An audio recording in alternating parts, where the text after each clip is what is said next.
Not but I down that carousel with just one blow.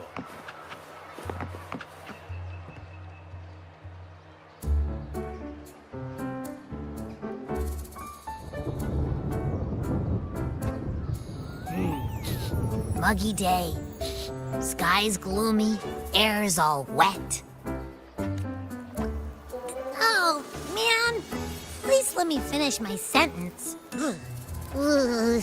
Cold, cold, cold.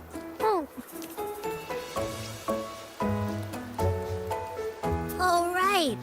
I'm famished. We barely had a bite sprinting all the way here from Raguna. Whoa! Pinch me! This is a feast and a half!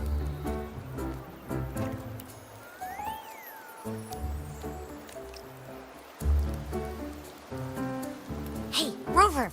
So, we did bring enough money, right? I mean, we kind of rushed out without grabbing anything. Oh, that? Don't worry. Money's not an issue. Augusta made sure we're covered. All our food and lodging here in Septimont is billed straight to the F4's palace.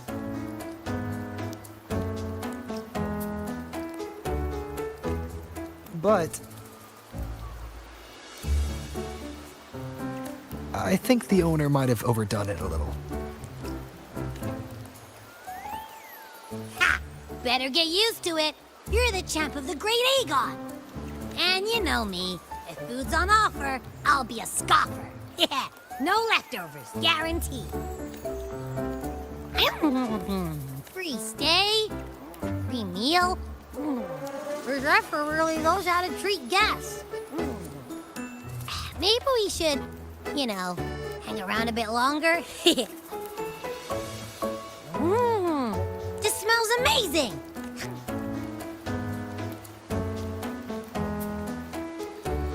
Abby, what do you think Imperator wants me to find? If Cardathia is right, the last clue should be somewhere on the Sanguis Plateaus. We're so close to the finish line, just one step away. But our pace is slowed. Relax. We're already back in Septimont. What's the rush?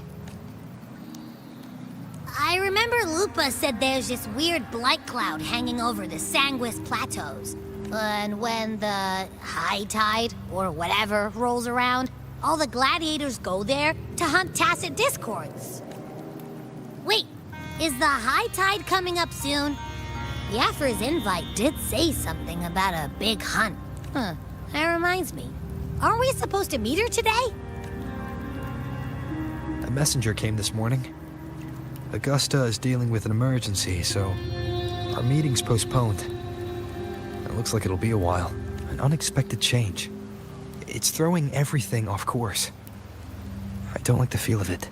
And why me for this hunt? If it's about the Great Aegon. The messenger said none of the other gladiators were invited. Who knows? Maybe she just wants to test her strength against you. You think so?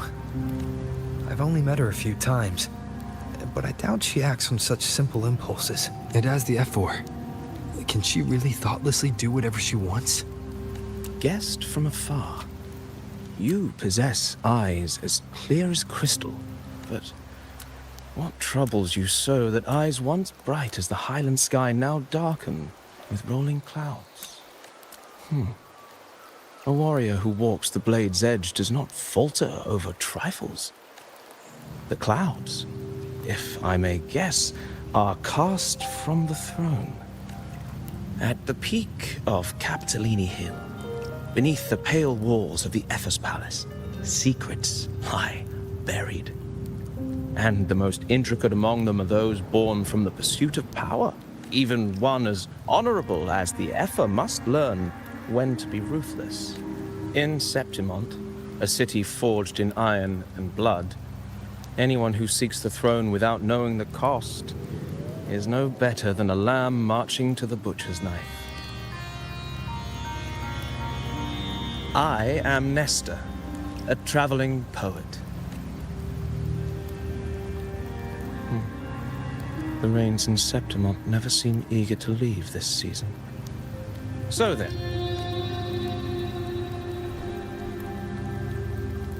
if you are curious about the effort, then allow me to say that nothing would honor me more than to offer even a modest service to the champion of the great Aegon.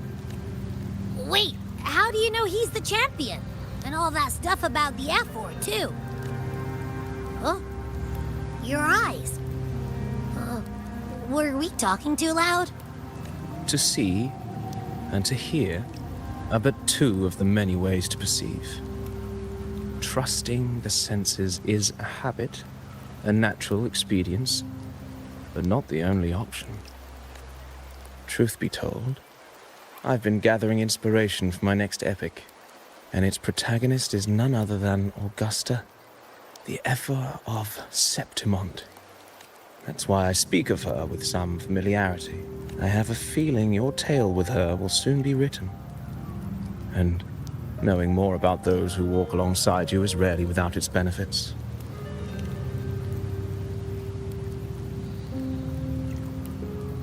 Augusta. A girl of humble birth, a resonator of modest talent, a commoner without noble patronage. And yet, from the den of wolves that is Septimont City, she rose and eventually claimed her place. Just like the burning sun was once a cloud of dust.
fail enough times, and you might eventually succeed. Should we call it resilience? Or mere stubbornness? Or perhaps, for a girl who has lost everything, there was never a second option. She had no one to trust but herself, and naught but a blade to hold. And yet, as the first stanza of an epic, this is nothing extraordinary. Since the lament, across the scorched lands of Solaris, I've heard this story repeat itself, again and again. Greatness.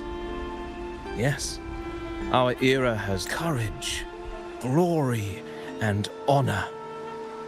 Such immortal virtues have been etched in tablet and stone.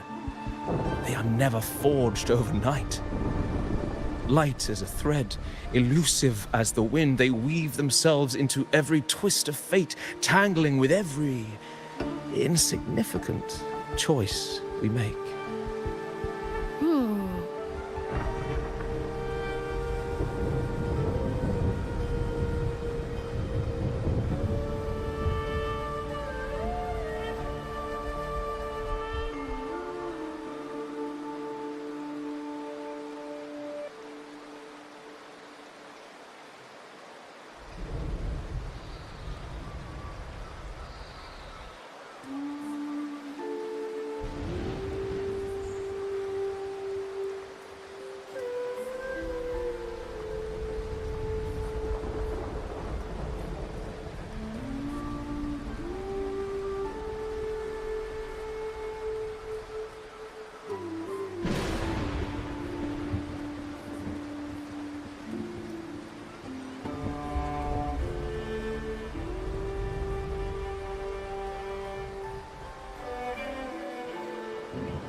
I don't know.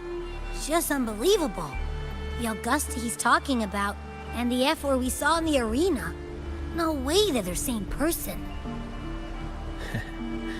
A girl far from home, arriving in the city upon Capitolini Hill in pursuit of strength. No title, no status, no wealth. I doubt anyone at the time could have imagined her rising to where she is now.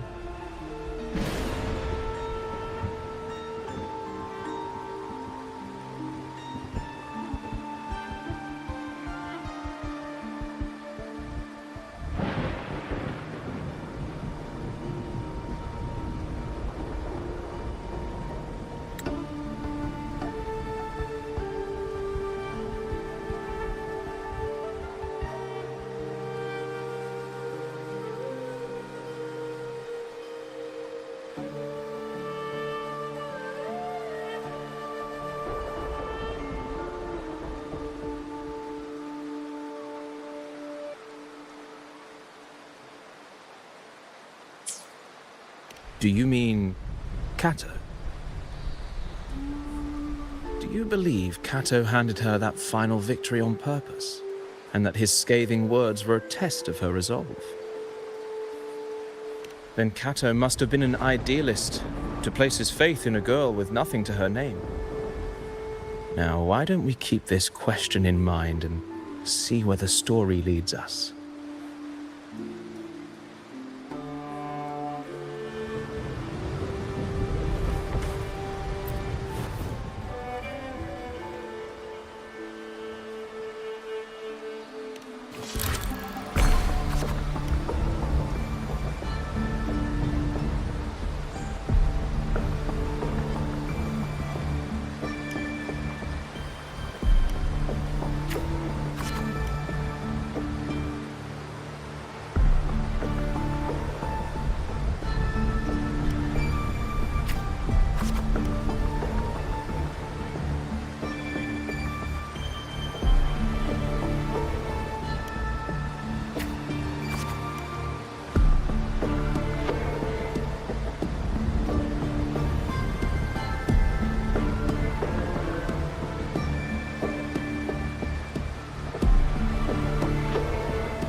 merely the rough shape of a short epic. This is all I can offer about the Ephor.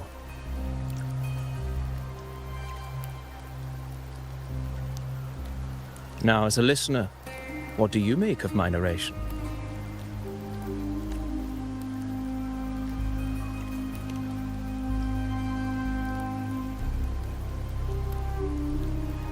I appreciate your kind words, my generous listener. I am only a humble wordsmith, spinning verses and rhymes. The essence of poetry is granted by those who dare defy their fate. But there is one thing I must confess.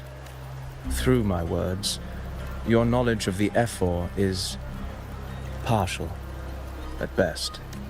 Poetry can only offer a glimpse of the true story. The reality of people, events, and things slips beyond the grasp of words. I do not belong in the pages of the epic, so I remain confined to the observer's gaze. I can imagine events and emotions unfold, but I cannot truly recreate them. Here's some advice for you, though I hesitate to call it such. If you want the truth of a story, step into it. Become part of it. The opportunity stands before you now. As I've said, the tale between you and Augusta, the hero of Septimont, is only now turning its next page. It's not difficult to see. Fate flows like the stars, tracing their course. Your destination is written in the steps you take.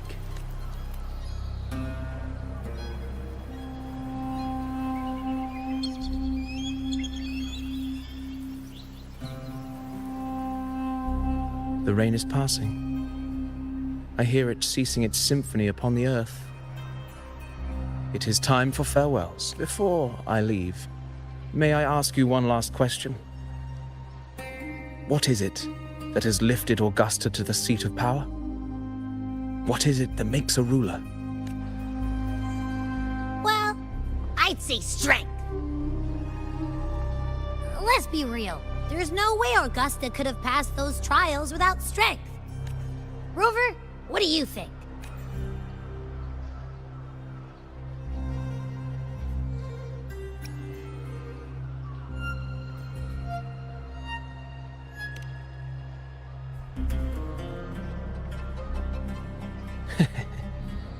You needn't rush to answer now. Keep it in mind as you continue your journey. When the final chapter is written, the answer will reveal itself. Farewell, my friend. Our paths crossed by fate and by chance. Soon, after this brief encounter, everything about me will be gone with the wind. But you, your epic continues.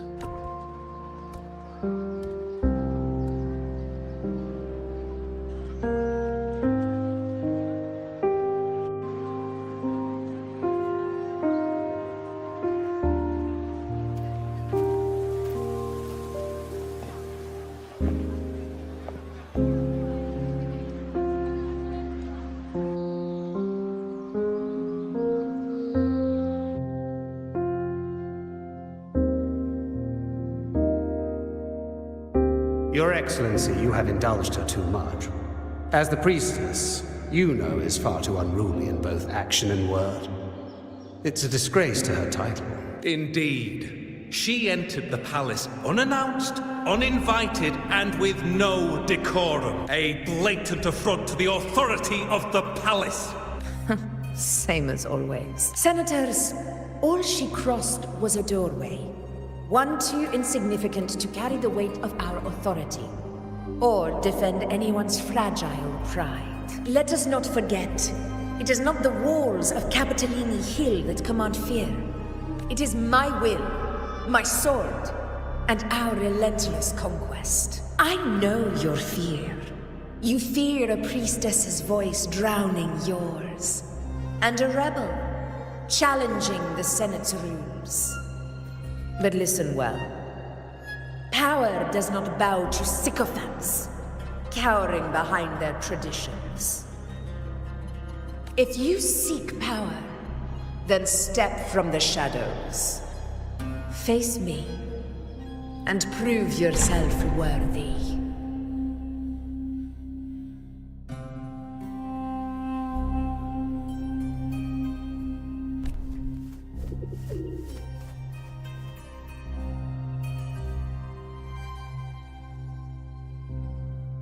Took you long enough, Augusta. Handling the senators takes time. You know that. Well, to keep our esteemed priestess from waiting, maybe next time I'll just leave them to their own devices. I'll make sure they record every detail of your feat and relay it word for word to Grandmother Lilibet. Priestess Iuno. Unruly behavior left Tetragon Temple without permission and trespassed into the Ephor's palace.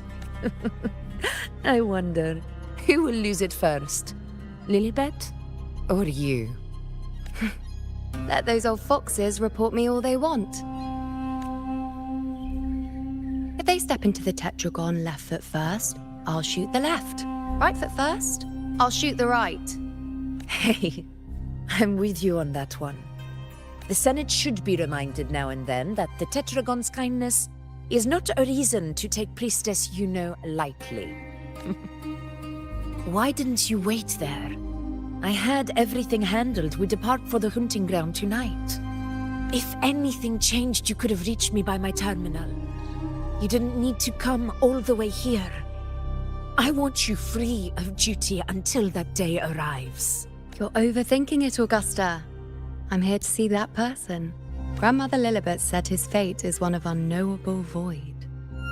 Sounds intriguing enough to make time for. So that's it? Too bad.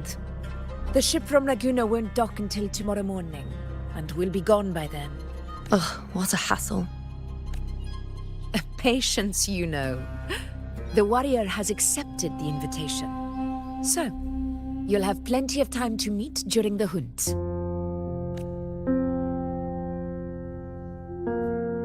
Is there something else you want to say? I read Grandma Lilibet's book of prophecies. The hunt and our plan, neither end well. Are you sure we should go through with this? Risk does not trouble me. Peril simply requires greater strength. But really, when did you start caring about the temple's traditions?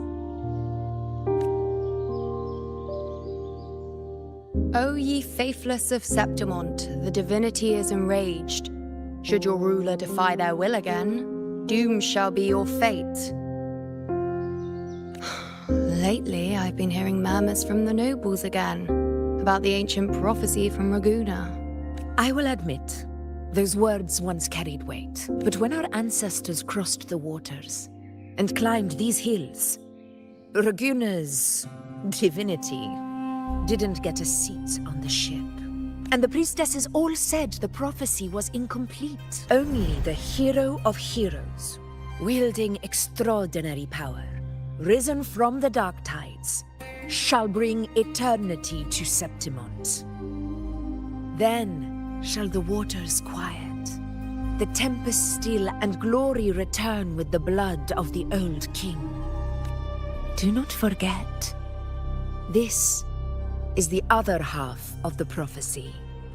Fabius, Attilius, Valeria, one after another, these heroes have saved Septimont from the brink of ruin. As long as a hero stands, no disaster can break this eternal city. What if this time is different? What if ruin is our fate? Then I will sever that fate with my blade.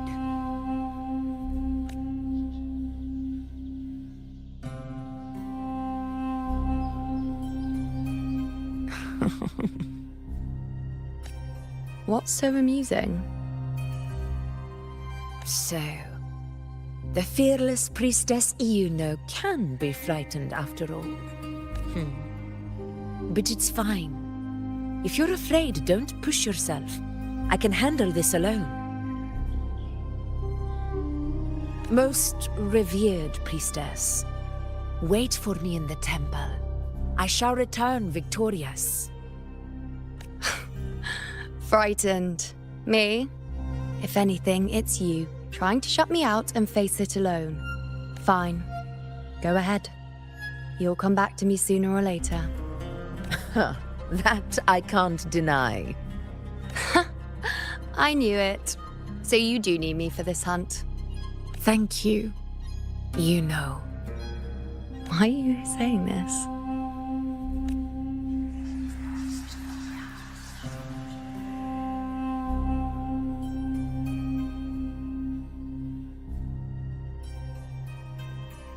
The storm is coming. Come, you know my friend. The best way to greet a storm is to walk straight into it.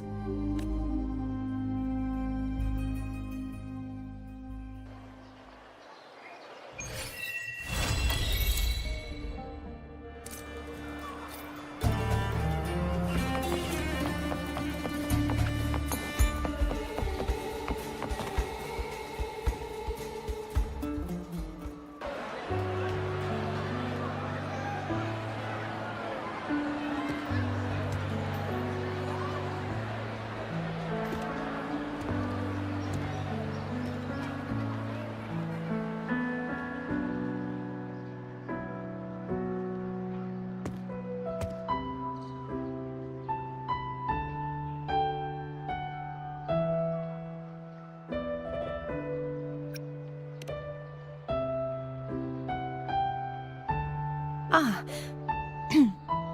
It's all gone now. But I'll ask the tavern keeper if he can prepare something for you later. Oh, the loris salad was as delightful as ever. Well worth reacquainting myself with, so I can make a bowl myself. Fresh, crisp, sweet.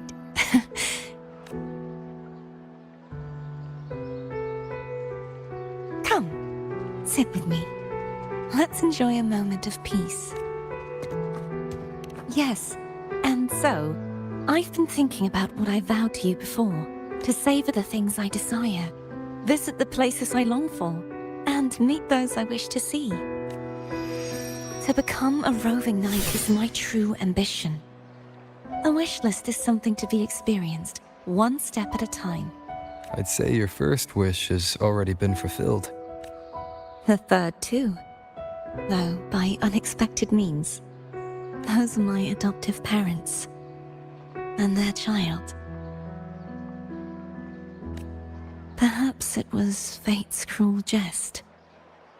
I couldn't find any trace of them after they moved from Raguna, but here in Septimont, I discovered where they had resettled.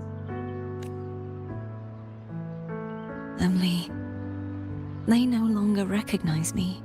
The truth that I was their daughter was a memory the Threnodian crafted for them, disappearing when it was sealed away in the tower.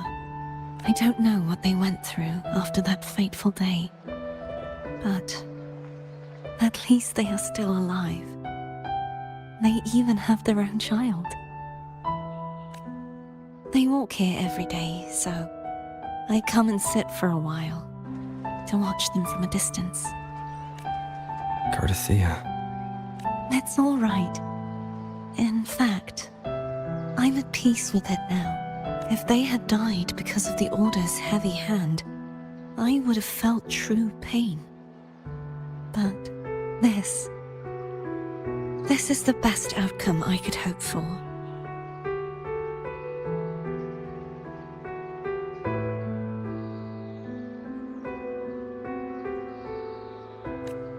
To live 20 years with the weight of a lost child.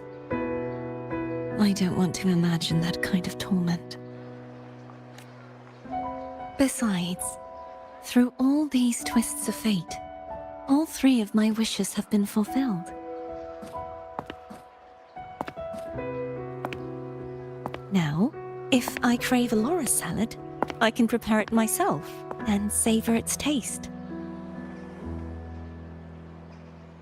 And I still have many years ahead to see the world and the places I long to visit. As for the people I hope to meet, this unexpected journey led me to find them in another city.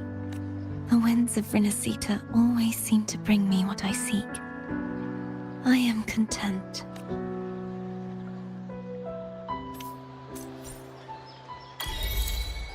Forgive me.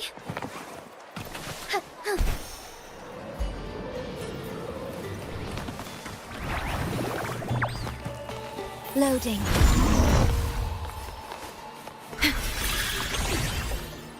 Diminish.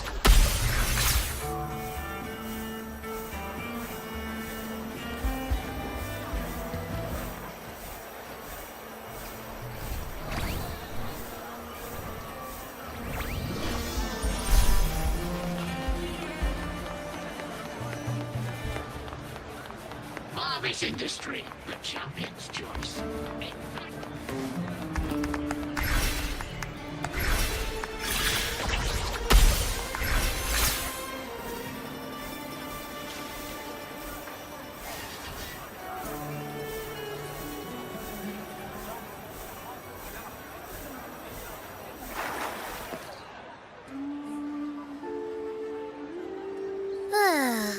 Ooh-wee. Sure is a beautiful day. So, any news from the F4 rover? Or are we still chilling like we've been for the past few days? Good day, Sir Rover. I am Damien, an attendant in service to the F4's palace. By direct command, I have come to deliver you Her Excellency's personal letter. It concerns a matter of utmost importance.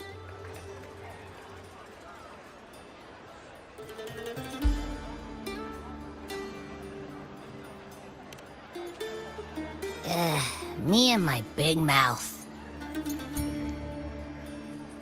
Hey, what does it say? Scooch up a bit.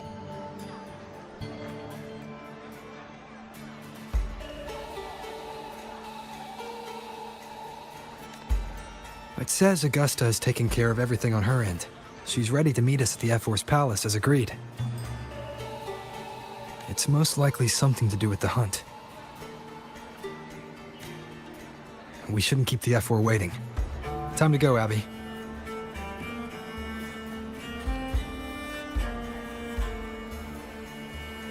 Oh, you mean now?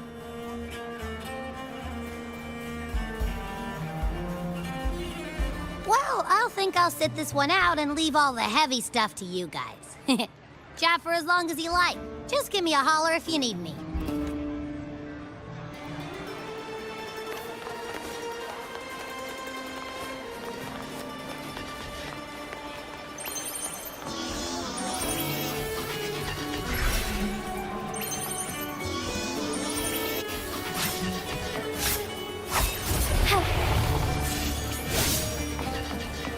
Take form.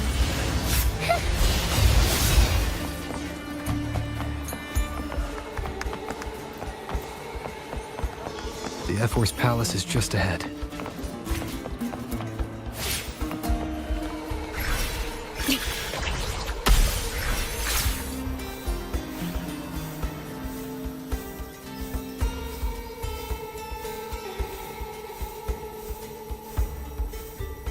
Next, we'll head to the Caracalla. Looks like Augusta's already taken care of everything. Let's do this.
Impressive!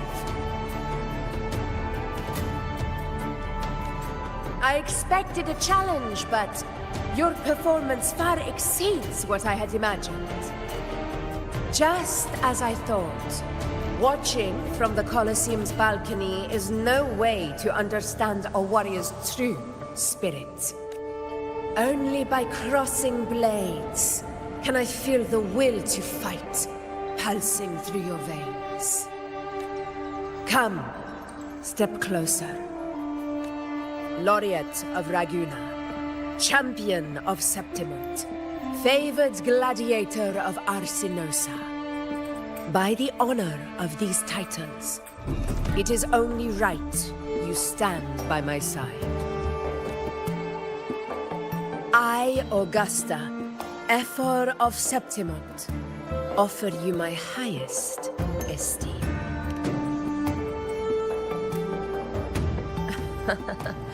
Simple and efficient. No need for pleasantries. Here we let our blades do the talking. The Septimont way. I have no doubt that you and I will have plenty of opportunities to get acquainted. But that's not why I called you here today.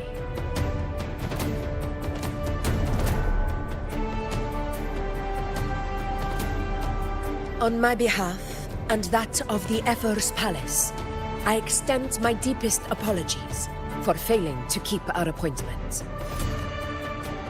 I hope this delay hasn't dampened your enthusiasm for the hunt.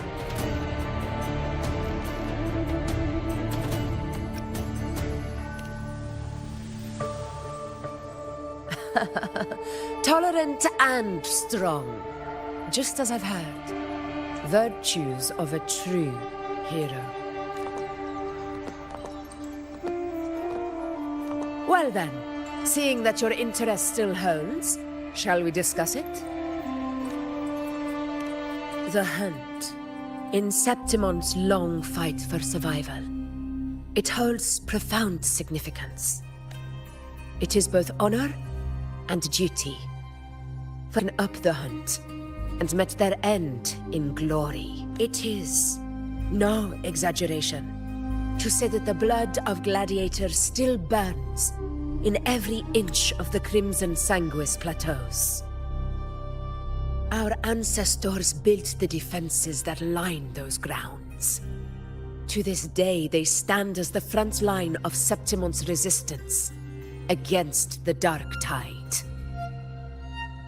You've surely noticed the lingering blight cloud that hovers over the Sanguis plateaus.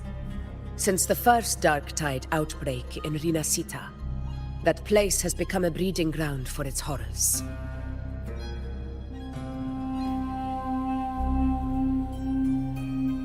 As you've no doubt realized, our prey are tacit discords, born from the Dark Tide.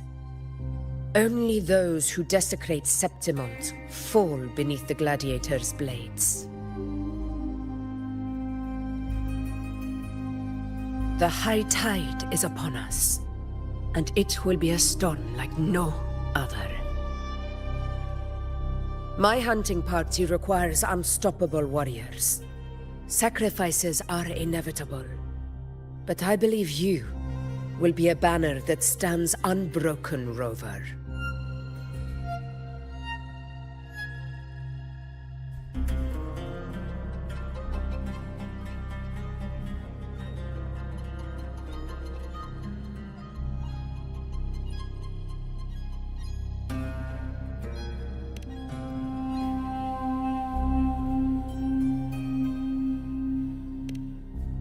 I share your sentiment. Septimont takes pride in its many remarkable gladiators. But you are exceptional. A grand hunt awaits us, and my warriors and I long to do battle alongside a fighter such as yourself. Of course, the will of the extraordinary deserves to be heard. I'd like to know your thoughts on the matter.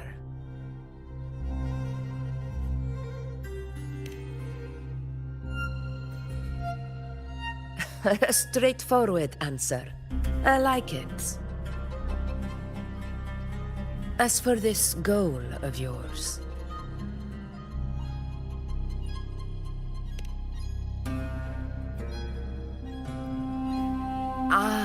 yes.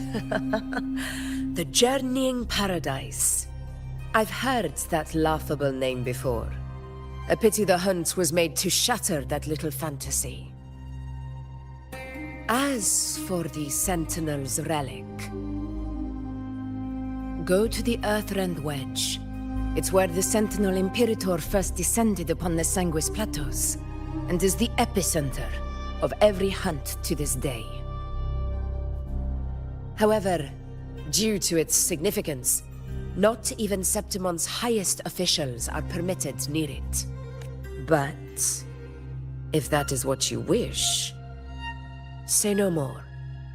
I will make it happen.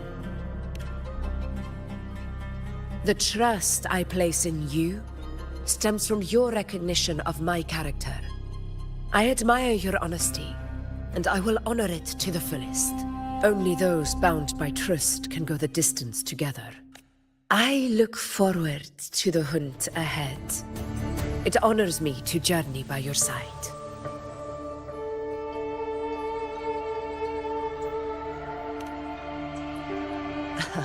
Patience, my friend, is the first step to becoming a hunter. When the storm rages in the skies southeast of Septimont, I will await you at Tempest Cliffs.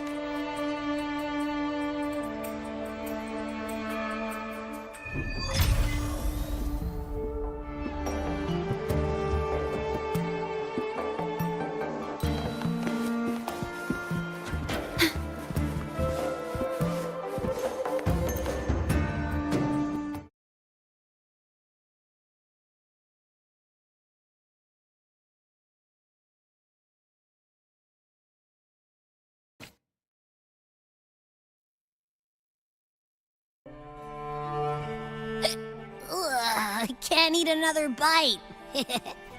That's another full stomach for Abby. Huh? Hey, Rover? Look, over there.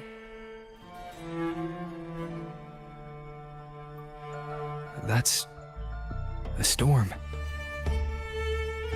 Which means it's about time to meet up with Augusta.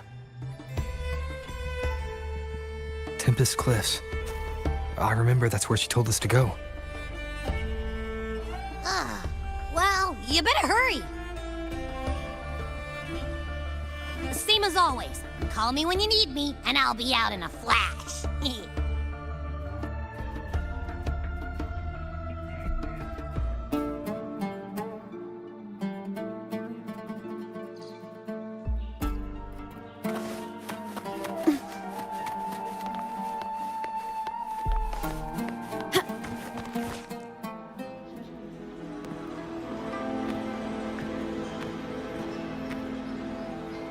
This should be the right way. If you're heading for Tempest Cliffs, head east. This path will take you straight to the Courtyard of Glory.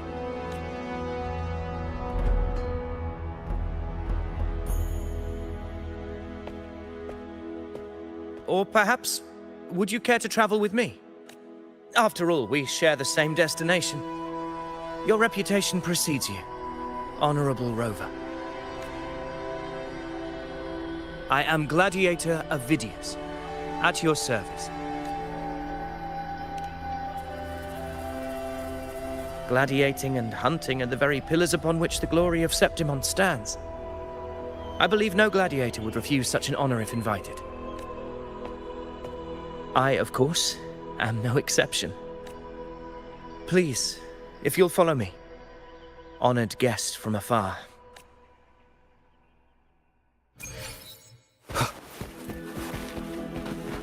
Augusta spoke of the great surge we're about to face. The Ephor speaks the truth. And this year's high tide has come later than usual, which bodes ill. It's a shame even the sharp ears of the Senate could not chisel through the high walls of Tetragon Temple to hear the whispers beyond. Is this an auspice of calamity or a prelude to a new legend? Only time will tell.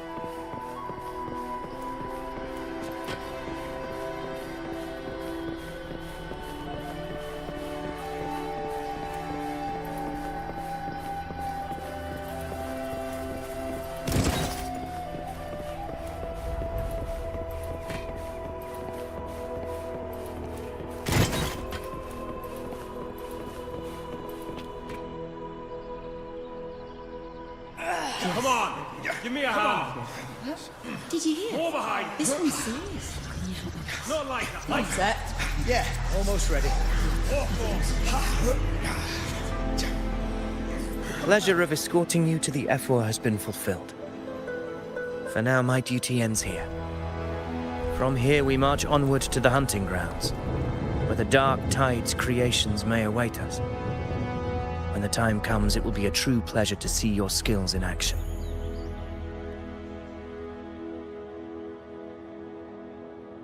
Happy hunting.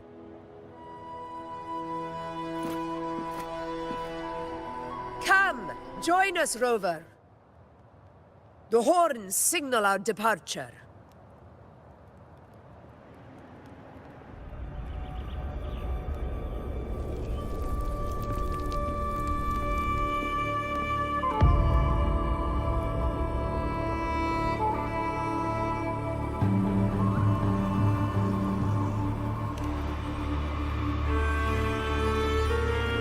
Precisely. These cliffs mark the opening of our campaign.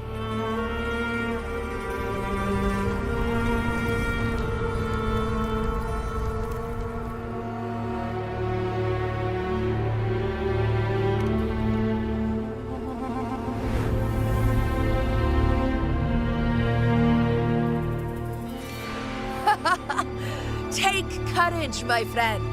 The path to glory will reveal itself under the feet of the brave.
I shall lead the way. Getting restless, are we? That is a Chorosaurus, an abomination of the Dark Tide. Do exercise caution, Rover.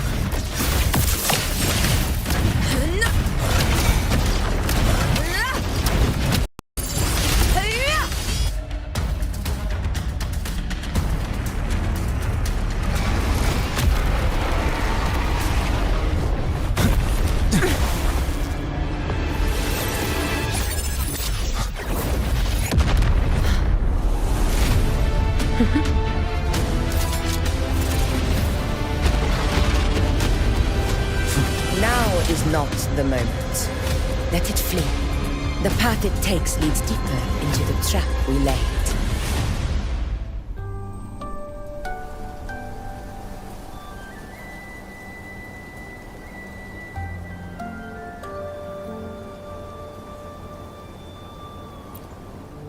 That sound. It's from Hornet. An echo. It's signaling we retire for the day, that's all. Augusta, time to bring your party back to the Hunter's Den. Of course, Priestess. Your arrow couldn't have come at a better time. Seeing that Rover is here, I'll take that as a compliment.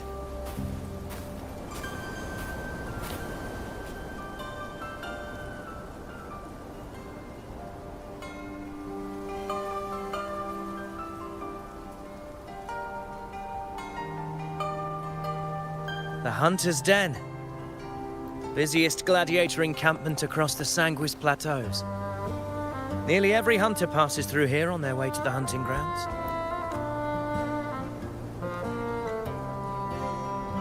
We will rest here before setting off for the next hunt. I must admit, this place is rather magnificent. I suppose my predecessors forsook the peace they ought to have enjoyed, just to share this hard-earned land with these hunters. Such magnificence is rightly owed to the temple.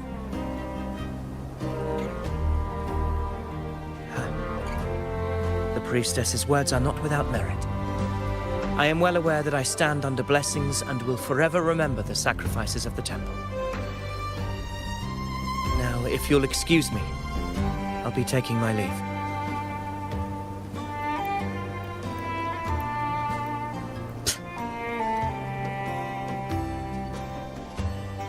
Though we've already met, I suppose a proper introduction is in order.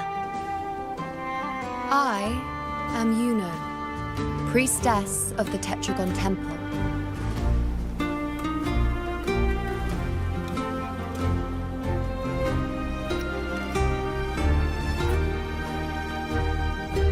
Well, aren't you caught up on things? What you say is true, though I've long since grown tired of such affairs. Come now, Rover. Surely you can find me something more interesting to occupy my time. For instance, the hunt. Quite frankly, when it comes to dealing with the Dark Tide, none of these gladiators can hold a candle to me. Ha! Look at those looks. I've seen them all before. What can I say? When you're as dazzling as I am, jealousy tends to follow. I'll be making my way back, Augusta, lest my shine further sting the eyes of certain people. If you find yourself with free time later, consider visiting me at Tetragon Temple. Not every Outlander is granted access to its sacred halls. Make the most of it.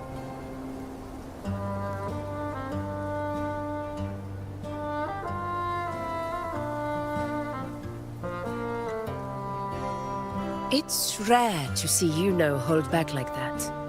You must be someone different to her. Perhaps we do share some common traits. Don't let her unruly side fool you. She is as dependable as they come.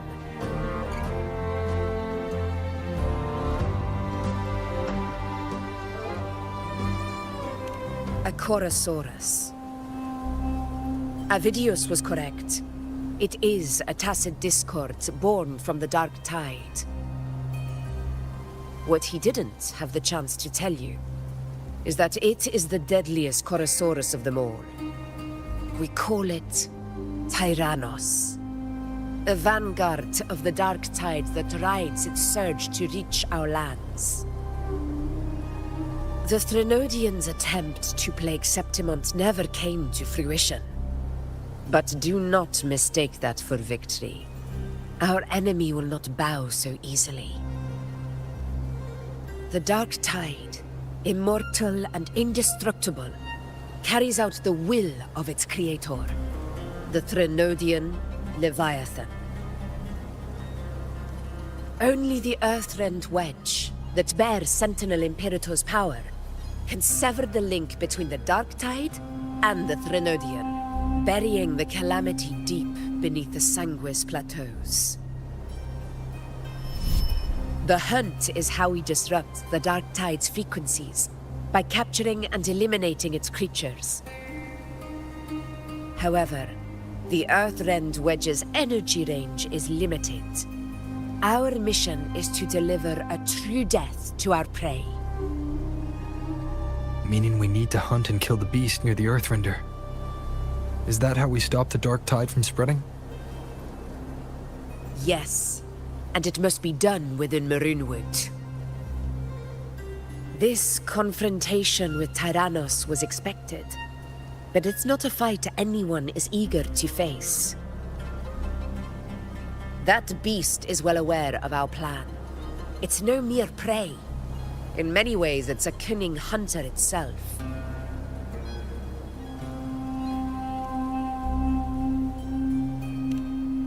Now, we wait. We wait for it to enter Maroonwood. The real hunt begins when the beast's hunger drives it to the wilds.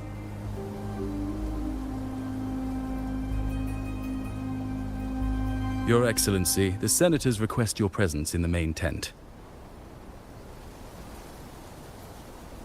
It's to discuss plans for the hunting operation. Looks like I'll be occupied for a while. Relax. Take a walk around camp. The hornet's blare will sound our next departure. It's a sound that can be heard across the canyons. You won't miss it.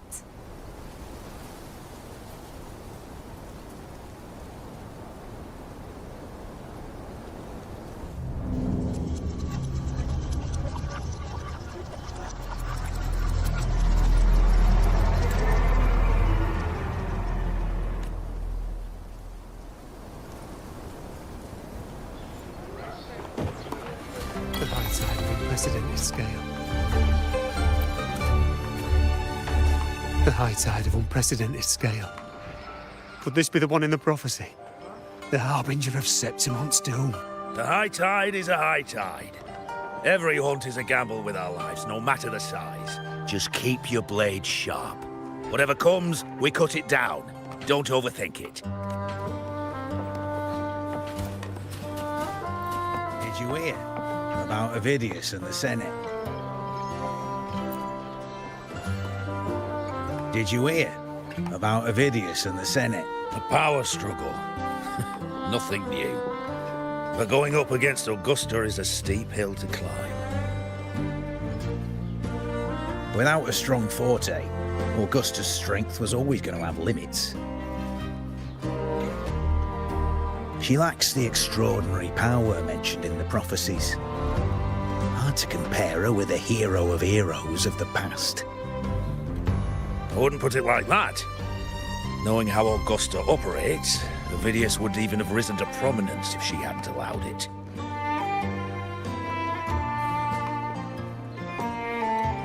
That kind of grace is the mark of a real ruler. Yuno mentioned visiting her at Tetragon Temple. Got a bit of free time, might as well pay her a visit.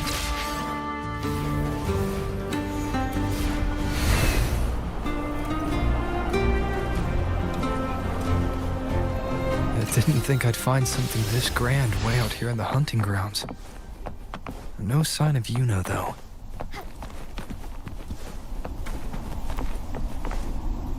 Are those murals on the wall?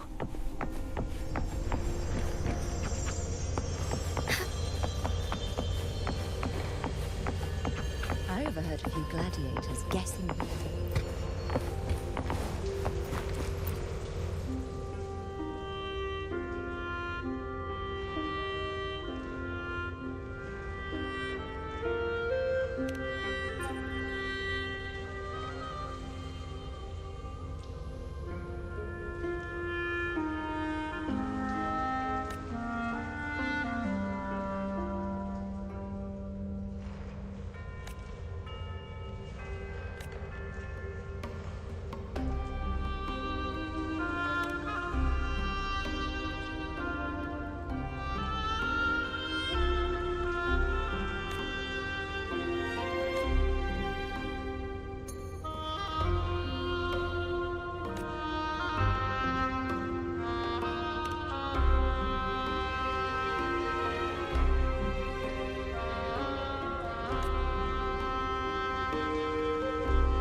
guessing who the next hero of heroes might be.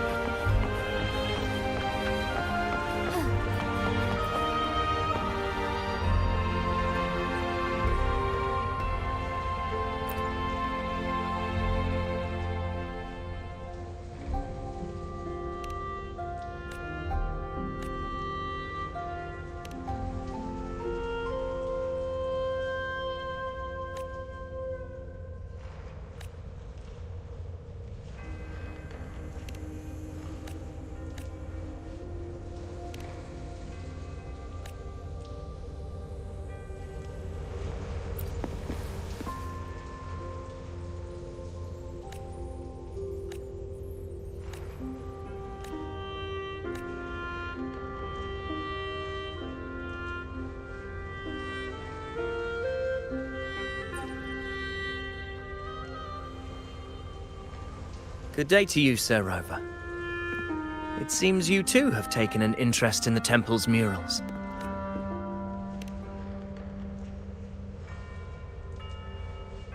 They are the works of past priestesses. They depict prophecies glimpsed in the sacred flames. Ones already fulfilled, and ones yet to come.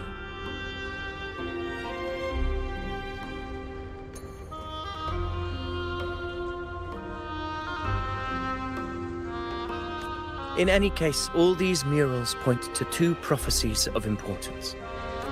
The first is a Ragunesi prophecy condemning Septimonte's lack of faith in the Sentinel.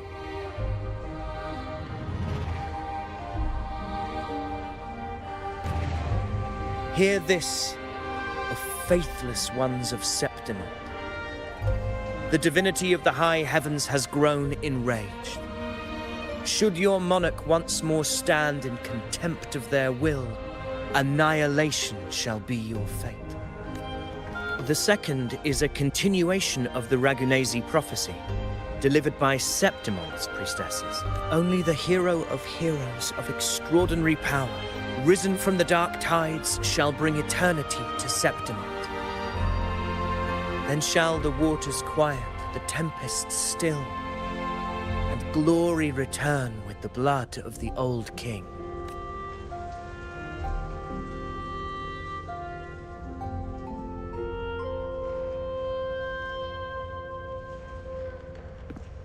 You seem drawn to that particular mural. It tells of a calamity yet to come. And, as always, the hero of heroes, who shall rise among us to turn the tide of fate. Yet the identity of this hero remains a mystery. Coincidentally, much like the absent part of this mural, the prophecy of our victory over the coming disaster remains untold. Whether the priestesses can't foresee the fate that awaits, or whether the true prophecy is meant to remain hidden, is indeed a question worth pondering. Our would-be hero of heroes, lost in daydreams again. What is it this time? Staring at an empty wall, hoping one day it will bear your name? I happened to wander by, passing the time as one does. No need to trouble yourself with someone as inconsequential as I, priestess. Inconsequential? Come now. Everyone knows you're the Senate's golden child. Those old loons wouldn't spare me a glance, but they hang on your every word.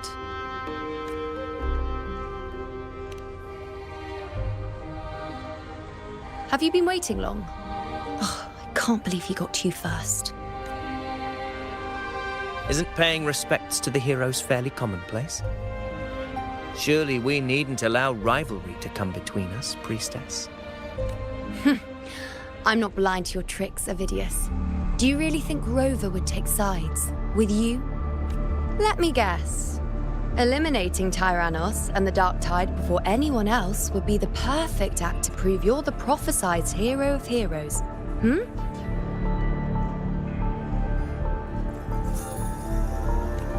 4 expeditions to Main's Deep, plus a Home Leaf medal, and now you think you can usurp Augustus' place? Don't make me laugh.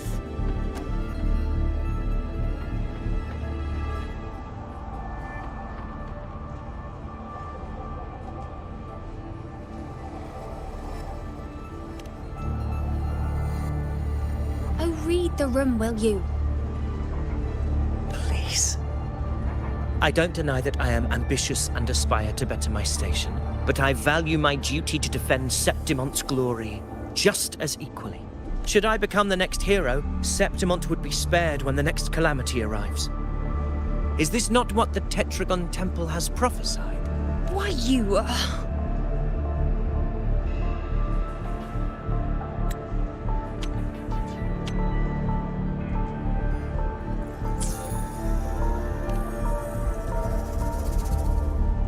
She possesses many qualities worthy of a hero, but she lacks the extraordinary power mentioned in the prophecy.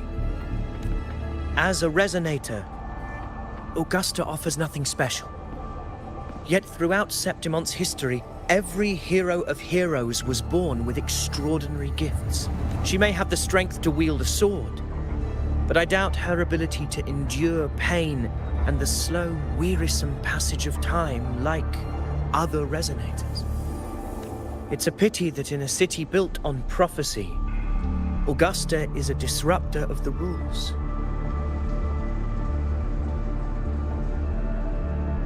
I assure you, Priestess, I will not act from the shadows.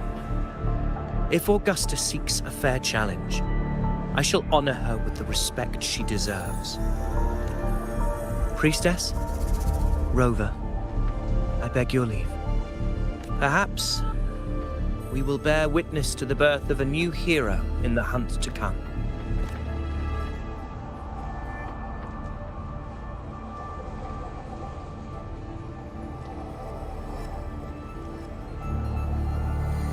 Well, there you have it. That's the gist of it. Finally, some time together, and now it's all ruined. I don't understand.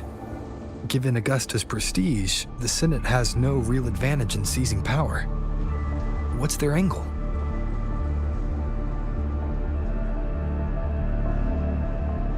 It all started when Augusta shook things up the moment she became Ephor, especially in rooting out corruption within the gladiators' Aegon while ignoring the senators in the process.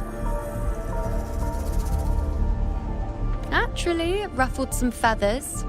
Some even accused her of undermining the spirit of gladiating. In reality, they're just upset their piggy banks got smashed.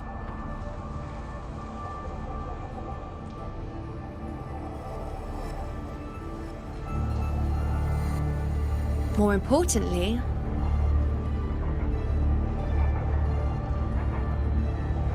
this is exactly the kind of chaos Augusta wanted. That idiot.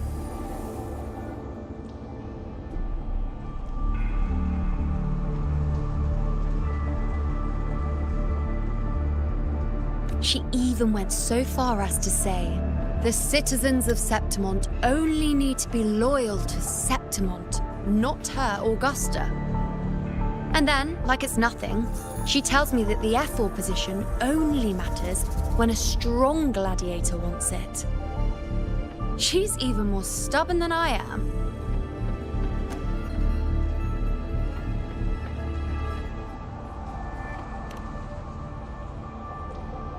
Now, why would I be worried about that? I'm sure you've seen her sword. The inlaid blades are trophies of every gladiator she's defeated.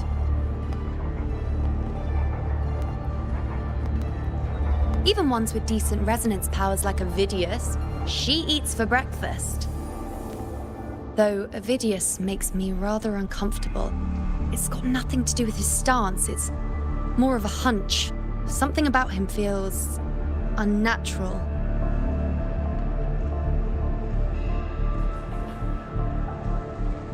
Or maybe I'm just overthinking it.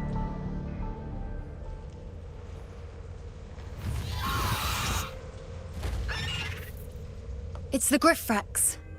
It appears our prey has finally come out for some fresh air. We'll meet again later. But next time, I'd like your undivided attention. No distractions,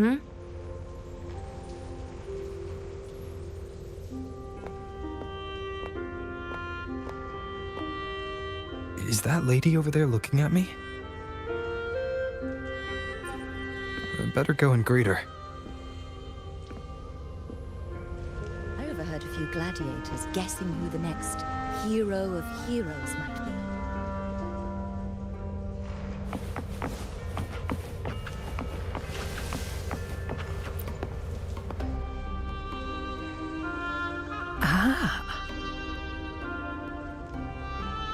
We've been expecting you, roving hero.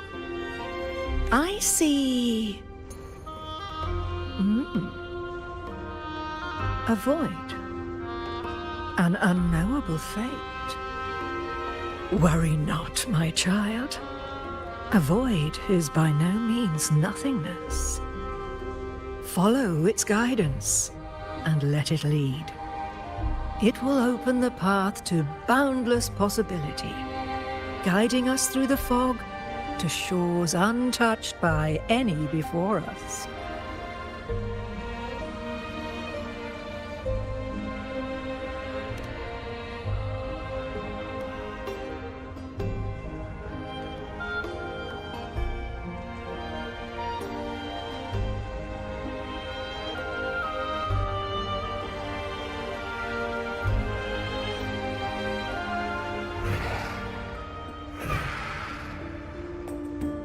Perfect timing.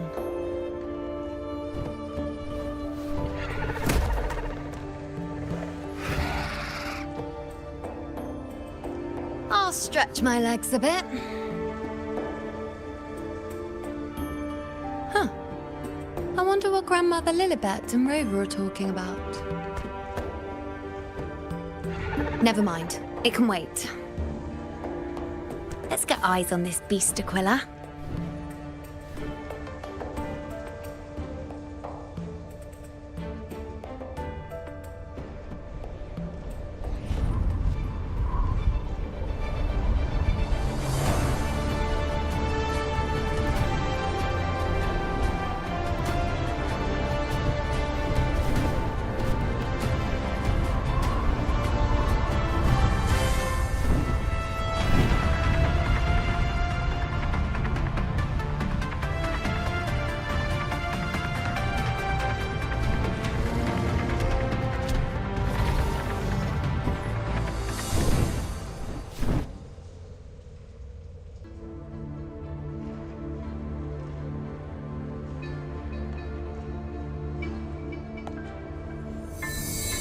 Spirits of the hallowed land, answer my call.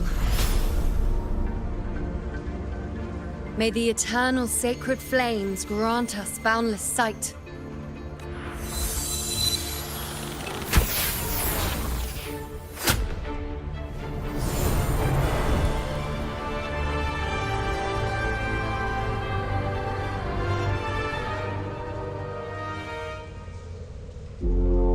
It's the horn. I'd better find Augusta.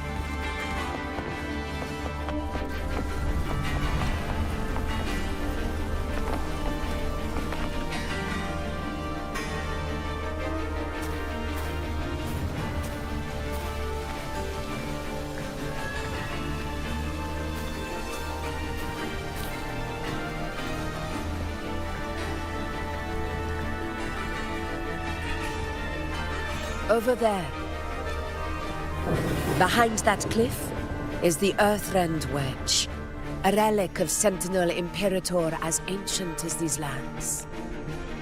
The destination of your journey, my promise to you, our shared goal.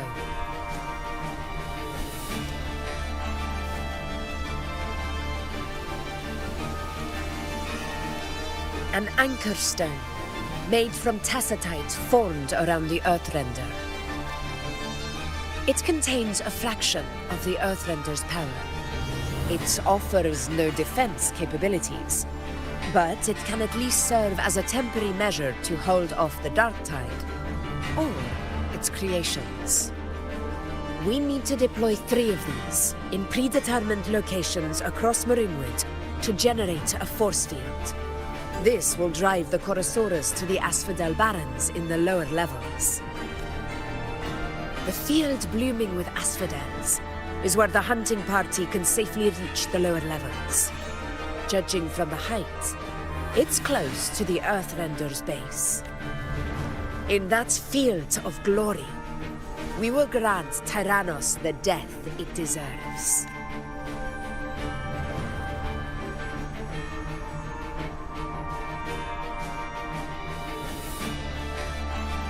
Tyrannos' calling card is the vanguard of the Dark Tide.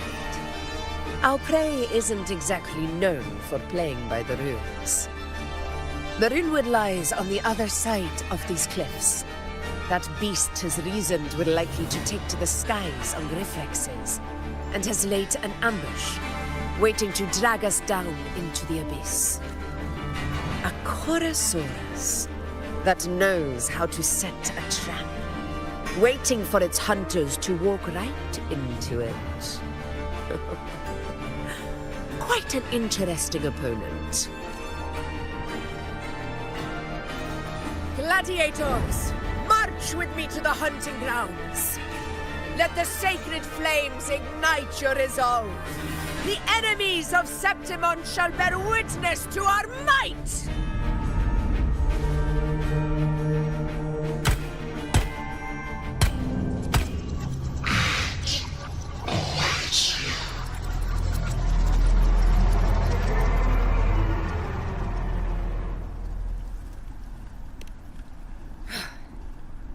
Let us be on our way.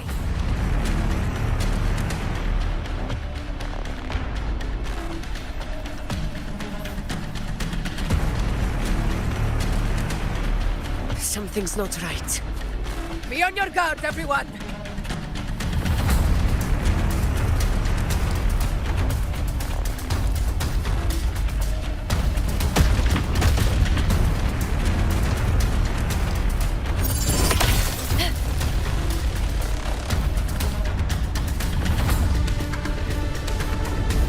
Ground is collapsing! Watch out!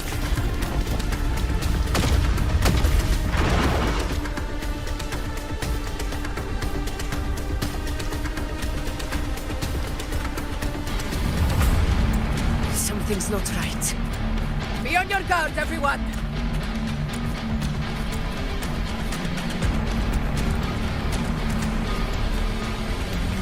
In control!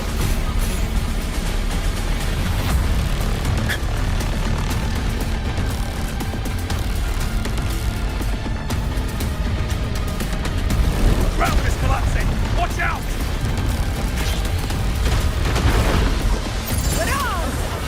Over there! Getting excited, are we, Tyrannos? Watch out for those molten rocks. Use the pillars for cover. Move!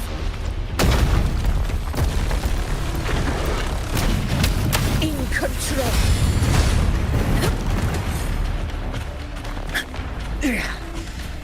Cunning bastard.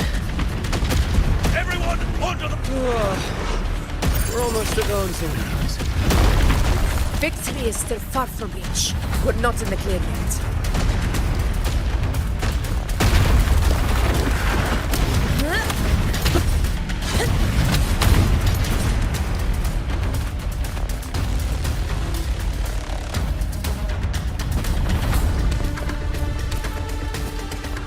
Rocks above!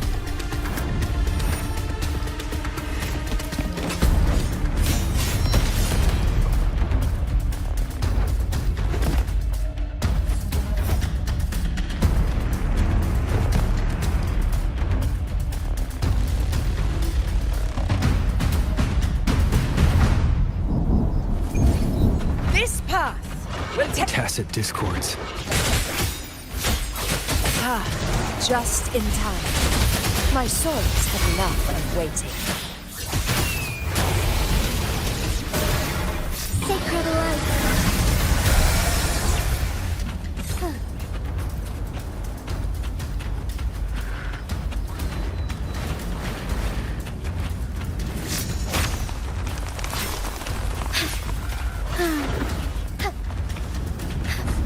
Embrace the change.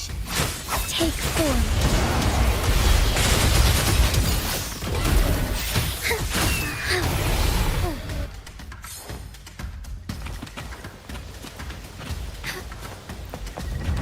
Such carnage. These tricks do not surprise me. Avidius, take a response team and get that anchor obelisk functioning.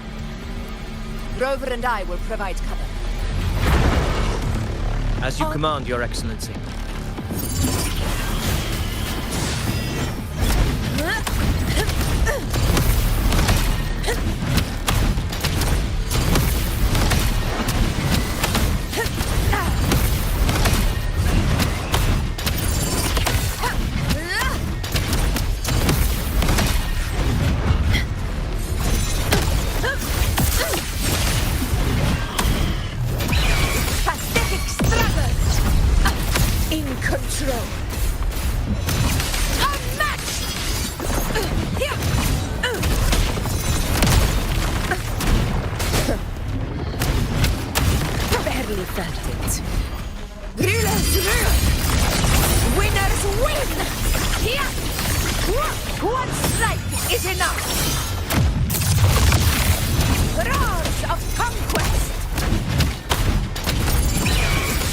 Avidius' team should be almost done, Augusta. I'll head over to join. Your aid couldn't have come at a better time. We were just about to insert the anchor stone into the obelisk.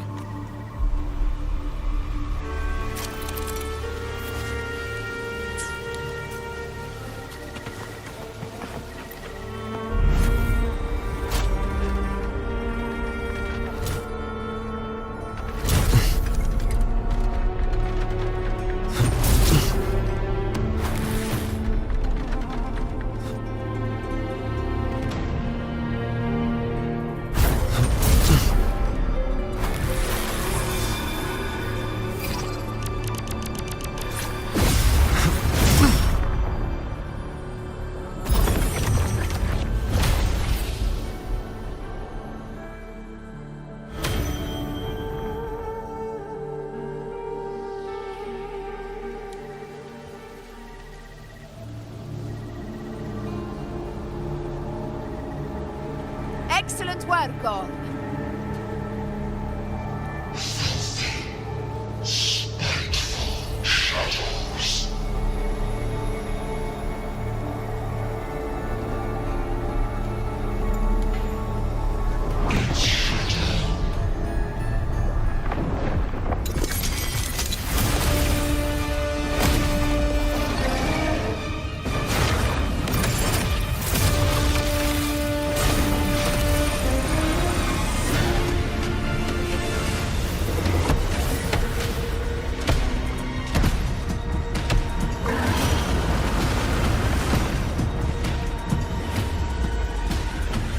Inside these hunting grounds, the hunter can become the hunted at a moment's notice.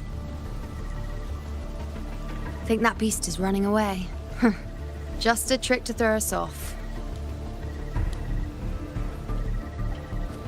Let Augusta humor its little performance. Beasts who think they've won are always the first to die. Let her handle the Chorosaurus for now. We have more important matters to take care of.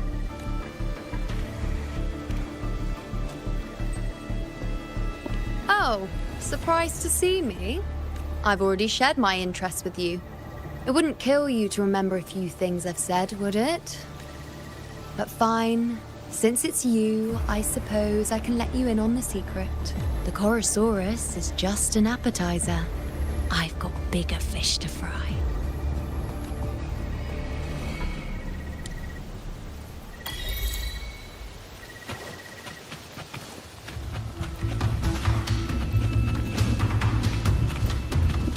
The next anchor obelisk is on the other side of the plateau. Ah, impeccable timing, my dear priestess.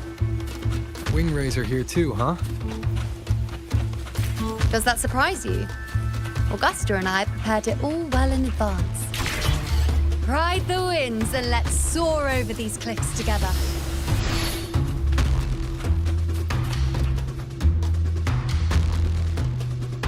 We've lost sight of Augusta and the Chorosaurus. Let me see your terminal, Rover.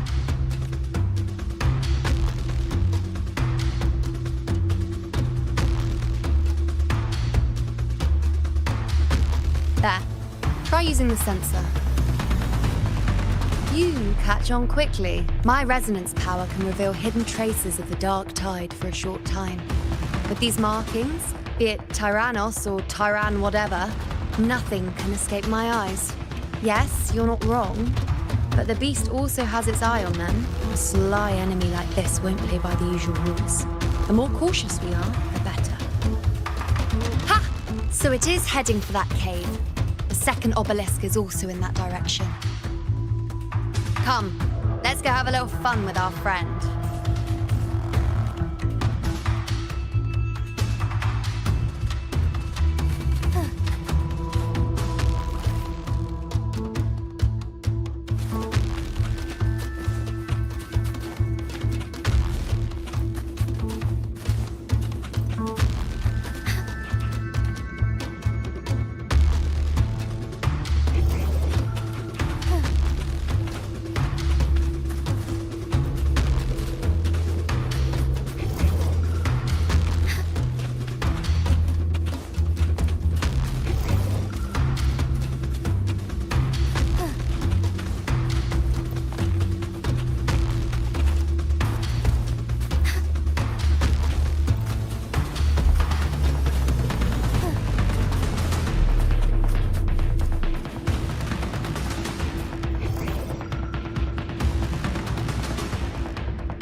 This is it. The second obelisk should be at the other end of this cave. Mind the tacit discords. I'd be more worried about yourself, would-be hero. Try not to slow us down.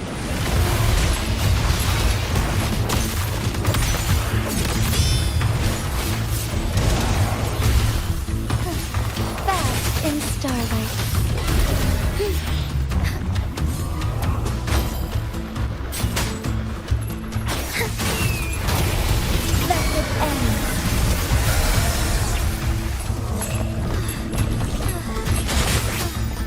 Take form. Embrace the change.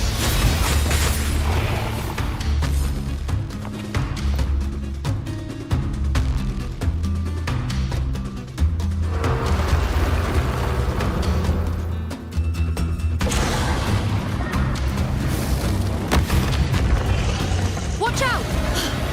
How did it manage to get here?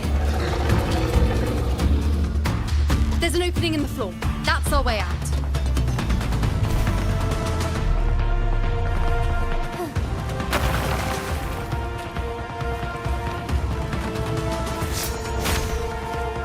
Careful of the rocks! I'll keep it busy. Now is your chance. Go!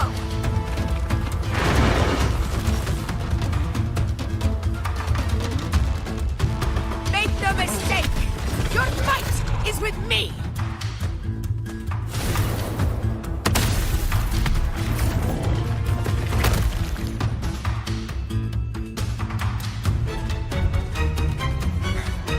Augusta! My apologies for the delay. You warned. The Chorosaurus could return at any moment. We should leave. Here it comes!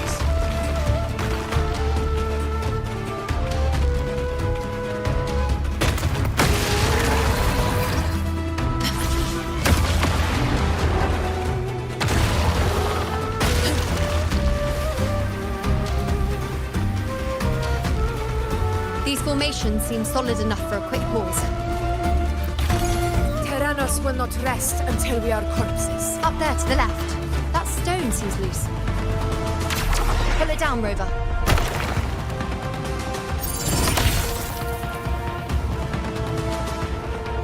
Honor cannot be in control.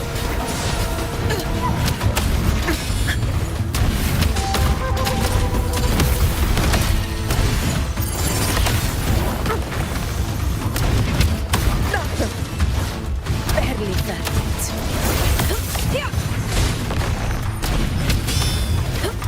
I will not fall here. Hopefully this helps. Best of slashes.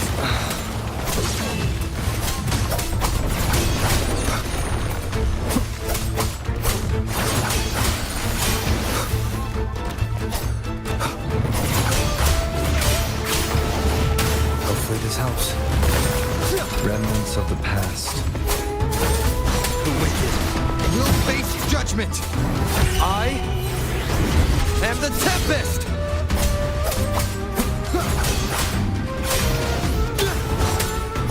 Wind rises.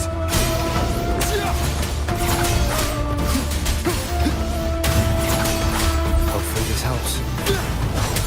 The wicked will face the obelisk. Leave it to me.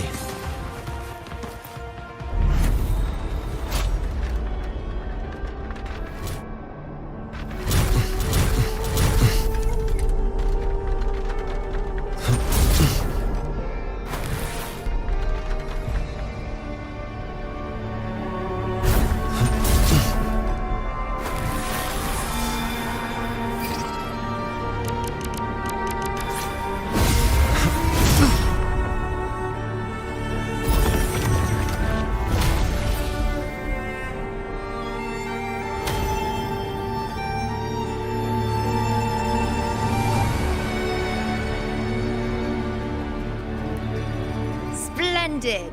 Let's keep up the momentum. You again. It just left. Should be the anchor obelisk doing its job.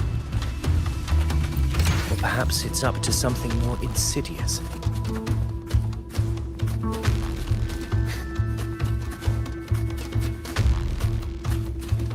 The direction it's heading. Is it planning to destroy the final anchor obelisk? Huh. Persistent. I suppose that makes you a worthy opponent. This fog hinders our vision. Could be walking into a trap. Makes for a fun challenge.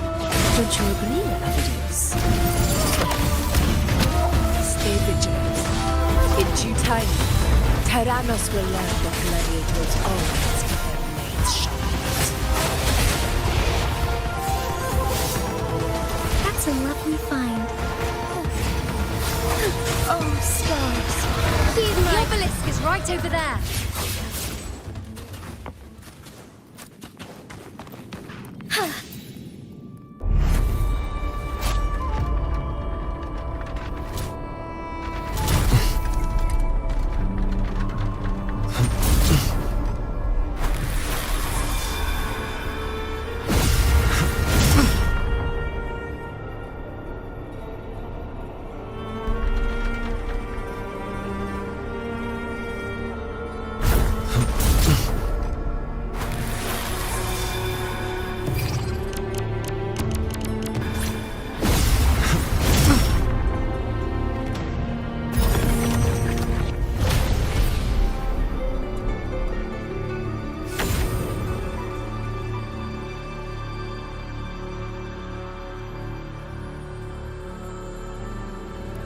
Good. You did well not to disappoint.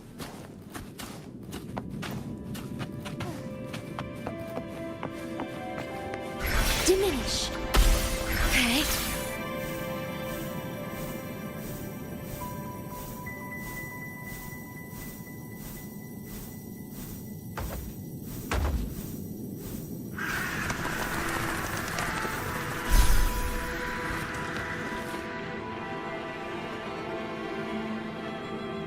Augusta, Tyrannos is heading for the Asphodel Barrens. The net has been cast. It's time to reel in the prize.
Terminate.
At your disposal.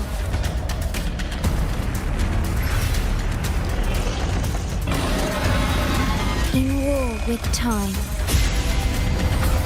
Loading. Insta-easy. Art unveiled.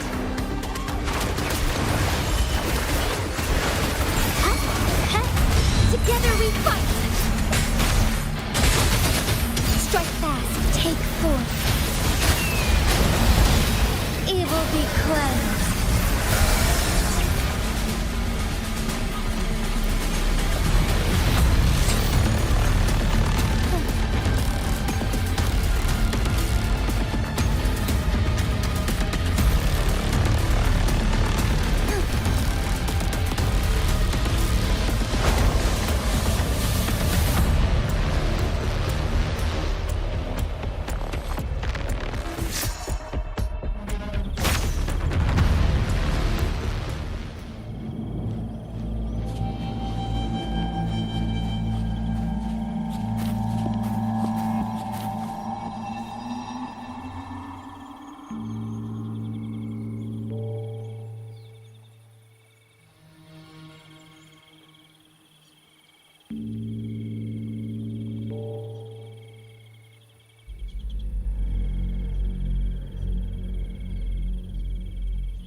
A field of corpses.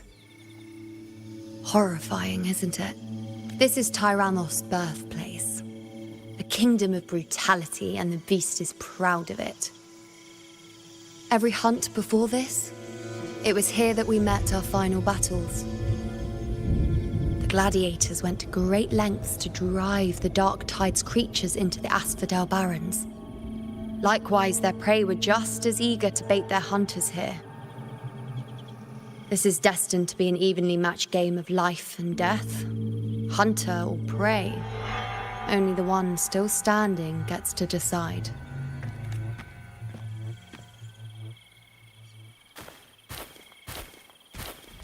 Avidius, descendant of the hero of heroes Attilius, decorated for the 4 crossings of Main's Deep. I see the desire in you, your desire for power. Yet if you wish to be my opponent, then this level of resolve is far from enough. Step forward. Stand next to me and pursue your desires without hesitation. Let your ambitions burn even hotter. As you wish, Your Excellency.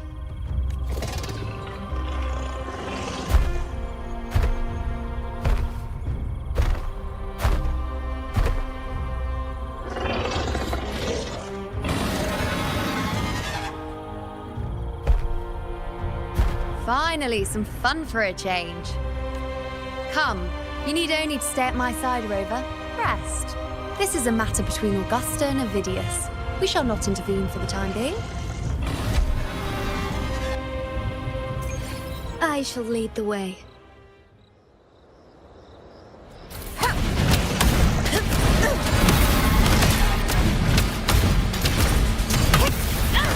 In control.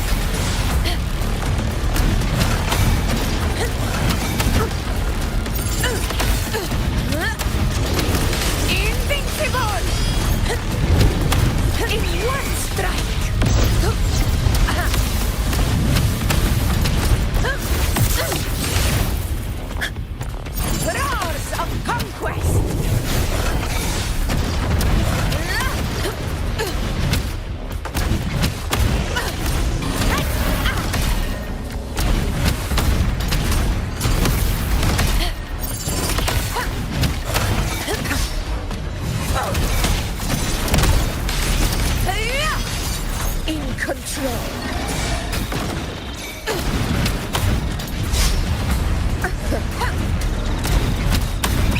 Pathetic struggle.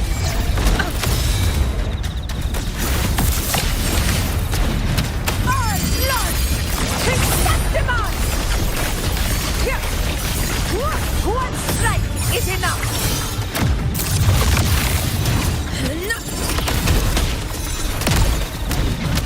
In control.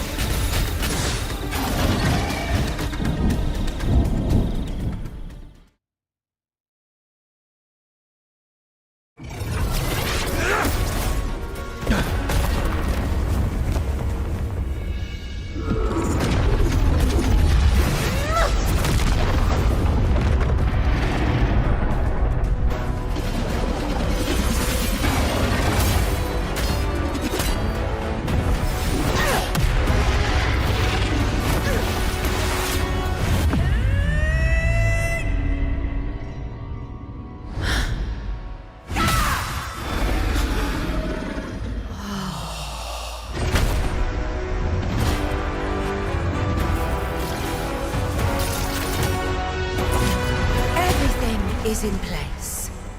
It will take the bait. That's our cue. We're going after it. All this effort we've put into setting this trap. This gift of ours, it better take it. Nice and obediently.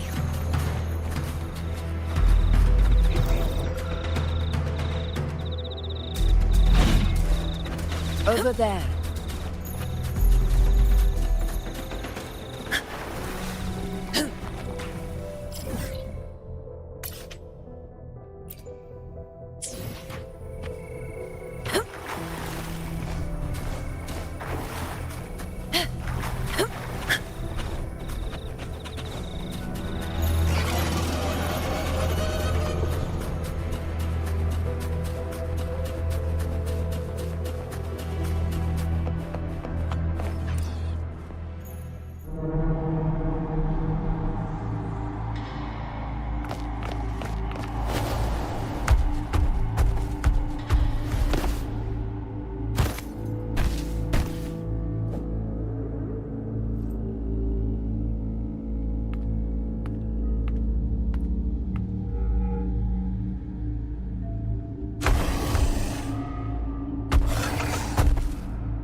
What was that?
Now!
was that about? And that black fog? It was all mushy. I couldn't even finish it. Ooh, oh boy. Ugh. Did I take a huge bite out of that one? My head's gone all swishy. I need a quick timeout. How are you holding up?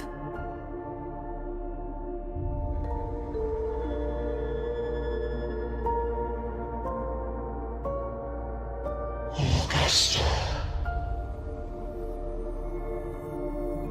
Augusta.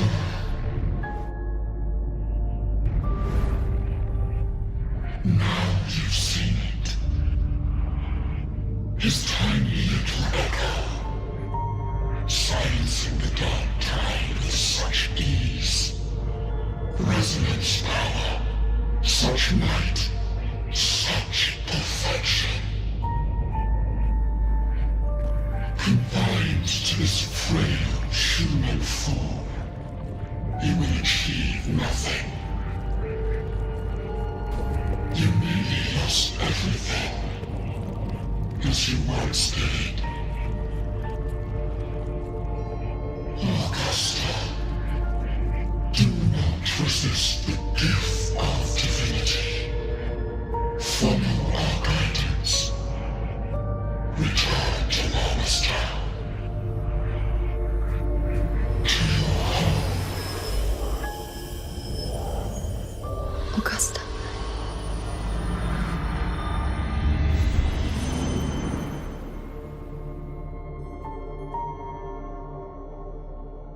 Augusta.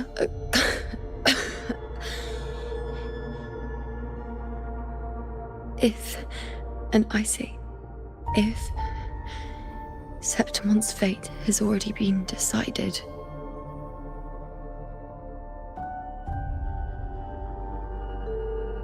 would you continue to fight?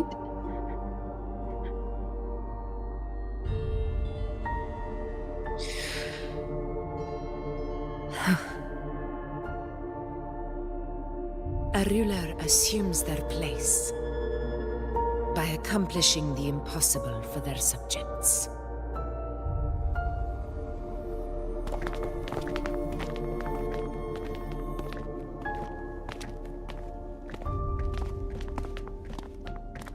It isn't safe here. I'll lead a team and escort everyone to a temporary camp not far from here. But before that, I must ensure no one is left behind. You go ahead, Rover. I am entrusting Yuno to your care.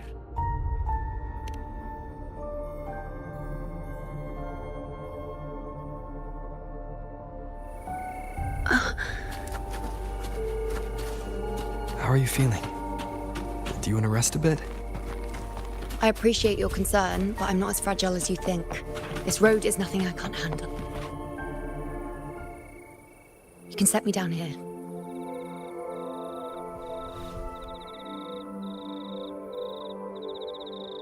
Come on, don't give me that concerned look of yours. It's nothing to worry about.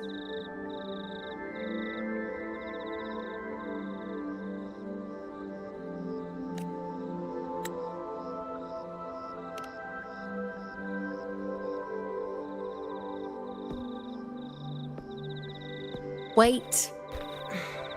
You have questions. Don't pretend you don't. Well, spit it out. It's only a minor injury. I can manage.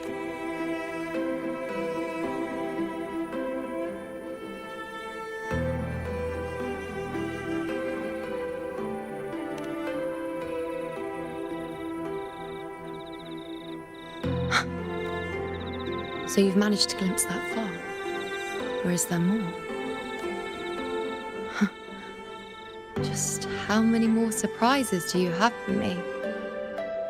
But I suppose only you could manage something like that. Grandmother Lilibet, the head priestess you met at the temple, once spoke of the unknowable voids that is your fate. I've yet to fully interpret what she meant by that, but one thing is clear. You are the most unique among us all.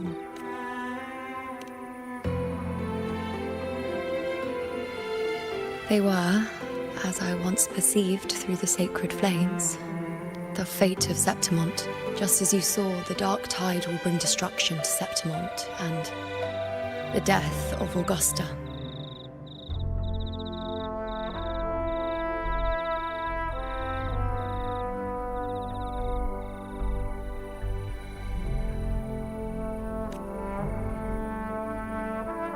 I don't know whether Raguna's predictions are actually true, but fate has given me no response but sorrow. Though I would deny it to the end, as it is now, I cannot ignore it any longer. The dark tide is a force to be reckoned with. Its terror lies not in the illusions it shows or the lies it spins. Rather, it uncovers the parts of us we hide the most carefully, the parts of ourselves we least wish to face.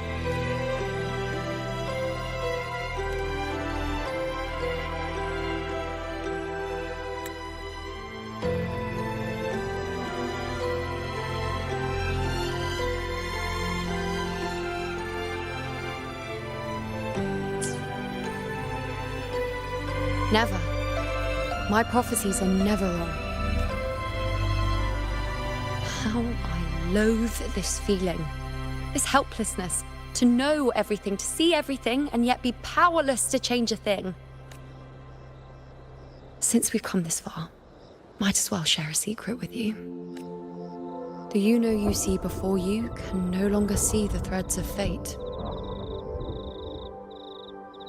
I gave up my ability to peer into fate in exchange for the resonance power to resist the dark tide. Why? Because I refused to be fate's obedient puppet, bowing to its whims and letting it dictate my every step.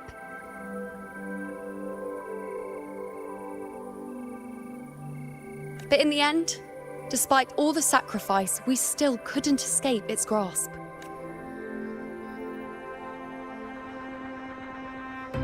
The dark figure we faced in Asphodel Barrens was, in fact, an embodiment of the dark tide. We call it the false sovereign. Unlike other dark tide creations, it can devour and reshape the scattered powers of its maker. I'm unclear how things will unfold, but I'm certain it's the source of evil that will bring about the fall of Septimont, just as the prophecy foretold.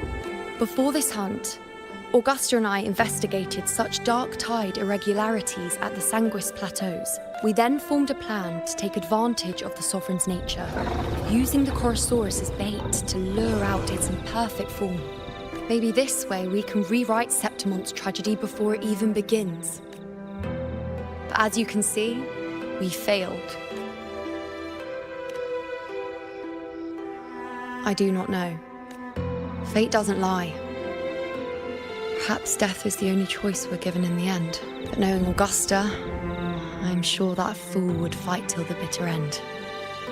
There is one thing I'm not certain about. For reasons I can't explain, the fate shown to me by the dark tide feels different from what I remember. What is it exactly?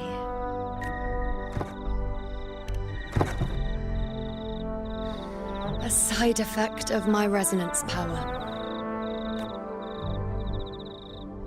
The dark tide doesn't exactly show up in a stable form. My powers manifest its creations in exchange for a teensy piece of my existence. That's the price to pay, I suppose. I admit it sounds a bit complicated. In short, just know a little sleep will relieve these side effects.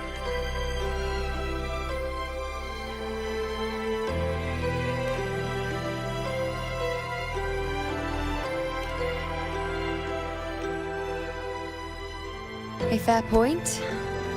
Once I've recovered my strength, sorting out these questions will be as simple as a flick of a finger.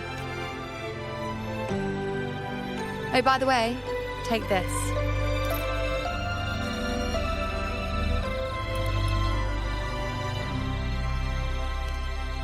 A small portion of my resonance power. It was passed down to me by my predecessor when I became a priestess. It's quite dear to me, you know, so be sure to take extra good care of it. And don't expect there'll be a spare if you lose it. Rely on it in my absence. Who knows? It may even help fill in for me and help you and Augusta in my place.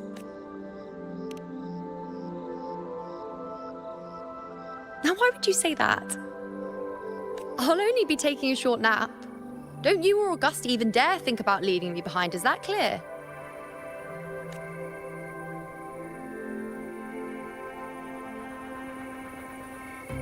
I should see how things are with Augusta now.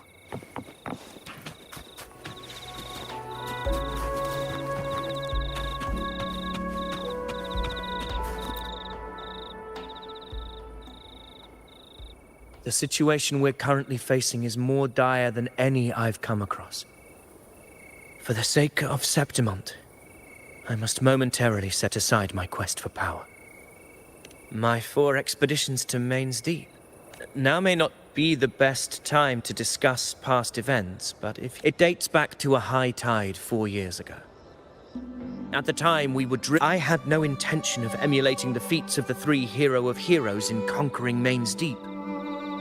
But with the Dark Tide's blockade, I had to lead repeated expeditions into those underground ruins. Fortune, however, did not turn its back on us. In that dark and treacherous place, my companions and I managed to carve out a path to survival.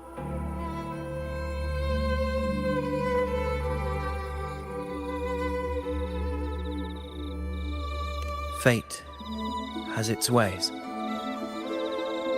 Now only I remain able to face the hunting ground's trials. Many of my companions fell to the corruption of the Dark Tide. Those left barely overcame the Dark Tide's influence with the help of a plant unique to Main's Deep, Mizona. Even so, they still suffered from the torment it caused and were forced to cut their time as gladiators short.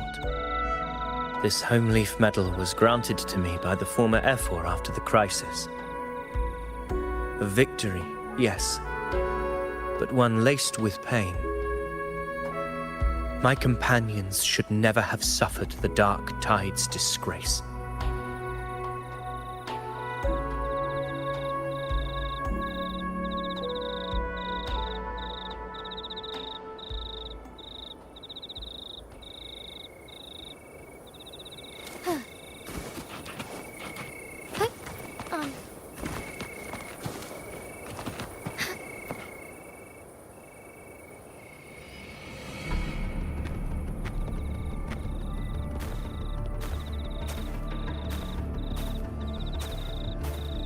Messages have been sent to the encampment and all sectors of the main island, and defenses are currently being deployed per your instructions, Your Excellency. Good. Ensure timely reports on any new developments. Yes, Your Excellency.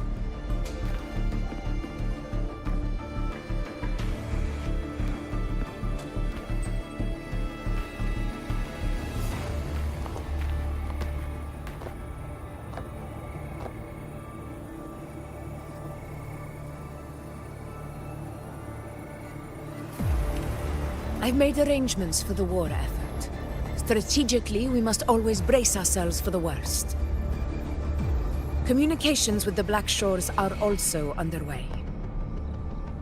The Ephor's palace has previously established a connection with a consultant in the Rinascita region. We've reached an agreement granting the Black Shores permission to access Septimont's resonance nexus. They'll be able to monitor and collect data on the Dark Tide during the hunt.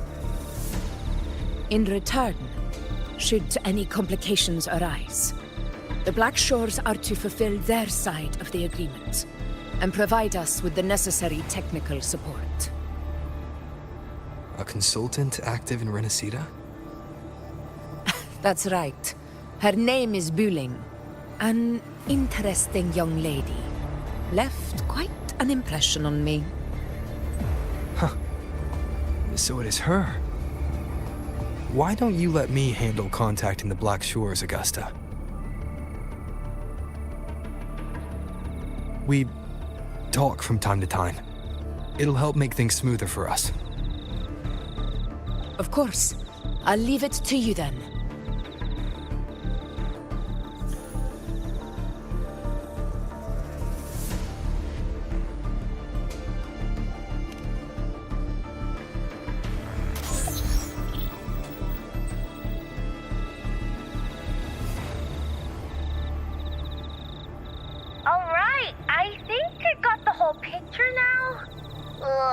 Rover, how do you keep ending up in messes like this?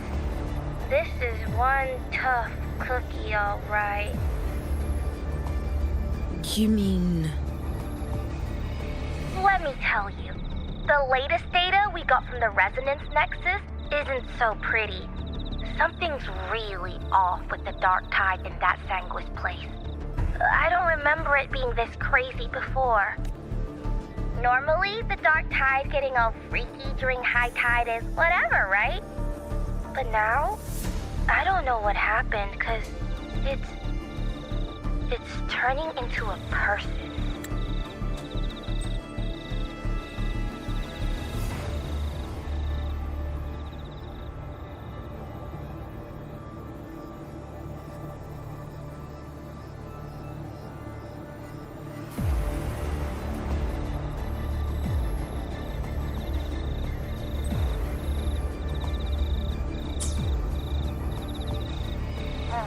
So listen up. I'll give you Tethys' rundown. That humanoid thing, that Sovereign, is gobbling up frequencies like a maniac. It's eating anything with energy, dark tide stuff, tacit discords, echoes, you name it. Might even be saving other things for dessert. Basically, the Sovereign isn't gonna attack Septimon or Raguna anytime soon. It's too busy getting fat first. Once it's stuffed full of energy, it'll try and smash the Earthrend wedge in one go. With the Earthrender gone, poof, all that dark tide under the hunting grounds will explode like a pimple. When that happens, it's game over for Renacita. Even if you have 3 heads and 6 arms, it will be bye-bye.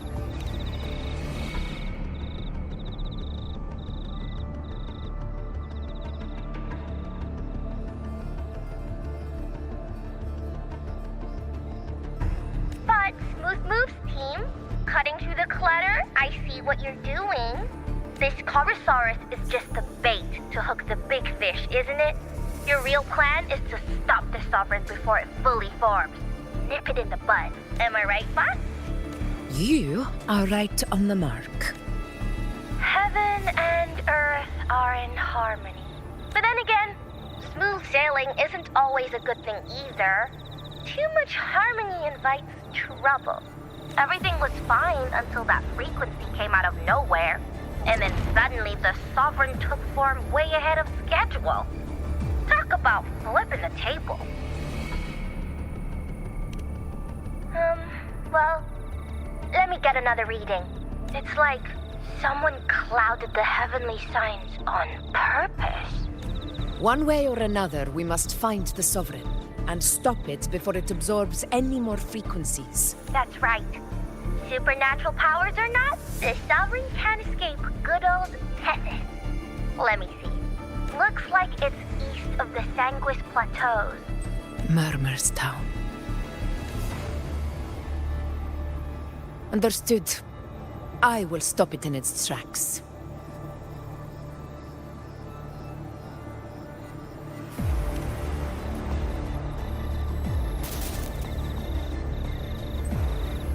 Your Excellency, with your permission, I wish to accompany you to Murmur's Town. I know this request may seem bold, and I'm aware of the dangers ahead. Gladiators! We are united as defenders of Septimon's honor. I do not claim the right to ask this of you.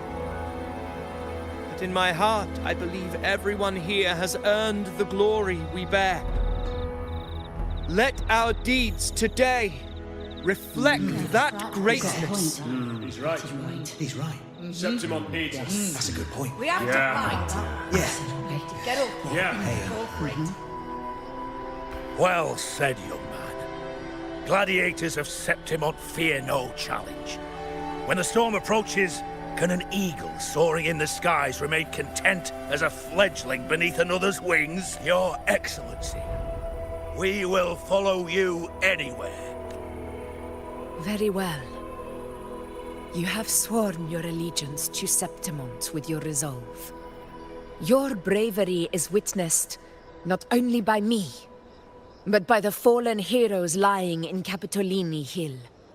They take pride in your courage, If you wish to fight together, then so be it. I will afford your fervor its due respect. Come, take up your blades. For Septimont! For the name of heroes eternal! A wise choice, Augusta. It is time. Return to where you belong.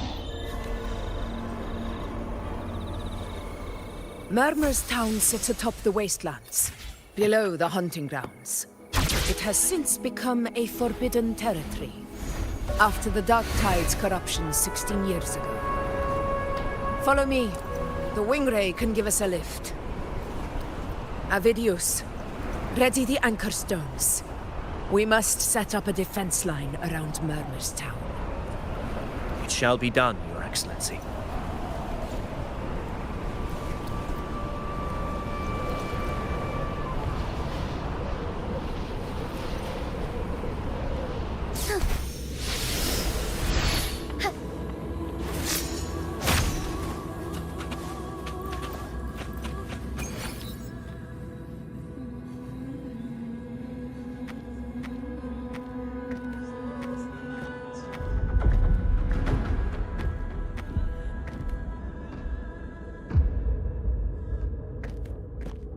The wastelands. I never imagined that after 4 years I would return to this place under such circumstances. How did this place get like this? This is where the Dark Tide started 16 years ago. The fact that this empty shell still stands is a miracle in itself. Does this mean if we fail to stop the Dark Tide, Septimont too will... Warriors, do not let fear stand in our way. The untarnished glory of Septimont stands behind us. The devastation that befell Murmur's town 16 years ago will never be repeated. Because now, we are here. The Sovereign won't make things easy for us. Any rash action before we can confirm its location and status would be unwise. Your command is our duty, Your Excellency. We will deploy anchor stones around Murmur's town, and I'll personally see that the perimeter stays undisturbed. Yes. This will trap Sovereign inside the town. Good. Proceed as planned, Avidius. Now then. It falls to us to track down the Sovereign's whereabouts, Rover. Time. Keep your guard up! Those hollow figures do not be fooled by their stillness. Those are just the shell. And watch for their songs of corruption. They were once our own. Brave gladiators, loyal citizens of Septimont. The Dark Tide not only twisted their minds, it also raised their corpses and turned them into mindless puppets. Mark my words. It will pay for this malevolence. You take the upper area, Rover. I'll take the lower one. If you spot any signs of the Sovereign, or run into trouble... This place is too quiet. No trace of the Sovereign, anyway.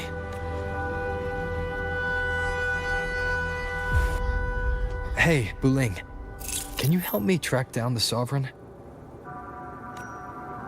You got it. Give me a sec to scan things. Sorry, boss. The frequencies around you are all over the place. The Sovereign's a slippery eel, eating up every little frequency like it's popcorn. Now the Tethys system's got nothing to work with. It's playing hide and seek with us on purpose.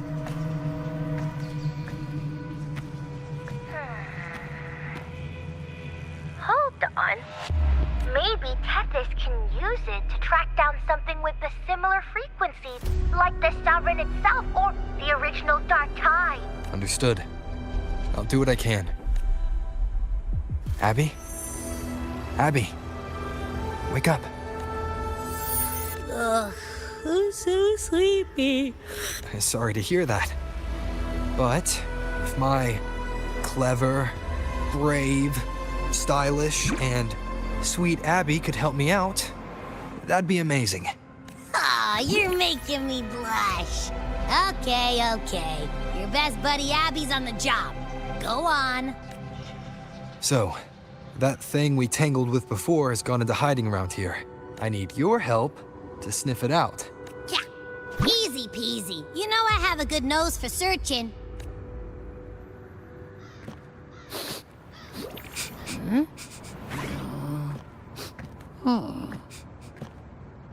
Find anything? The whole place smells like a dumpster fire. And that monster, I can't tell where it is exactly. The scent's all muddled. There's something weird over there.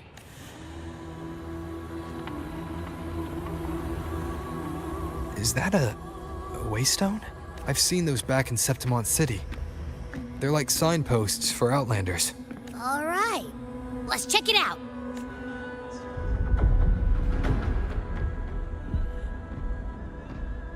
This the one? Yep, this is it. Its right arm is missing. Isn't it supposed to be pointing in that direction? I guess. It wouldn't be a waystone if it didn't show the way, right? Hey, something just flew by that way. It's that muddled scent again. Come on, we gotta catch it.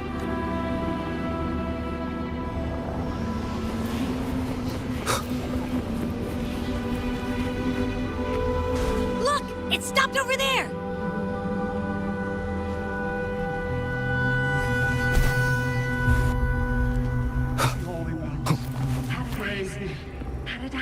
Wind, guide me. It's gone.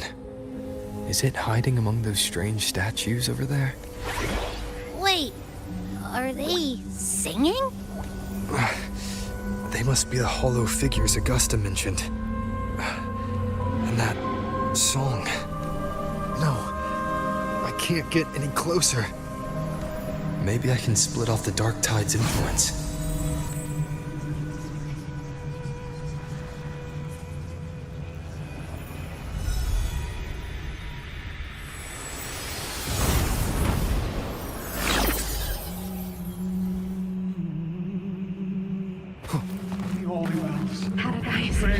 Paradise vital gift.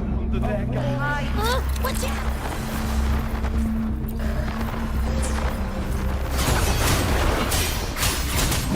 Hopefully this helps. It worked. Nope. That troublemaker's off again.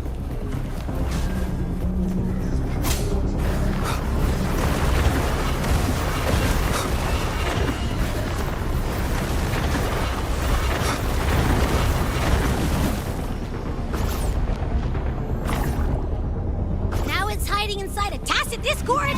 Boo! Don't worry. We'll flush it out. One more time.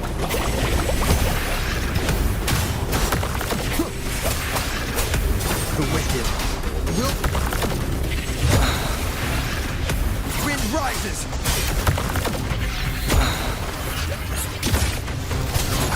Hopefully this helps.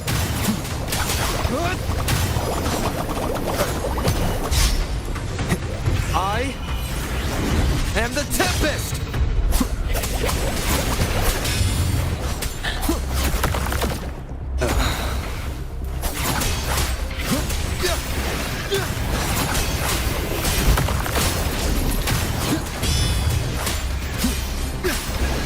The wicked will face judgment! Hopefully this helps. Your hide-and-seek game is over. Time to finish it. Wind howls, unfettered by bounds!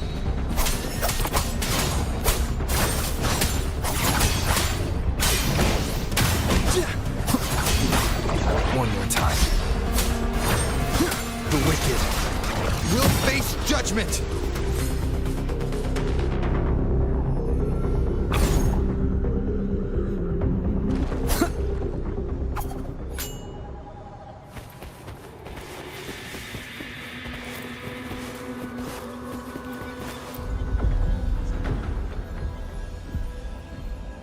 piece of cloth. It looks like something from a gladiator's gear. But why here? This frequency is something else. Is that the same muddled scent you mentioned before? Well, it's got a bit of that smell, but the fabric's frequency is even stronger. Kinda like a brave gladiator fighting a monster. I see. That waystone with the missing right arm had a sleeve that was torn. Why don't we take it to the statue? Maybe it will unlock the next clue.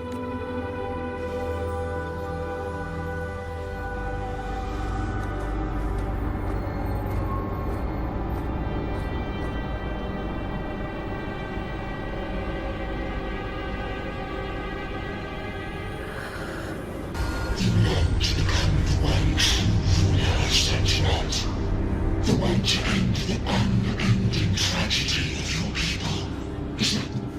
And yet, you remain made of fragile water. Deny it not, sweet child. Take one more step. Grasp it, feel it, embrace it. Come to us. Let divinity crown you in glory and might. Answer our call, and Septimon shall stand eternal, rising above all with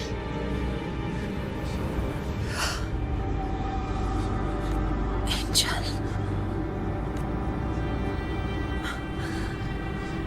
A power granted rather than earned could never truly be mine.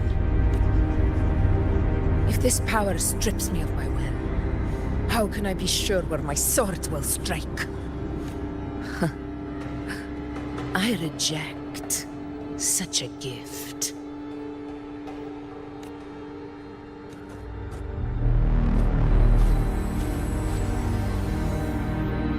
Augusta, I've got a lead. Location's on your terminal. I'll wait for you there. Copy. On my way.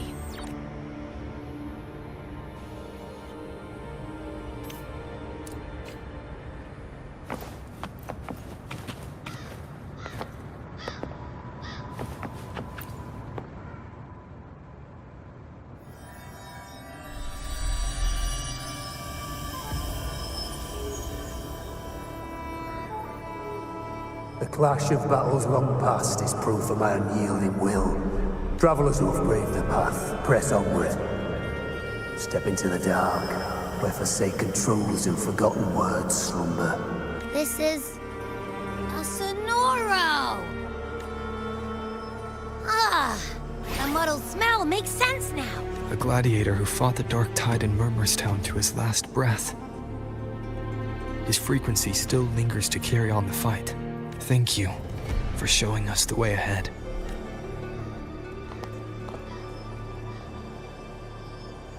Augusta, over here.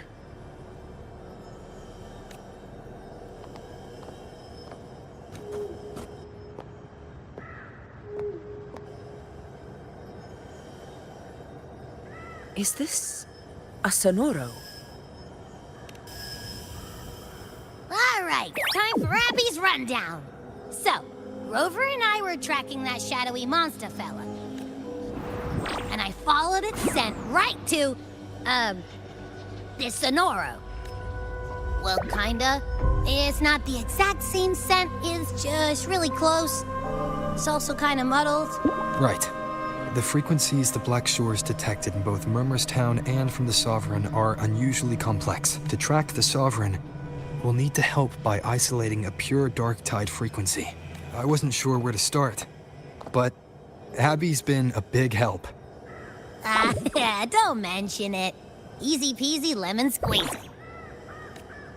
I assume this is your Echo friend, who saved us in the Asphodel Barrens. You have my gratitude. No biggie.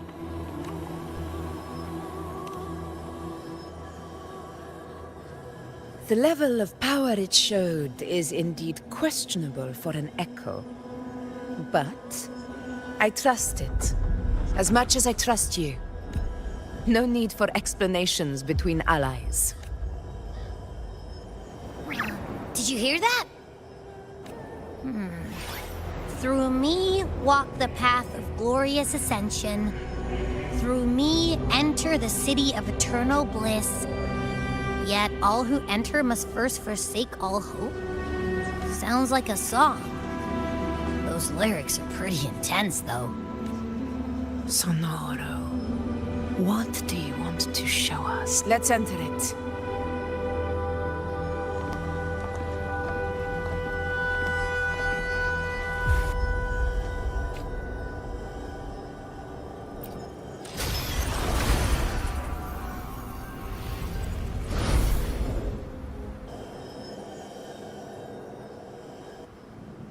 Are we still in Murmurstown? No.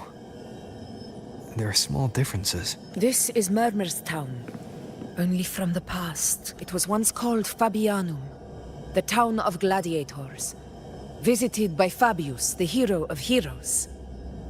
But the dark tide claimed it in the end, leaving behind a scar Septimont will never forget. Augusta, look over there.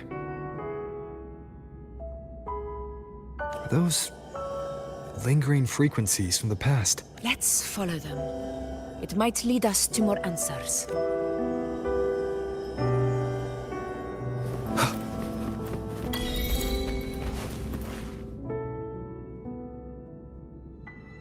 I didn't see you by the Oak Hollow today.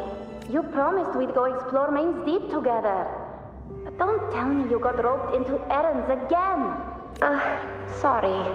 Otto got hurt, and Uncle Philo short on help at the shop, so I volunteered. All right. But isn't it odd how people always come asking you for help? I don't know.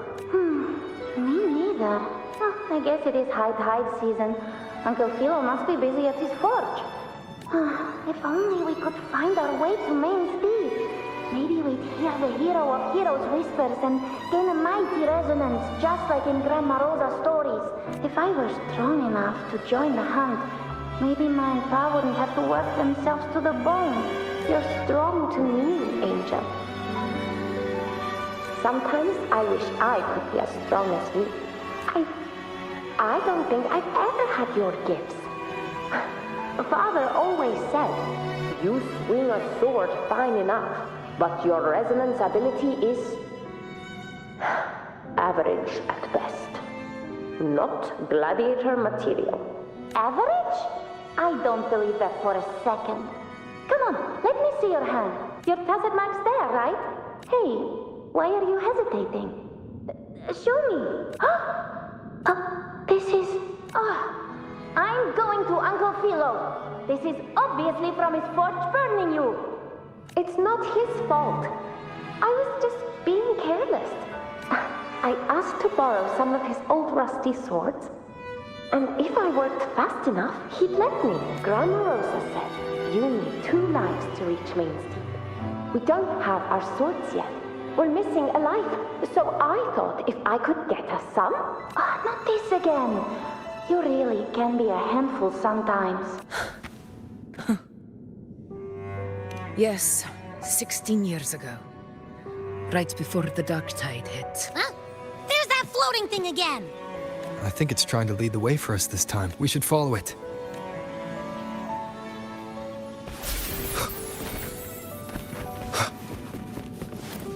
It's hovering by those phantoms.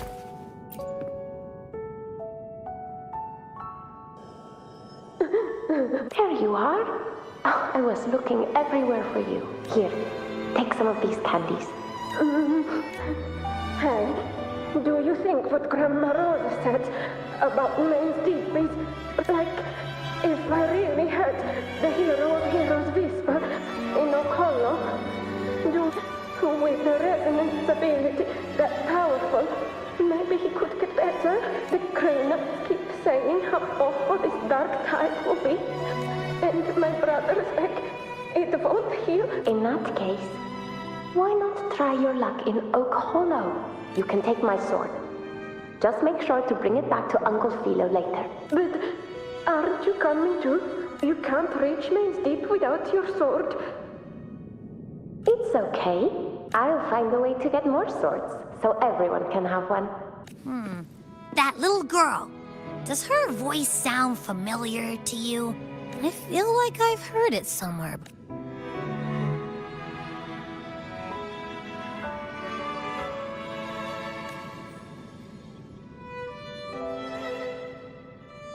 We've got no other leads for now. Let's check it out. More phantoms of the past. Whoa! Look over there! I see it!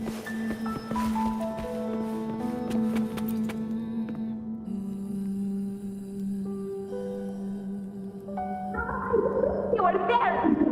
Oh, you wouldn't believe what happened.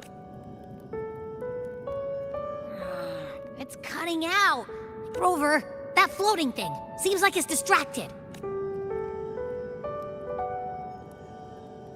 Something's messing with it, but I can't see what. Feels like... Another waystone. That can't be just a coincidence. It led us into the Sonoro. You're saying we should use it to leave the Sonoro, and that whatever's messing with us might be coming from outside. Could be. It's worth trying.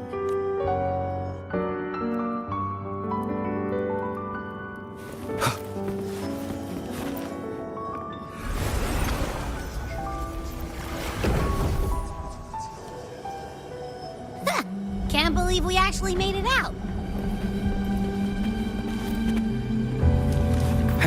More hollow figures. Really was that. Don't worry. Leave them to me.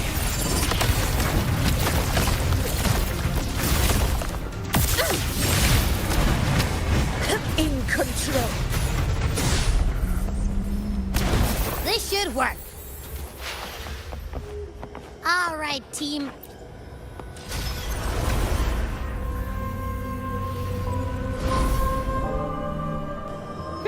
Seems like our little flutterbug has finally calmed down.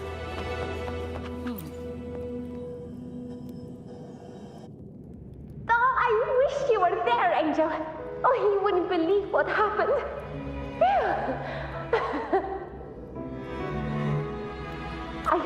I only ran a few laps with Eric, and guess what?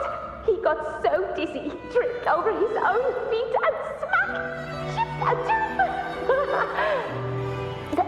Hold still. I'm trying to get the salve on. Look at you. Black and blue and still grinning like a goat. All right, out with it. What do you do to that thick-skulled Enric this time, huh? You're hurt pretty bad. Guess that means no Oak Hollow then. Not that it matters. I bet there's still nothing there but moss and mud. Oh, he was picking on the little ones. I couldn't just stand there and watch.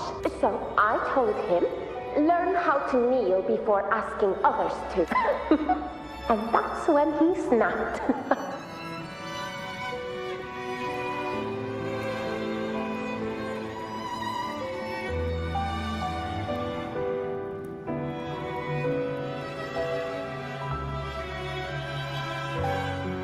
Couldn't beat him, but still threw down.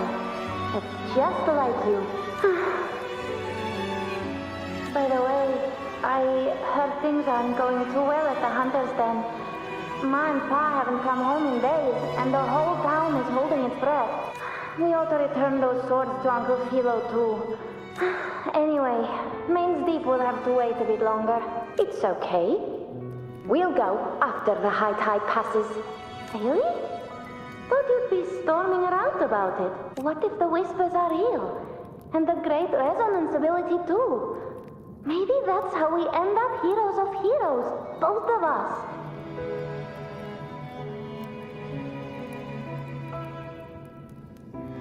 A hero of heroes. That's still what you want, isn't it? It is. I think everyone in the village wants that. The priestesses say that once you become a hero of heroes, even the dark tide won't scare you. Makes sense. Not just any hero, but the hero of heroes. Feels a long way off for us. But maybe it also means making people smile. If the dark tide disappeared, everyone would be happy, right?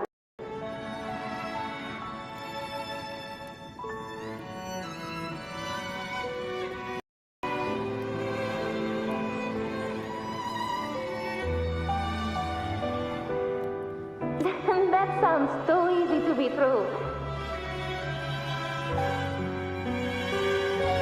But if that's all it takes, you've done it already, Augusta.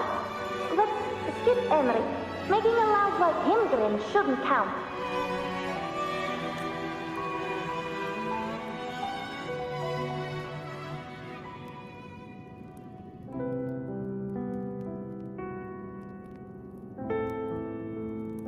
Augusta. That's me.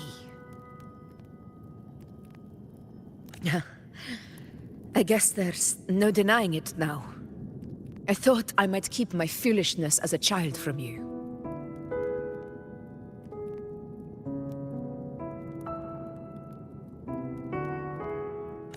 So, Murmur's town, Fabianum, is your hometown?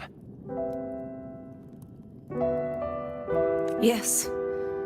It's been a long time. I never imagined I'd see my past like this.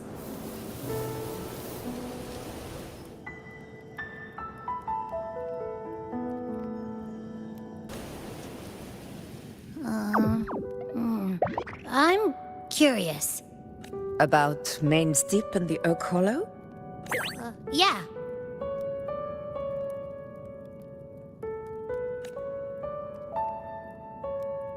The name Fabianum once stood for glory. As Septimon's front line against the Dark Tide, it held the honor of receiving legends, like Fabius, Attilius, and Valeria. Perhaps that's why Hero of Heroes' tales always lingered here. The most popular one was the tale of a great journey to Main's Deep, the ruins of an ancient civilization. It was said that if you brought 2 lives, yourself and your sword, you'd be granted entry. And within, you'd hear the unceasing whispers of the legendary heroes. Whispers, they say, capable of awakening resonance ability, as mighty as the hero's own.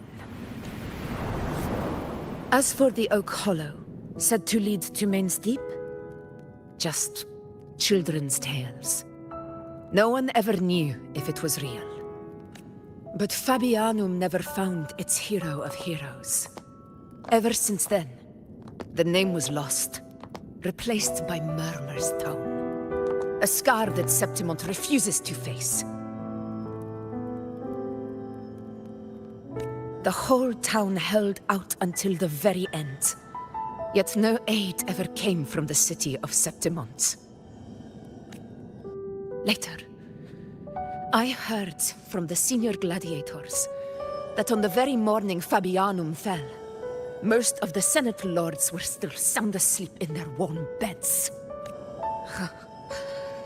It wasn't the Dark Tide that doomed my hometown, but those in power who were blinded by greed and failed to act.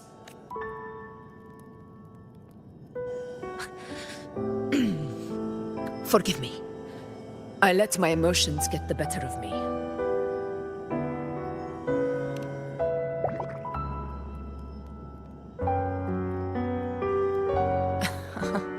I see. Then perhaps I should spend more time with you, like you once did. Anyway, why did the Sonoro reveal all this to us? Maybe it's helping us find that, pure dark tide frequency? The scent does feel clearer now. less muddled.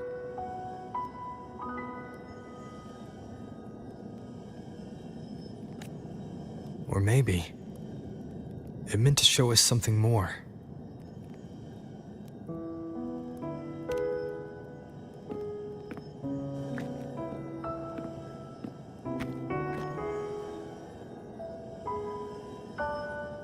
A soul who endured the Dark Tide's corruption and still fights to speak the truth.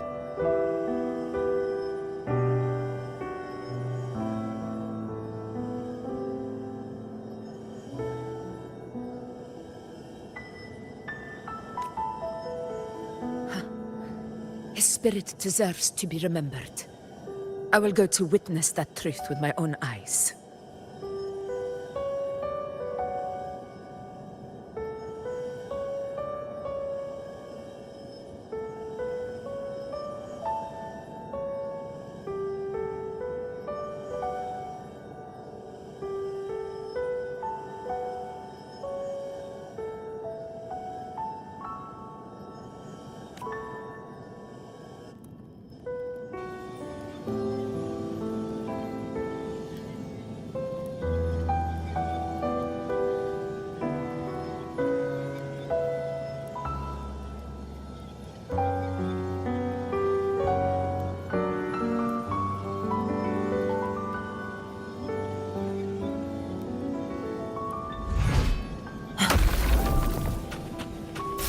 Those phantoms ahead.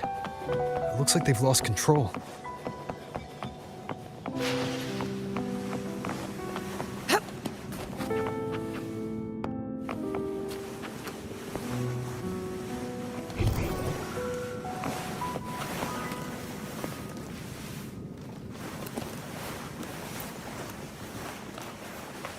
Everyone's been...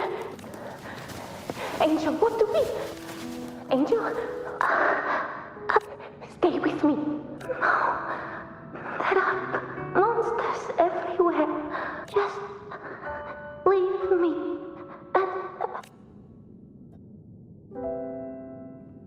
Huh? It stopped again. I don't hear anything. Did it end just like that? I remember being trapped inside with Angel, surrounded by tacit discords. If it hadn't been for a brave gladiator stepping in and fighting them off with his life, none of us would have made it. Perhaps we recreate what happened back then, to stir the phantoms. We defeat the tacit discords, just as that gladiator did.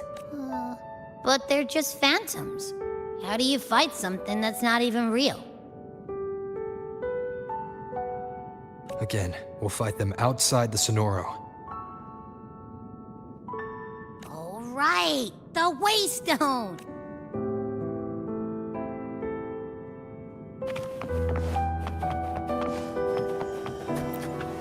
Honor cannot be summoned.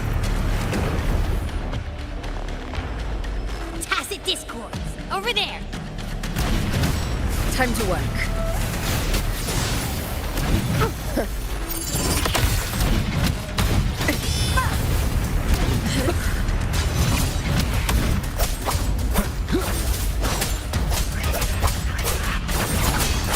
Hopefully this helps. Purging all evil.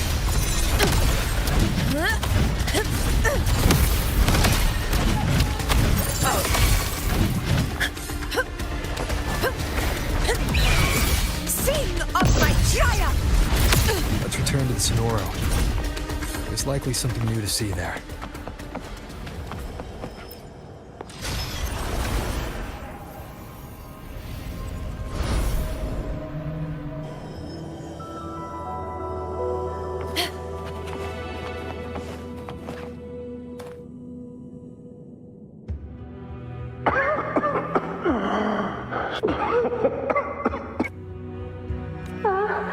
He's not breathing.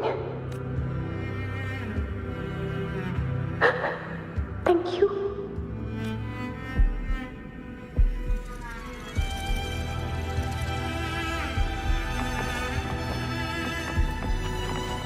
Stay close, Angel. It will be all right.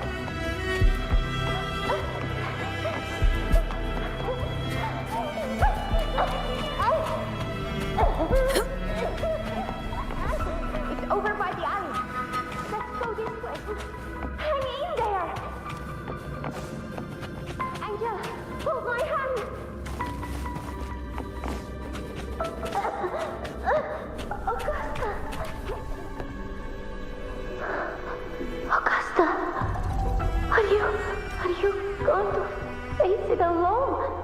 No, don't. Just come with me. I promise I'll get you out of here. No! Augusta! Augusta!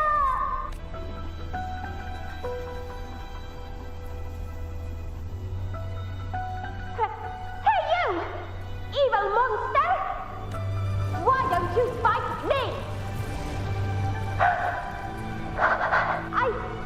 I'm not scared. Come on, I'm wide open.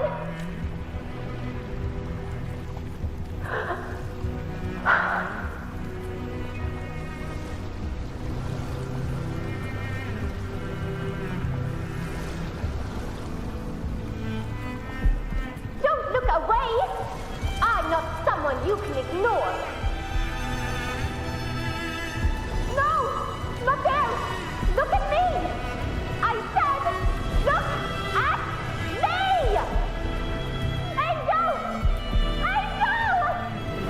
The dark tide answers only to strength.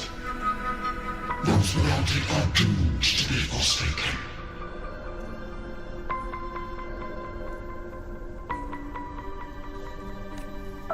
Augusta, my brave yet fragile child, your strength is far too feeble, unfit to sate the hunger of the dark tide.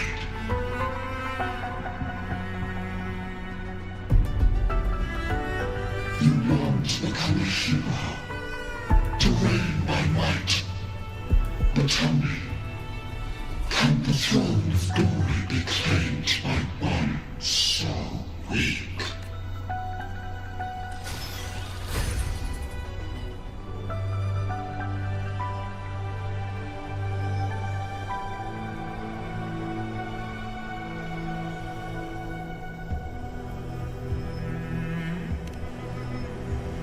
The dark tide paid me no mind. Its target was always Angel. And the whispers, they were real, but not as the legends promised. What I heard were words of cruelty. None of it matters now. Those things belong to the past. I was a reckless child, a hatchling, flailing with a sword I could barely hold.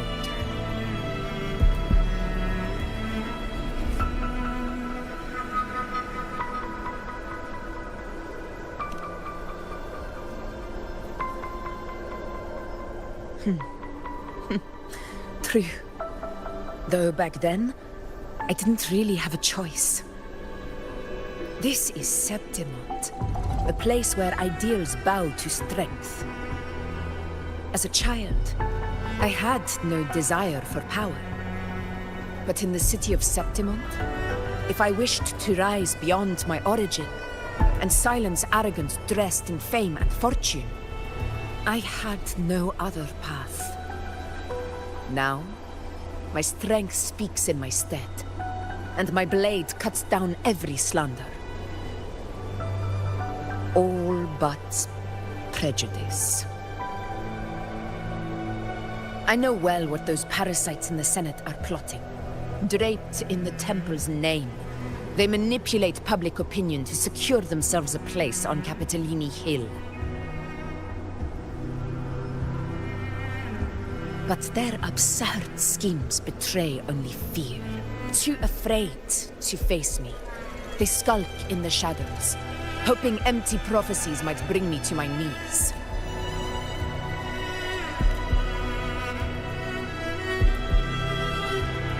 It's not about belief. It's about not fearing them. The dark tide still haunts Septimont. People live in terror of losing their homeland again. And so they cling to the hope of a hero of heroes. As Septimont's effort, I must stay strong and answer their call. A ruler has no right to falter. If my resonance ability raises doubts about my right to rule, then let the true hero of heroes step forth and challenge me. And if none appear, I will decide whether this title is worthy of the weight of a ruler's glory. One of the prophecies speaks of a hero of heroes, wielding extraordinary power, rising from the dark tides. As I see it, you, Rover, fit that image well. Should it be you? I would gladly accept your challenge. A person of immense strength is either a nemesis or a kindred spirit, both of which are intriguing to me and my blade. Me? Honestly, the thought never crossed my mind. From what I've seen, being a true ruler isn't about having immense strength, whether that's a powerful resonance ability or sheer might. I've met people from Huanglong to Renacida who live with real integrity. Their skills and backgrounds were all different, and none of them were perfect. But what defines them isn't strength or anything that can be measured. It's the spirit they were born with. Resilient, unyielding. That can't be stolen. Believe me, Augusta. I see that same spirit in you. I see. You know once said something similar to me.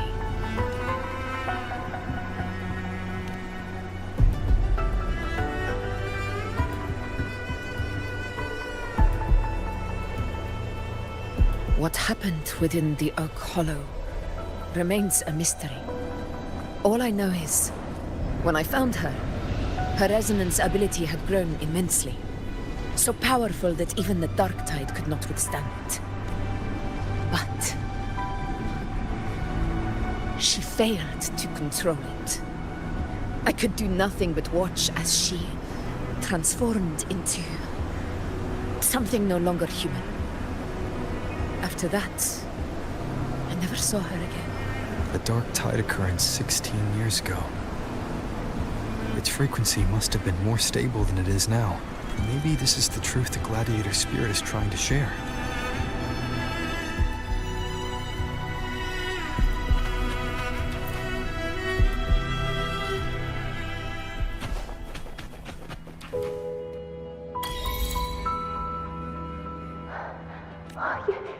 You defeated the Dark Tide, and your wounds, they're gone. Angel, are you...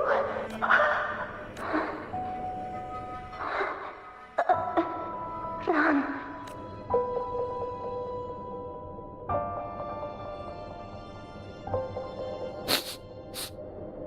It's that smell, Rover!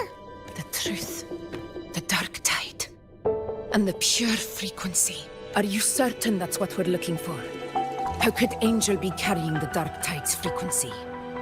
If anyone can sniff out the truth, it's Abby. But just to be sure, I'll send the data to Buling once we're out of here. The Black Shores will give us an answer. All right.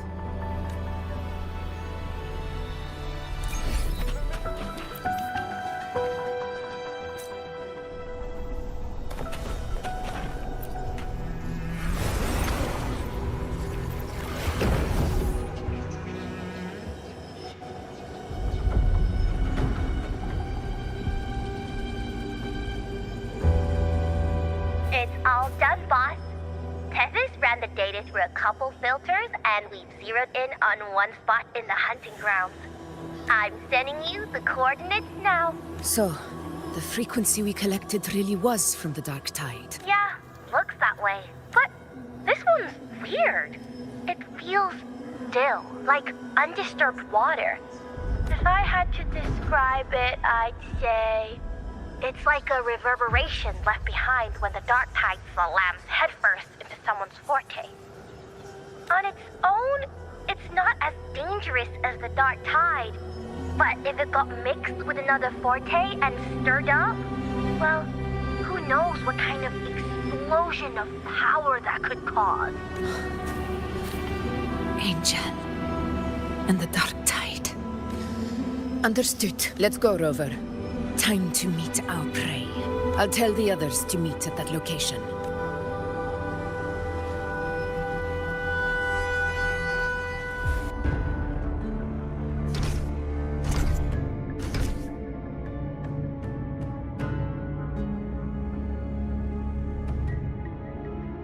Please hurry, everyone.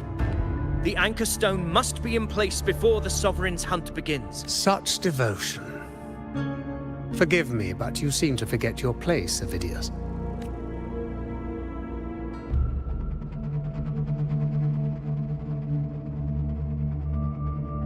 Is that so?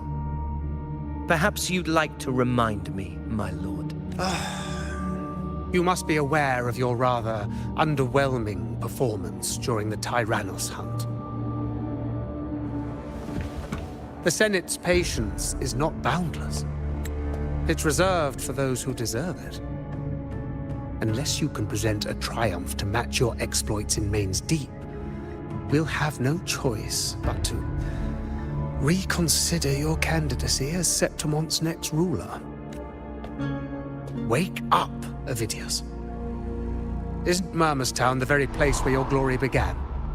That, Avidius, is your true arena. Yet here you are, entangled in Augusta's petty concerns, when you could be seizing something far greater. How very amusing, Lord Falco. You seek a ruler strong enough to lead, yet pliable enough to be led. You'd have better luck finding a needle in the sea. Were I in your position, I'd keep my mouth shut. If Septimont falls, so will your ambitions. And allow me to remind you. I entered Main's Deep because I had no other choice, and my duty as a gladiator demanded it. The blood I shed, the blade I wielded, these were proof of loyalty, not entertainment for the Lords. If that's how you see it, then perhaps it is I who should reconsider this alliance. How dare you! Ha! Got some grit, eh? Haven't let ambition cloud your mind. I like that. Falco, what are you...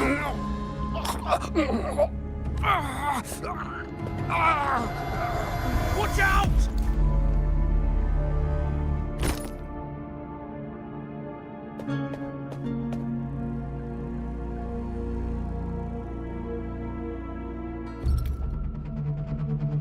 He may be under the Hollow Figure's influence.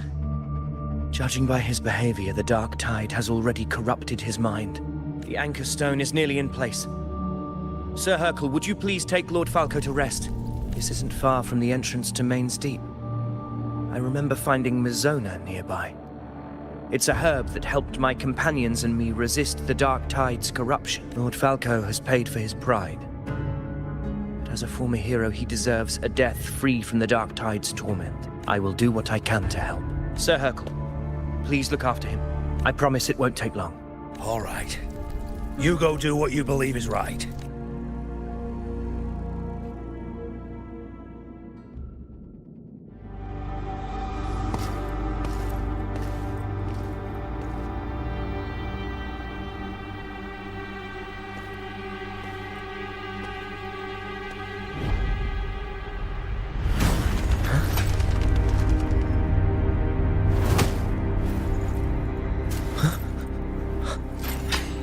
Could it be? No. It must be the Dark Tide's illusion. This wall. No. It can't be. My fellow gladiators, our prey has finally revealed itself. Move to the marked coordinates. It's time to hunt.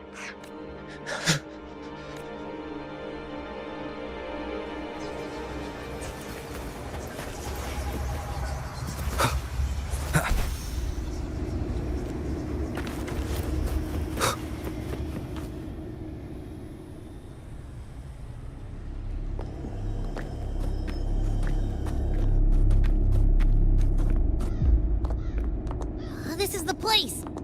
The smell's getting stronger!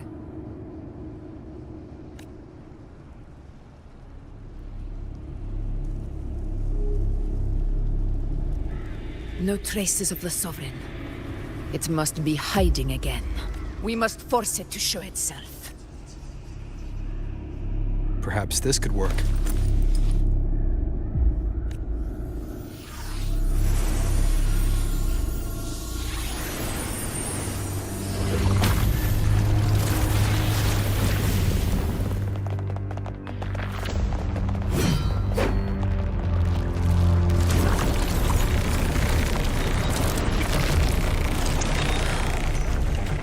over there.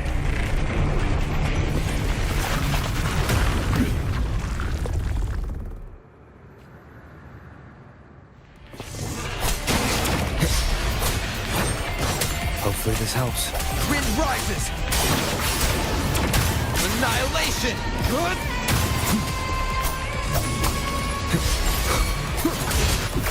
Conquest begins now.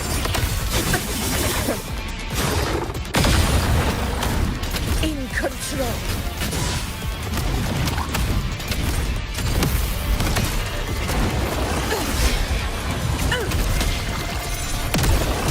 Barely felt it.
But my belly is full.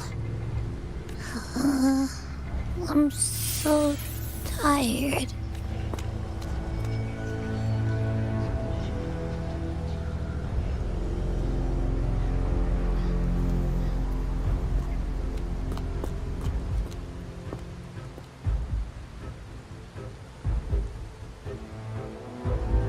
Faithless one. Must you refuse to now become the blade that strikes you down? To spawn a divine gift is to invite consequence.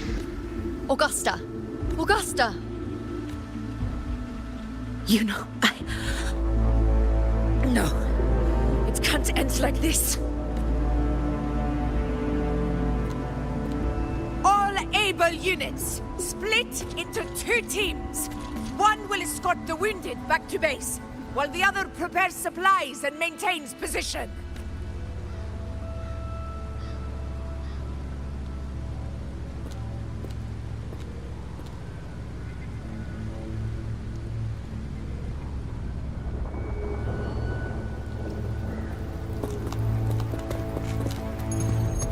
Boss, what's going on? I got a bad feeling just now and Tessus won't stop pumping out alerts.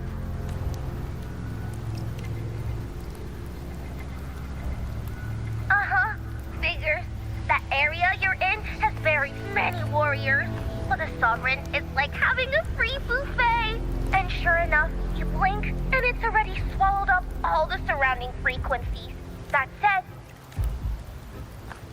the situation's bad, no doubt, but we're not out of moves yet. The dark tide isn't spreading at full speed. If we act fast and find the Sovereign's weak spot, we might just pull a miracle for Renacita. Let's see. Fire under earth, light be blocked. That's it! Tessus is showing messy internal frequencies and unstable structures. Looks like if we can stir up the mess in its gut, even with something small, we might just throw him off balance. And then maybe we can wrest the Earthrend wedge back and readjust it.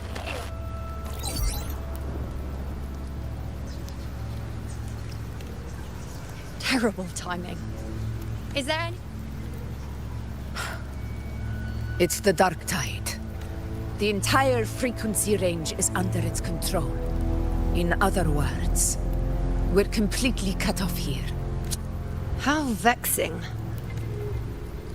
The dark tide's inside. If we feed that monster something else. Right, the Anchor Stone. You're suggesting we let the Sovereign absorb the Anchor Stone.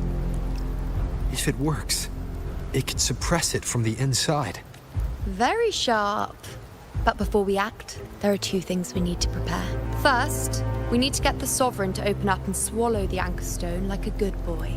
That will be on you and Augusta, Rover. Second, the dark tide itself must be stabilized to keep the Sovereign nice and solid. My job, naturally. No one else is fit for the task.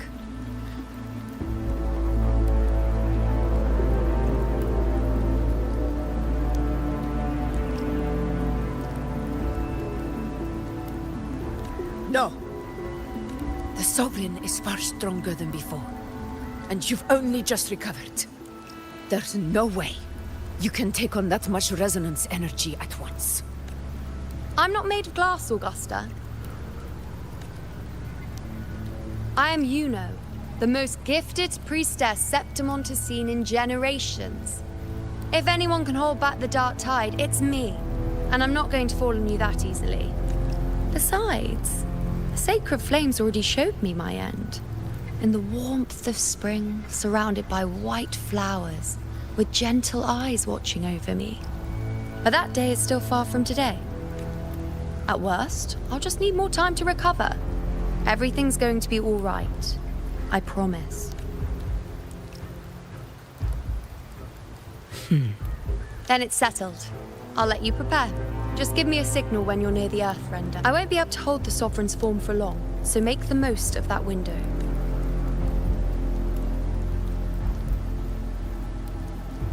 Did you forget anything?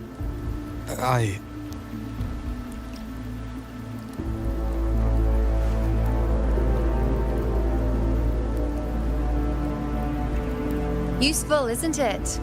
Keep it close. No matter where you go, a part of me goes with you. Got it?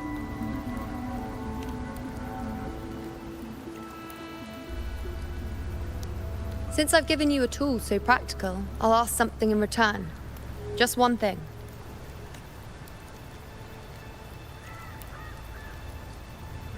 Promise me you'll stay by Augusta's side and face whatever destiny sets upon you, together. This isn't a command or a suggestion, it's a personal request. Only you can do this. You know. I think I understand what the unknowable void in your fate really means. It's not nothingness, Rover. All along, it's represented a future that can't be defined by anything but your own will. As long as that void exists, you control your story.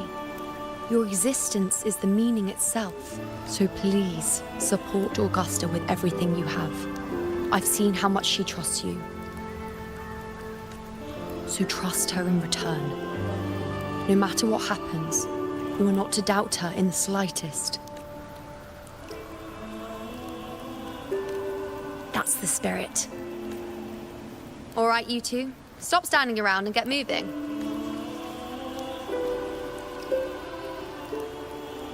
The sooner you settle this, the sooner I get to leave this boring place. You know, one last question. For someone without an unwritten fate, is it true they can never break free, no matter how hard they struggle?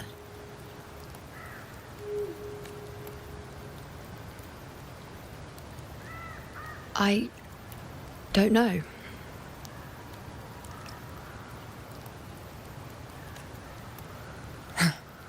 That's all right.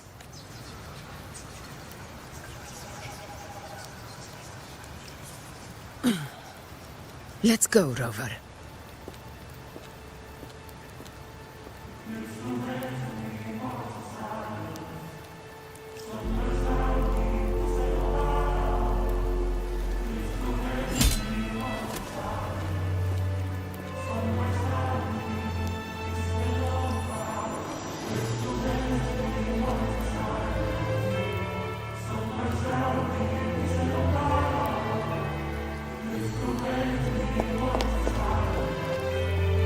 Wait, Augusta!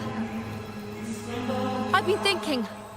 Our final fate might already be written, but how we walk that path is up to us. We as humans are meant to carve our own way forward. If we can't rewrite fate, then we chase it, outpace it. Then when we catch up, we'll smack it right in the face. Don't forget what you once said. A ruler assumes their place by accomplishing the impossible for their subjects.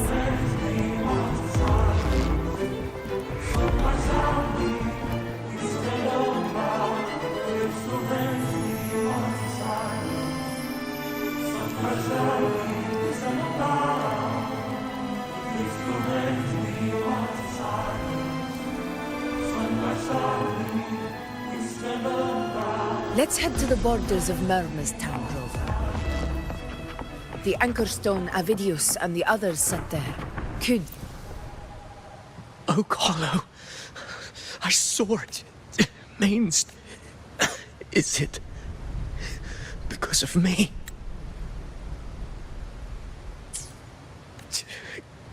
My memories...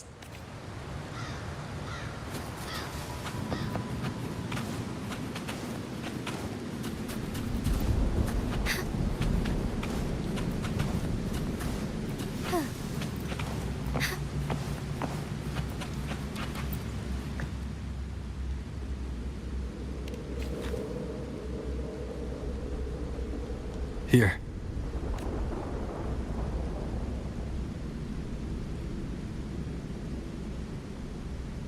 Why did you...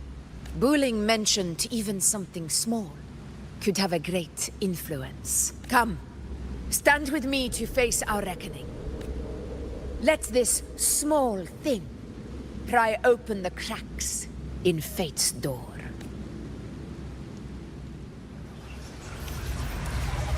Leave it to me.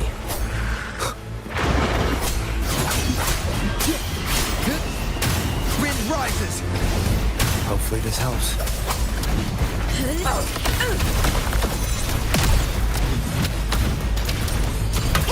In control.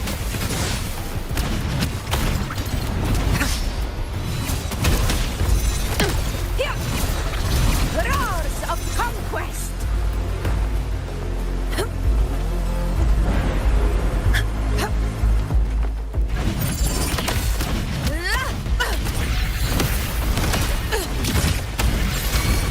In control. For Septimons! Unmatched!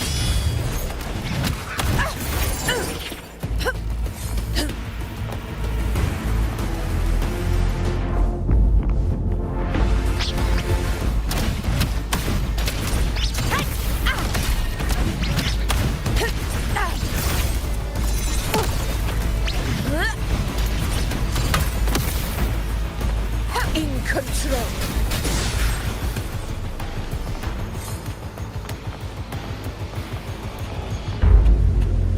Honor cannot.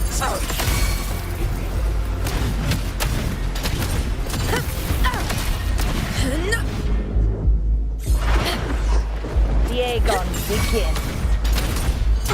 Rulers rule. Winners win. One strike is enough.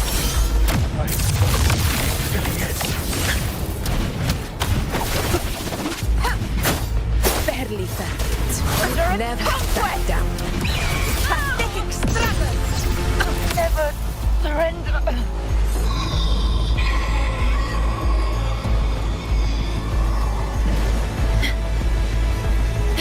Roars of conquest.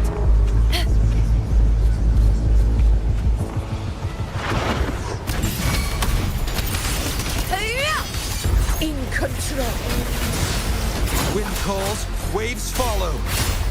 Hopefully this helps. The wicked will face judgment. Wind howls. Unfettered by bounds. This is my moment.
chase your fate, Augusta.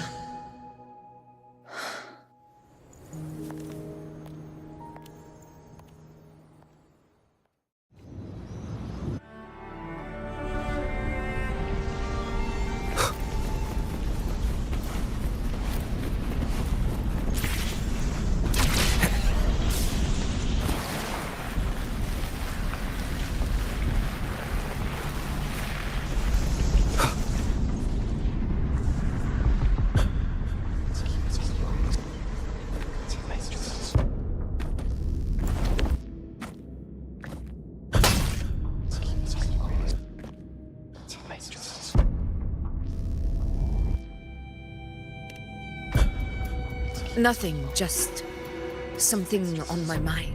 Do you still remember what the Whispers told me 16 years ago? The dark tide answers only to strength.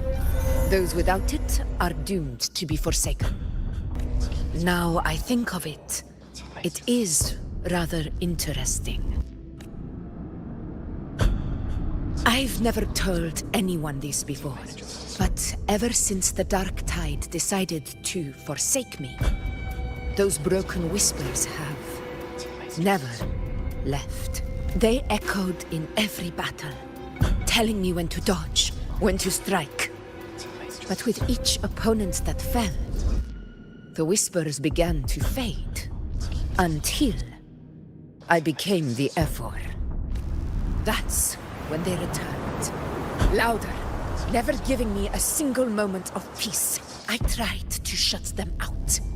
But every time I strayed from their guidance, fate would strike me down in the cruelest of ways.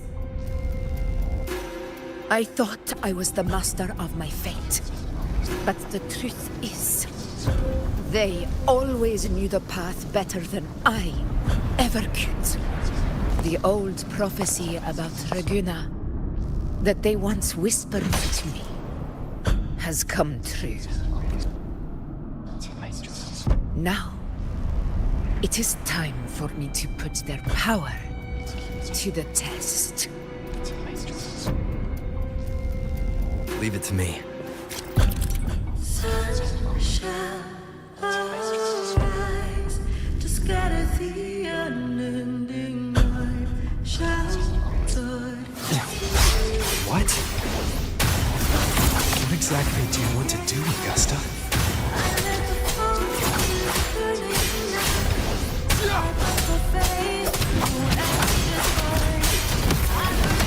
The wicked will face judgment! Wind howls. Unfettered by bounds! Annihilation! Hopefully this helps.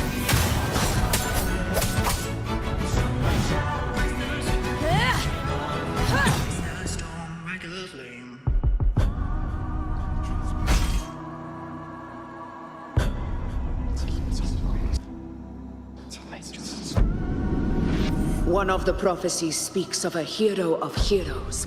As I see it, you, Rover, fit that image well. As long as that void exists, you control your story. Your existence is the meaning itself. So this is her plan. Losing this battle to mark me a hero of heroes so the temple's prophecy will be fulfilled. Augusta. Give everything, Rover. I have realized this is the duty I must fulfill. Ha! That's it. Show me your strength. The one to stand beside me for the throne is you. And only you. Hopefully this helps. Tempest of Slashes.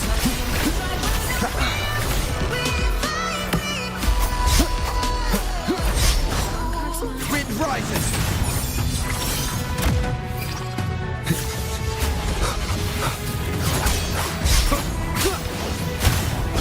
Keep it together. Tempest of Slashes. Waves rise.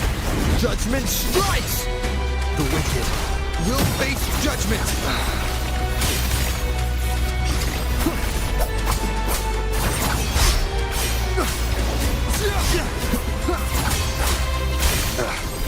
timing.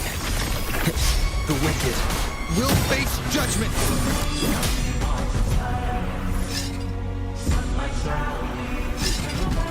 You still have a chance for us. The divinity of these against even the greatest fears.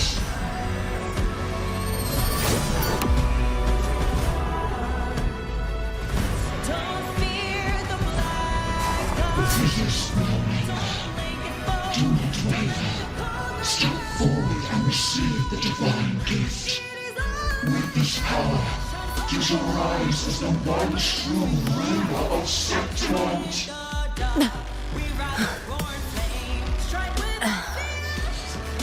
And glory return with the blood of the old king.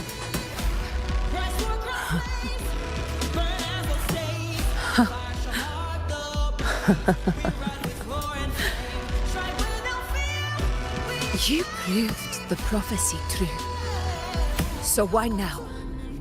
Why this sudden urgency to stop me from fulfilling it? Unless I was your target all along. That power you spoke of was always just a trap. Answer me. Who are you? And what did you do to Angel?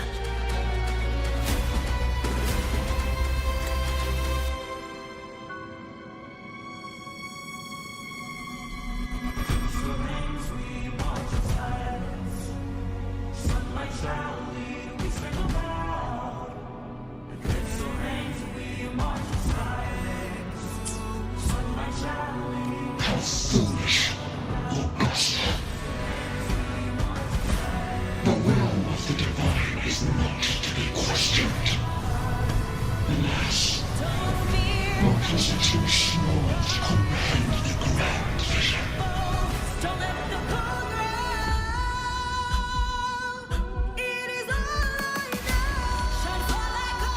Rover, what is stopping you from being Septimon's hero of heroes? You, the unwritten one, are blessed to shape your own fate. And I must walk my own path as ruler. Go, fulfill the prophecy that was always meant to be.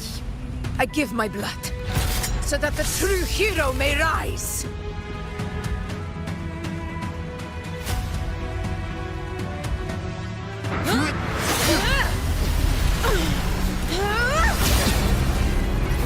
Brazen, faithless one, receive the judgment of the heavens. The sacred crucible shall reshape your soul. Soon. I already said Raguna's divinity didn't get a seat on the ship.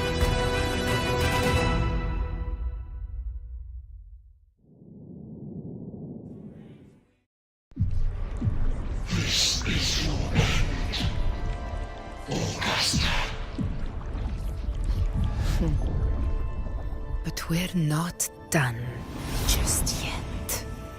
Insolent heretic. If this is what you want, we shall grant you an endless beast of despair.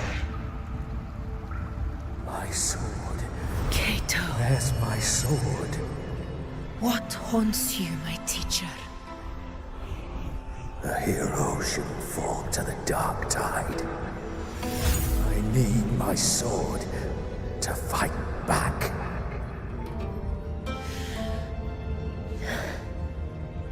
Please, take it. Take it and fight for what you believe in. Thankless empathy.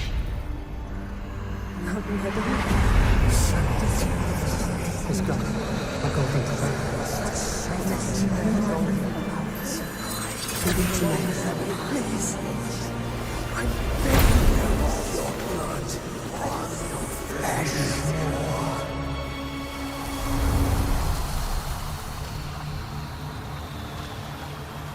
loser, left with nothing.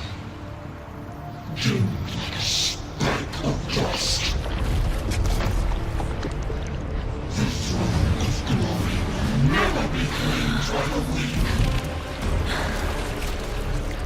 A loser, left with nothing. How wrong you are. My lady. People follow Allow me to join you.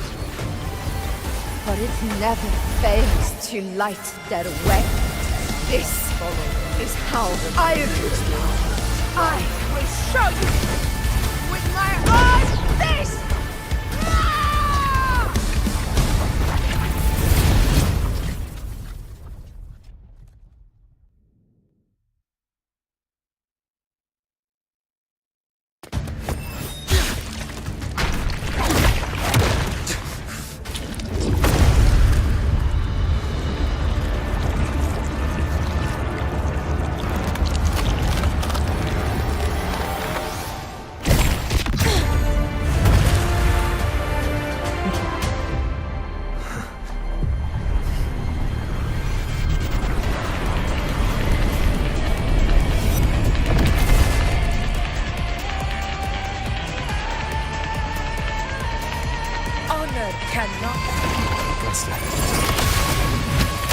Again, my friend. It seems my will won't let me miss a chance to fight side by side. Come, Rover. I've been waiting for this moment.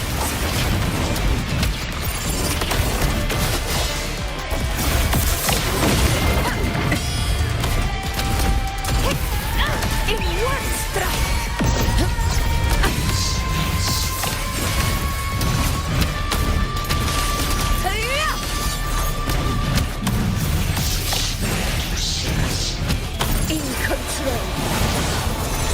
Wind calls, waves follow. Hopefully this helps.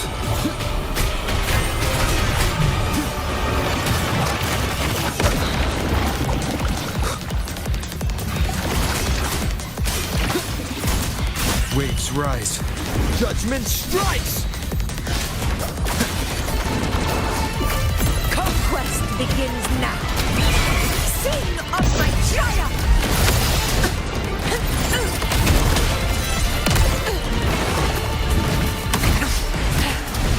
So, it's finally come to this. This is how a true battle should be. Robert, fight by my side. This time, the blade of victory shall pierce the hollow sovereign's heart.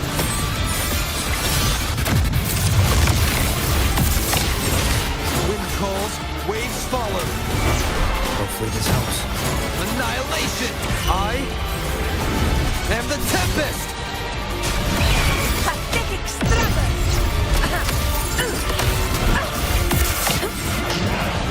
In control. Well played. Now back down. Ghost of Slap. Hopefully this helps.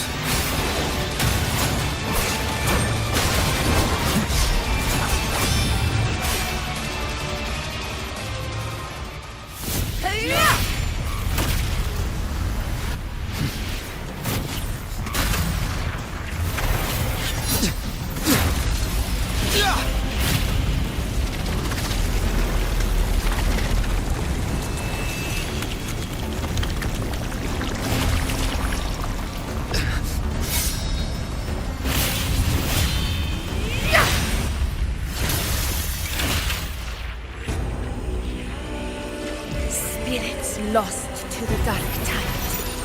I hear your cries. Join me in battle! Let that false divinity witness what true heroes are!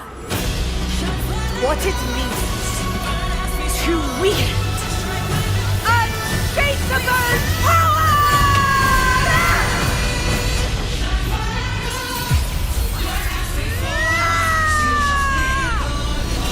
We ride with roar.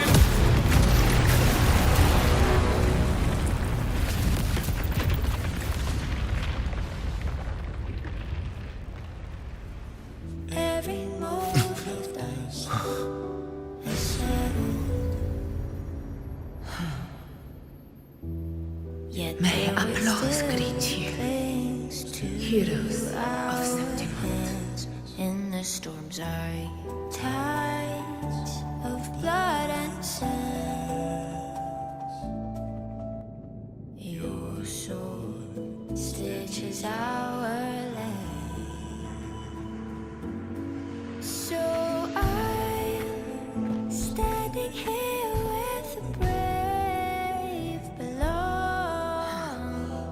A heart-won battle, wasn't it? But to sing your song, may I be a blazing torch, your light to guide you back to God. Yes. Eternal fire. It's all thanks to you, Rover, Septimon's hero of heroes. In that case, I could say the same to you. As the prophecy goes, the hero of heroes, wielding extraordinary power, rising from the dark tides. As I see it, you, Augusta, fit that image well. Extraordinary power. That's a bit much. I know my limits. But I do think I've earned that title. And it's one we could share together.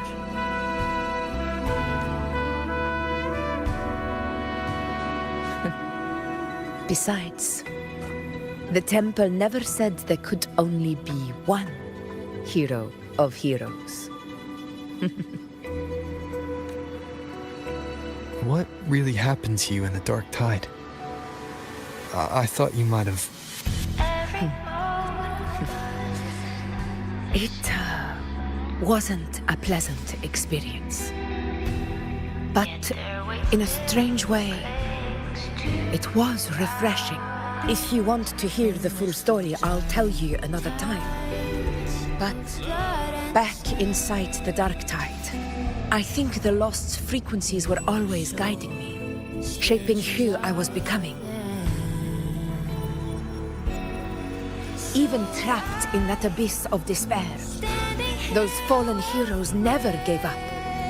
They lit a faint, warm light in the dark for me.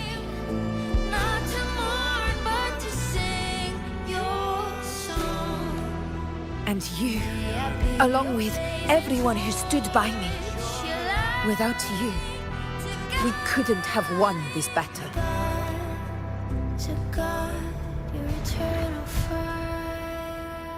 Perhaps the title of ruler is too narrow and too hollow to define the true spirit of humankind. A civilization's glory is forged by generations of brave souls. It was never meant to be one person's medal of honor.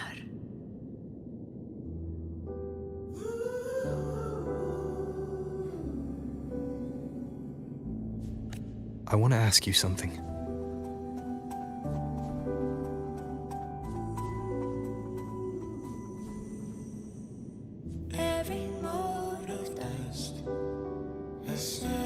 Why did you ask me to join the hunt? Yet their weight still clings to our hands in the storm's eye. Because my warriors and I wanted to fight beside someone like you. And that hasn't changed. Stitches our land. So I'm standing here with the brave below. But I will be honest. Part of it was because of your unwritten fate. I'd been preparing for this hunt for a long time.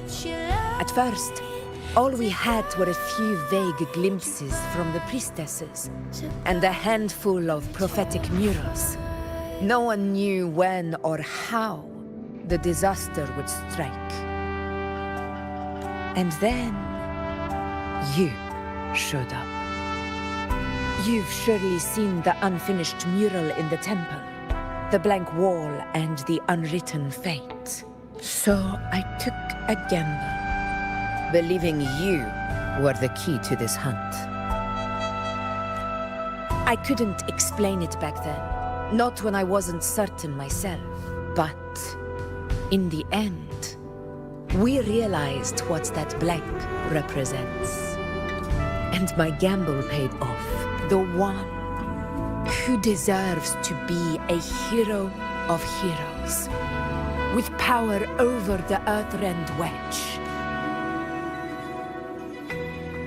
Thank you for your trust.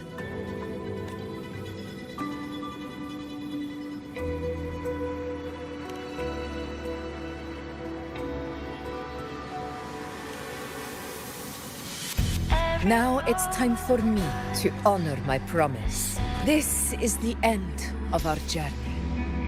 The Earthrend Wedge.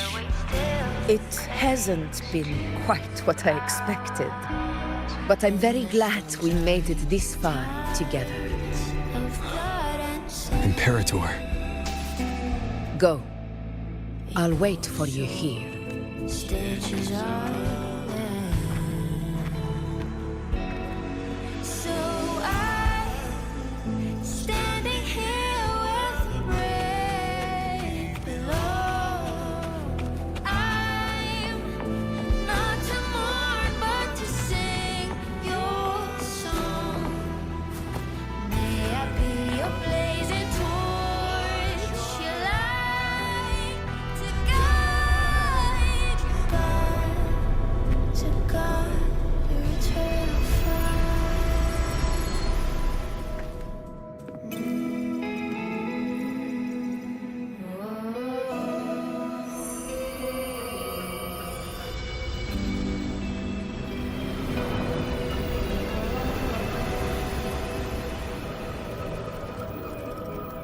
Discoid.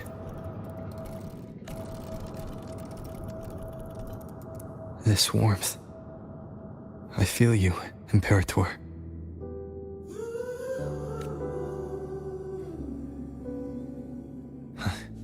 I better get back.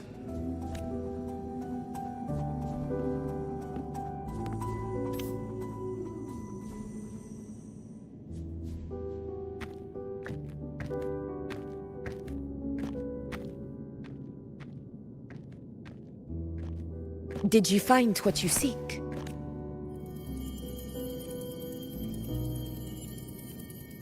A discoid. Looks like a compass. The structure's odd. There might be a hidden compartment inside. Can you try opening it?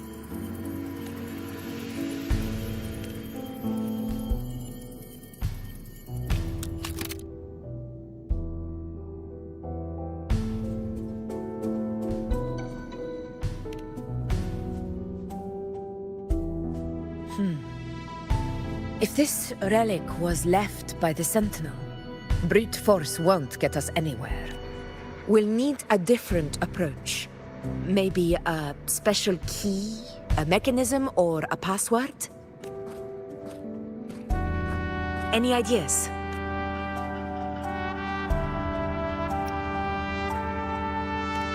There's a friend of mine who, well, she knows a lot about Imperator.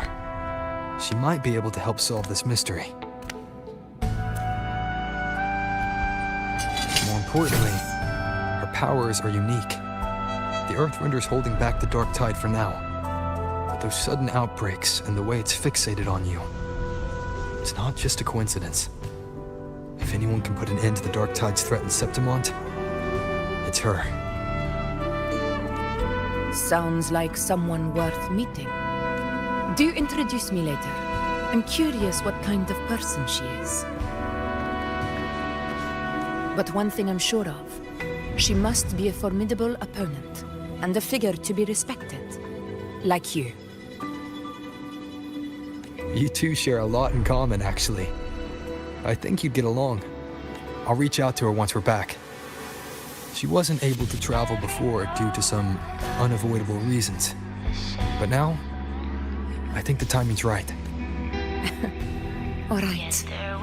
Let's set all this aside and enjoy the victory we've earned. There's probably a bonfire roaring at the encampment by now. Rover, it's time to return to those waiting for us. We won this battle, but the war is far from over.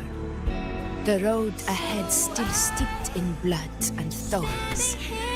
But with you, and everyone who stood beside us, the banner of Septimate will never fall.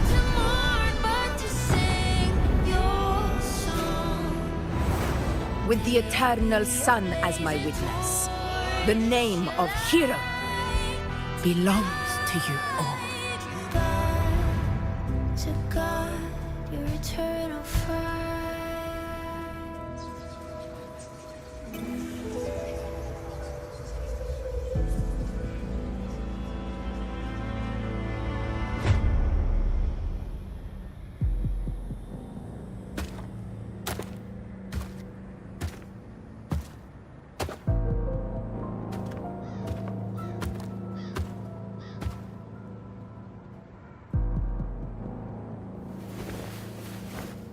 What a beautiful ending, my near-perfect protagonist. I must confess, even I didn't see this coming.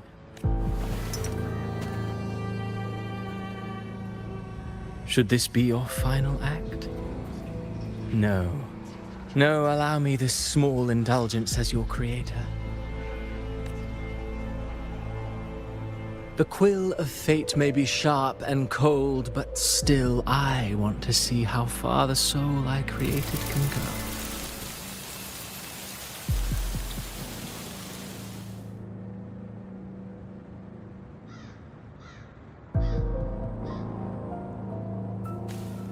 After all, it's the stories that sink deepest into the mire that stir the heart most, don't you think?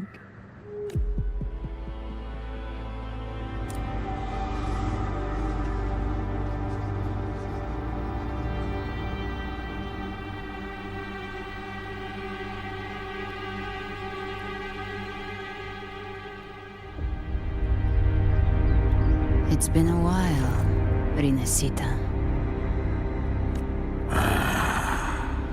What prey do we hunt this time?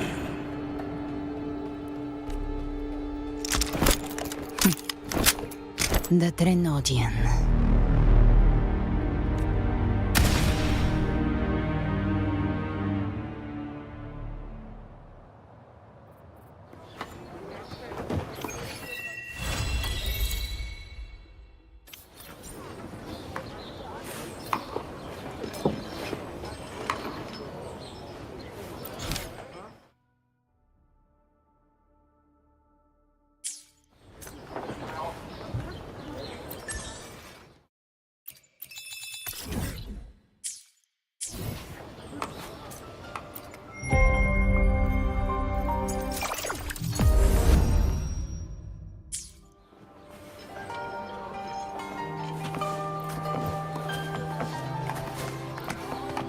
Check out that medal you got there. It's as shiny as the edges of the sun. Can I touch it? No, wait. Can I try it on? I'll polish the sheath for you.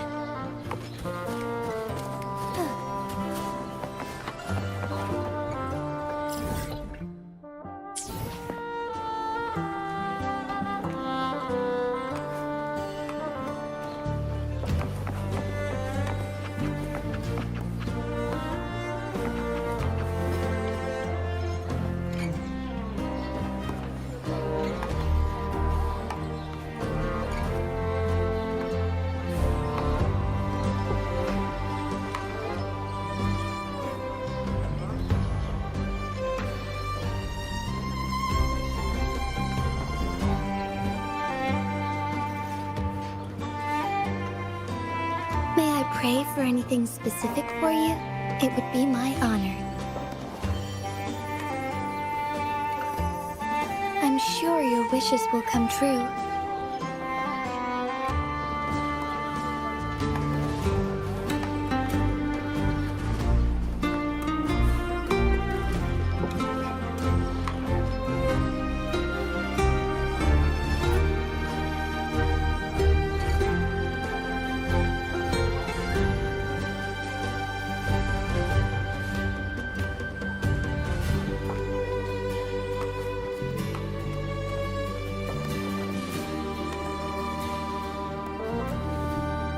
pray for anything specific for you, it would be my honor.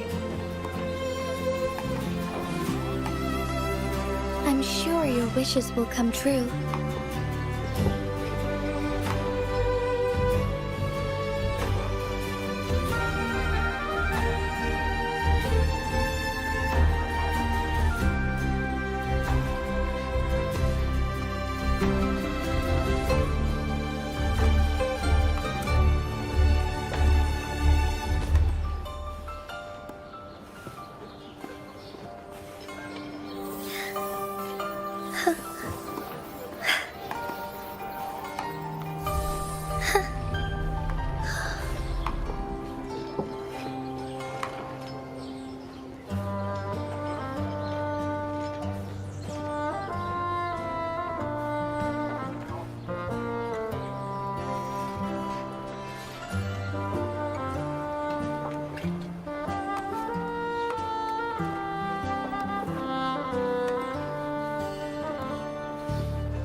May I pray for anything specific for you?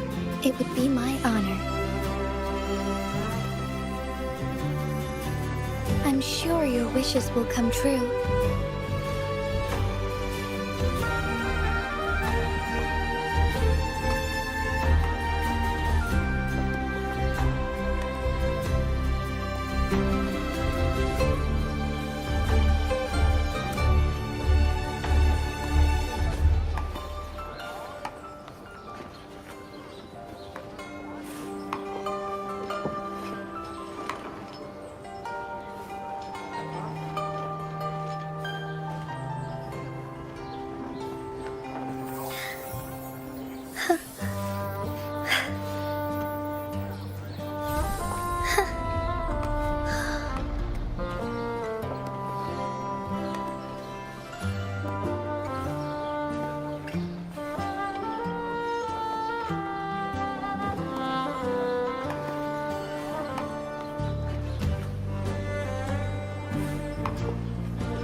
May I pray for anything specific for you?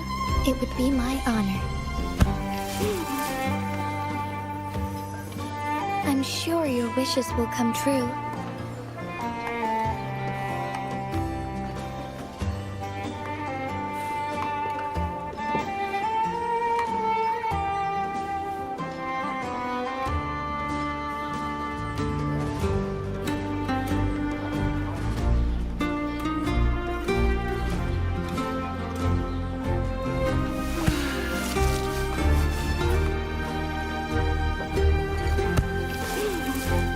May I pray for anything specific for you?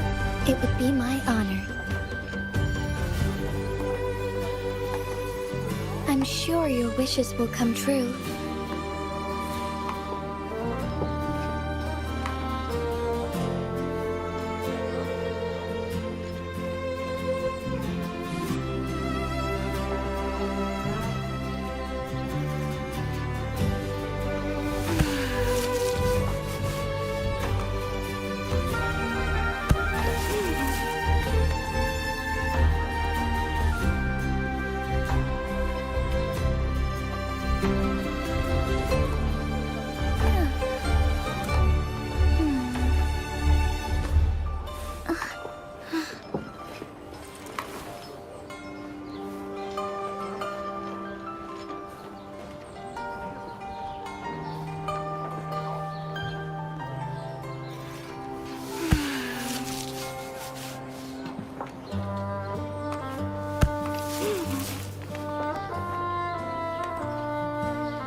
Congratulations.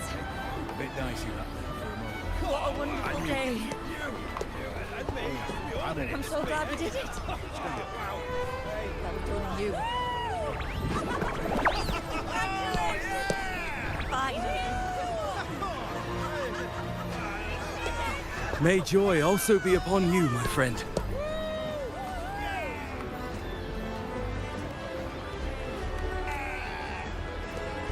The Sovereign is dead. Now we pause in our victory to honor the hero of heroes and all those who stood by her side. I am Bruno, Master of Ceremonies for the occasion.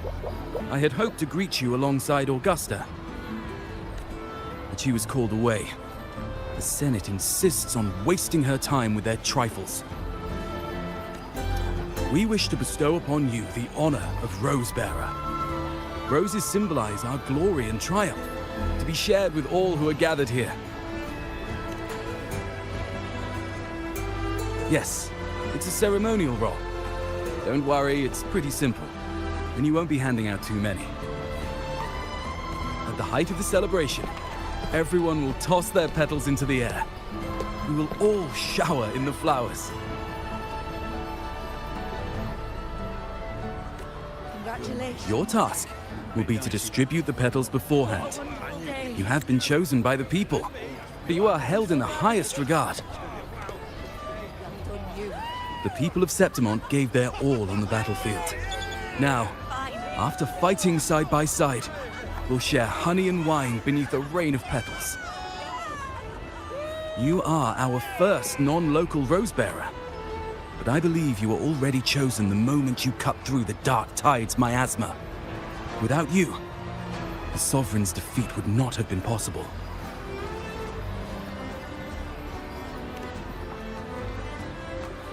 Yes. Oh, I hope you won't decline.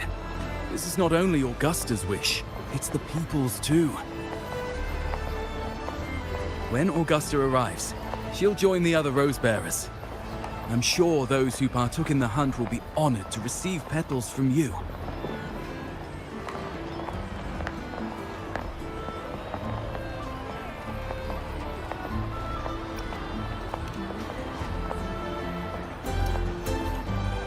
Very well. I'll leave it in your capable hands. As for who you choose and how, trust your instincts. It's just like a toast or a priestess's oration. All part of the celebration. No need to overthink it. Now, enjoy.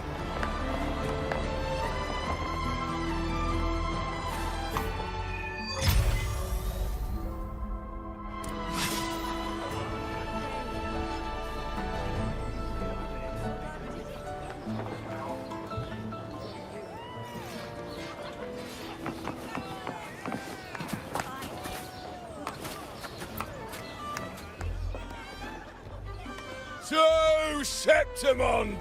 To peace after the storm! Yes! To the hero of heroes! To you, to me, to...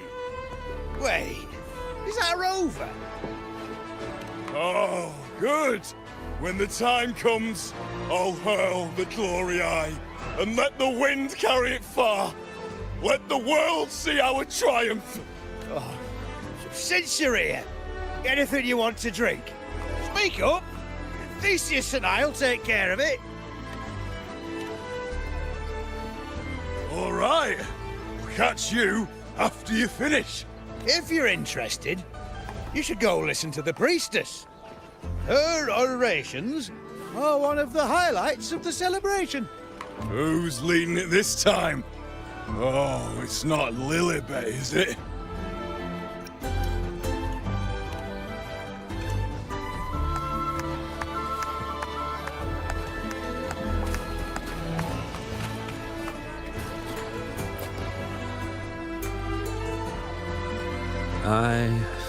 I'm still worried. The Paradise was stopped, right?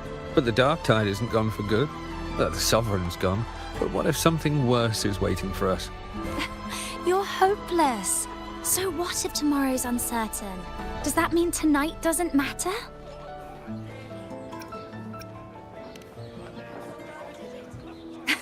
That's the spirit. Tonight is for those who've bled for it. All of us. Speaking of which, Rover, you're here early.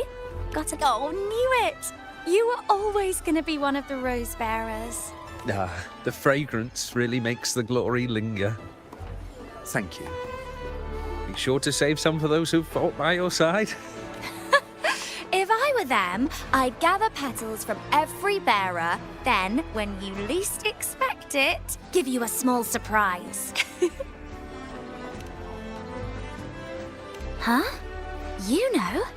There's not much left. I'll hand some out over there.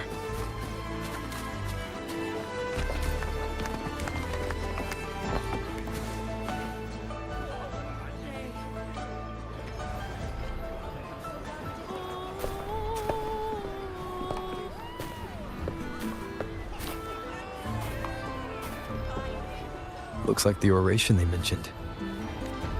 Yeah. Oh, yes. Huh. I thought for sure it'd be at an event like this. Well, guess I'll catch her later. Yes. I fear that until Grandmother Lilibet finds a gifted successor, we shall not glimpse further into Septimon's future. By the light and fate above us, we are but apprentices carving insights into stone, passing their words along.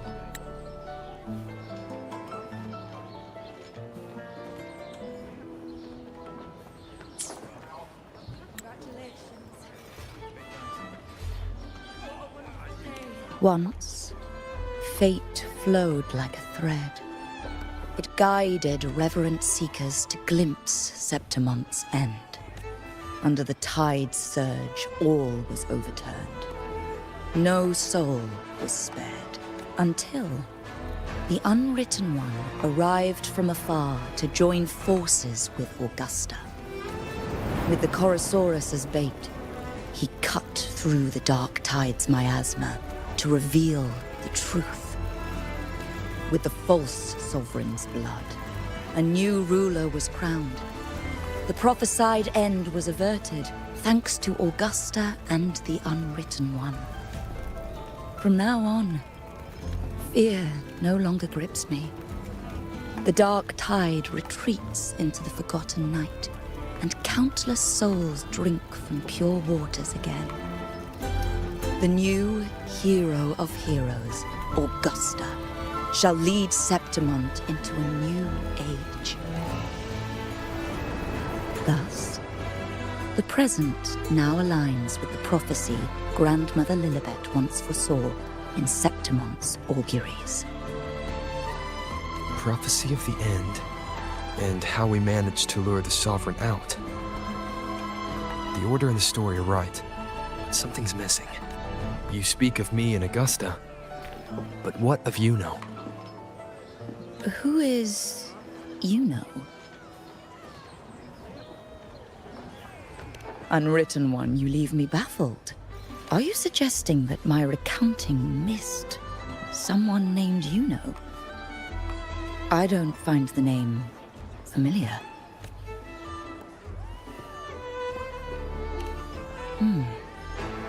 I should know this Yuno you speak of, yes?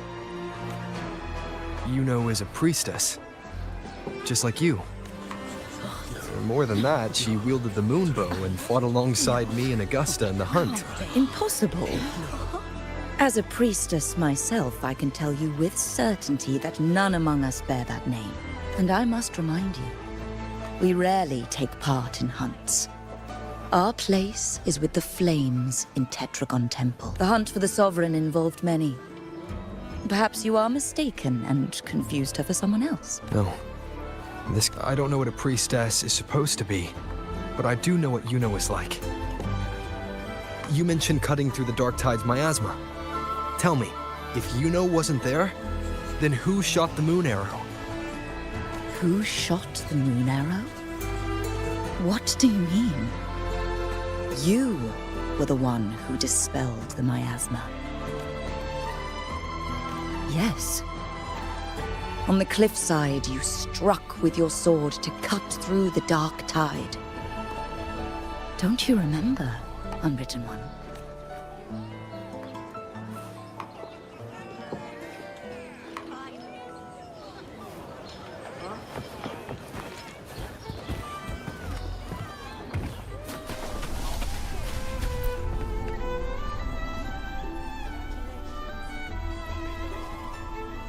Their accounts are all true, except when it comes to Yuno.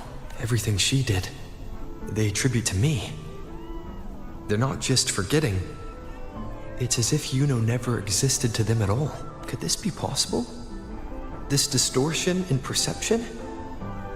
Is it a remnant of the Sovereign's power? Or is this the work of the Fraxidus again? I heard what you said to the priestess. No, I've never even heard of her. You should know. I've been stationed in this camp longer than most. Memory ain't bad either. Been thinking. Maybe the dark tides crawled into your head. Word is, people who get too close end up seeing things. Some of them go as far as thinking they see the dead. Or worse. Some start calling themselves tacit discords. The Sovereign was built from the dark tide itself. Who knows what it swallowed before it came for us? Could be worse than what you're used to. You must be in its grip. See, the thing is, it's not like there's one solid name for it. Happens in all kinds of ways, at any rate. Dissociation, some folks let it eat at them for life. Others know what's real and what ain't. They keep away from the dark tide. How are you feeling? You need to rest up a bit. Oh, looks like Augusta's finally here. She's been through it too. Faced the Sovereign just like you. If you're still doubting, maybe talk to her.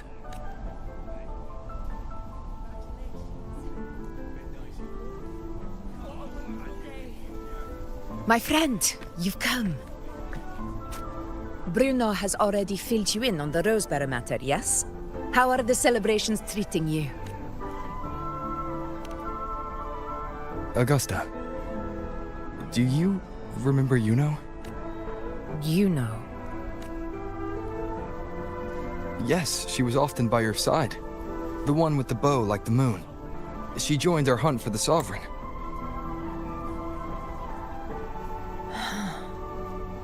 Everyone has forgotten.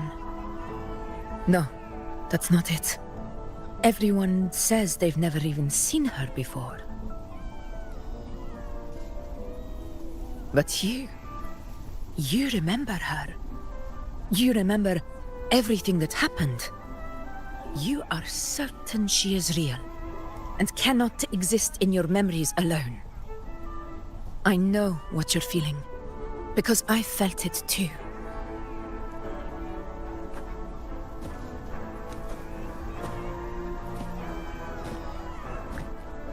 The dark tide's frequencies twisted my perception as well. Made me see things that weren't real. The Sovereign's whispers dogged me for decades, tempting me to accept its gift.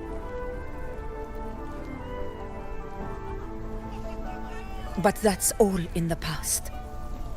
I know now that to find peace, I must see through the deception, fight it, and conquer it.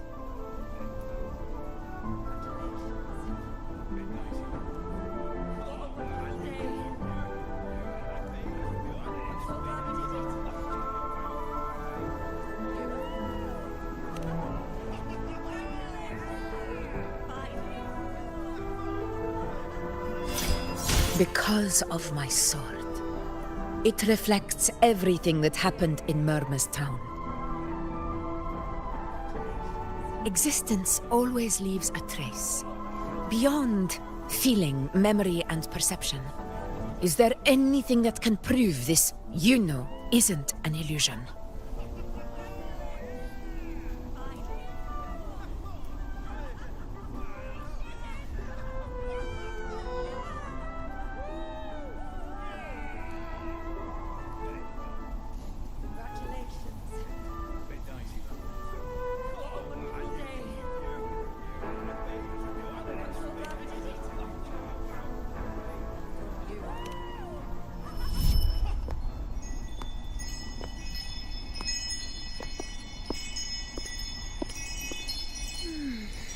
After this, I shall likely sleep like I've never slept before. Say, I heard the Montelli family imported some device that aids sleep. It's all the rage. Augusta, I trust you will acquire one for me. I wish to try it myself. Scented candles are fine, though the scent of the forest is most pleasing. As for pillows and bedding... That's enough. I allow requests, but only 3. Apologies, but I need my rest if I'm to be at full power. Do bear with it. It's for your own good, after all.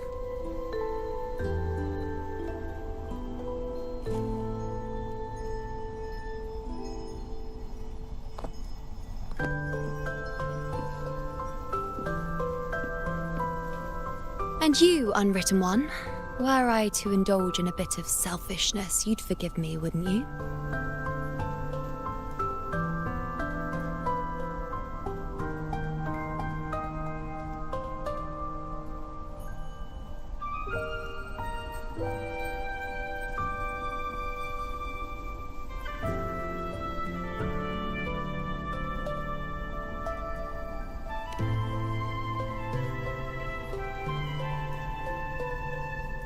Oh, didn't think the great unwritten rover would be so stingy.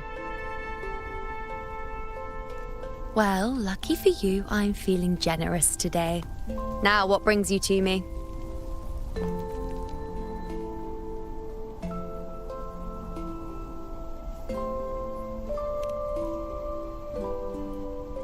Really? You've traveled all this way just to return what I gave you, is that it?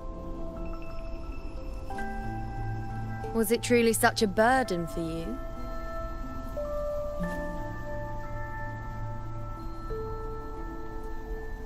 If one day this bracelet becomes meaningless to anyone else, I hope you will remain the exception, unwritten one.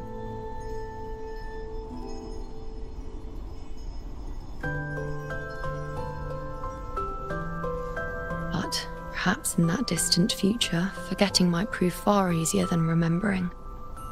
Never mind. In any case, you are not to return it. It's something I've carried with me ever since I was bestowed the title of priestess. Keep it for me, if only as a keepsake.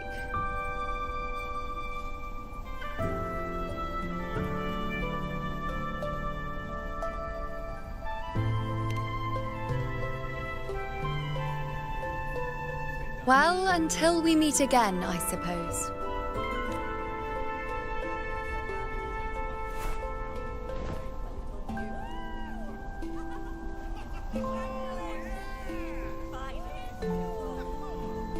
This bracelet belongs to you now.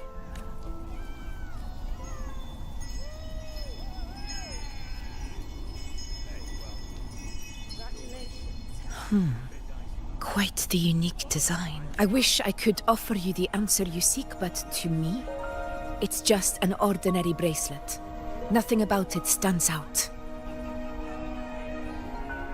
When you mentioned her name, I tried to recall any trace of her in my memories.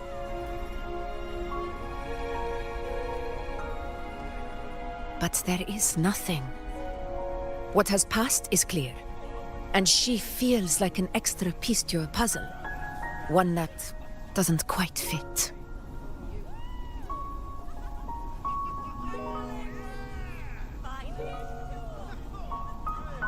How can this be? You spent the most time with her.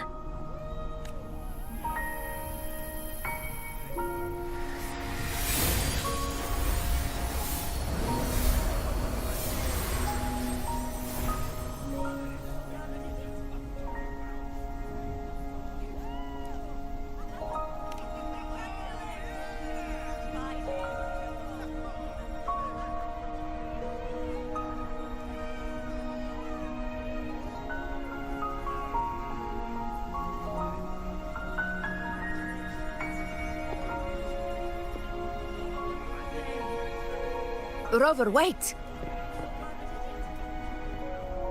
What did you see?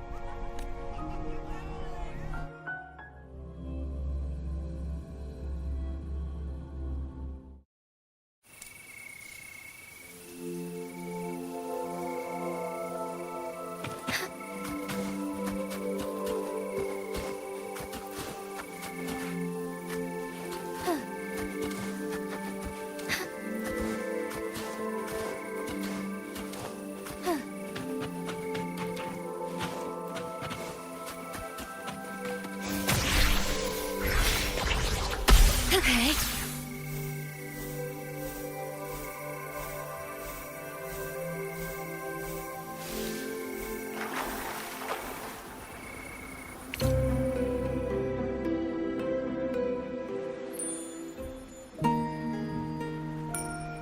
You know.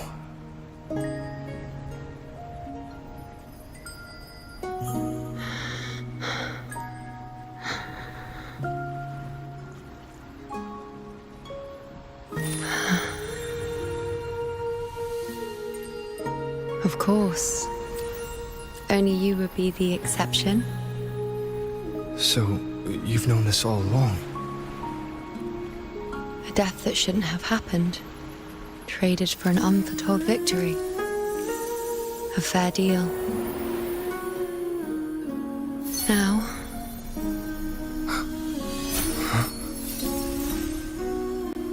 I am but a fading sliver of moonlight. I'm sorry, but...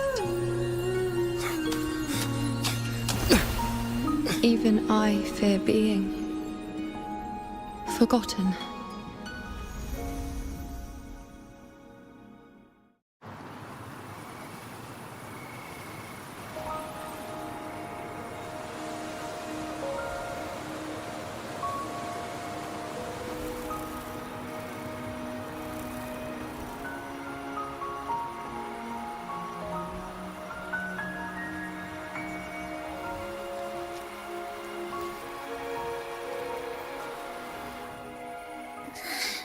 Hey, Rover. You're all right. You've been standing here for ages. So, Yuno's really gone. Just like that.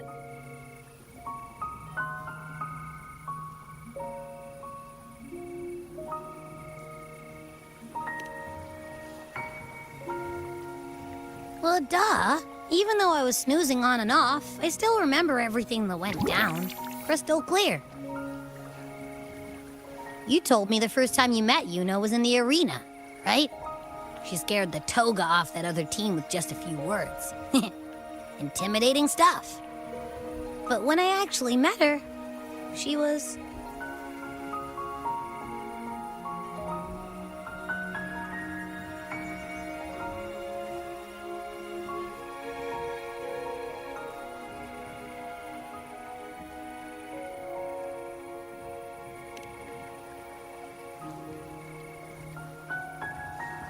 Yeah, totally. We got so much done with her on the hunt trip.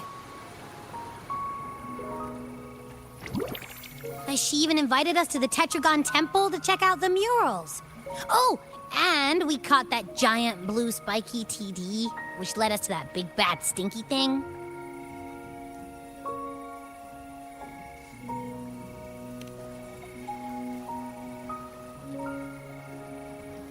Yep, and I'm pretty sure she was the one who took that moon bow and blasted the dark tide wide open. Not you, not anyone else. And that bracelet. She gave it to us to lure out that nasty big fella. Even asked us to keep it for her. So it doesn't matter whatever anyone else thinks. Or what happened to her. You remember her. And I do too. It wasn't some made-up crap.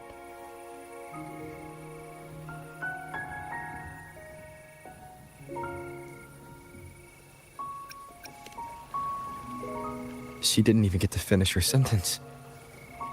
What was she thinking? Why did she do it? If this is the end, maybe I'll never know. Yeah, I know what you mean.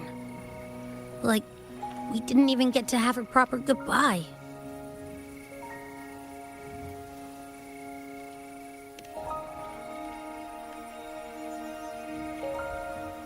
I don't care if Yuno foresaw her fate and chose this path for herself.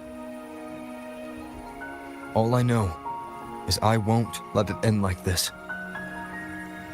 Not with her fading into oblivion. Like Augusta said, everything that exists leaves a trace. Since she's a priestess, I'm sure to find traces of her in Tetragon Temple. Her lead could be the breakthrough I need. That's the spirit! Look at ya, snapping out of that funk. Knew you'd be back at it soon enough. I still got some kinks to work out before I'm in my Super Echo Abbey form. But you can bet I'll be here. Remembering everything that happened. We'll figure something out, whatever it takes. Even when I'm just riding along. I'm in this with you, pal.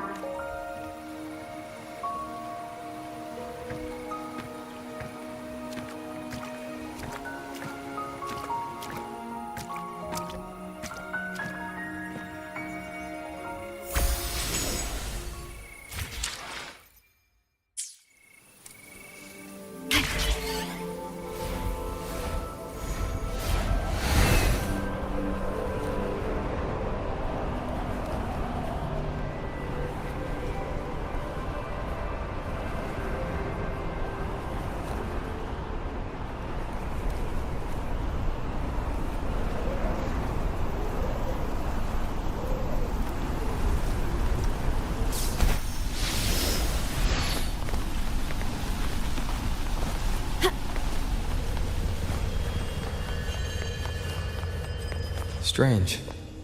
Lilibet and the other priestesses aren't here. The temple seems empty. Huh. Yuno's bracelet is shining. The light is...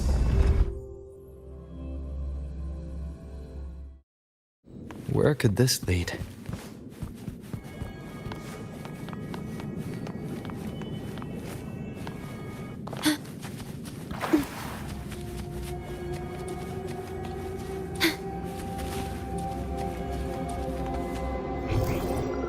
Manifest.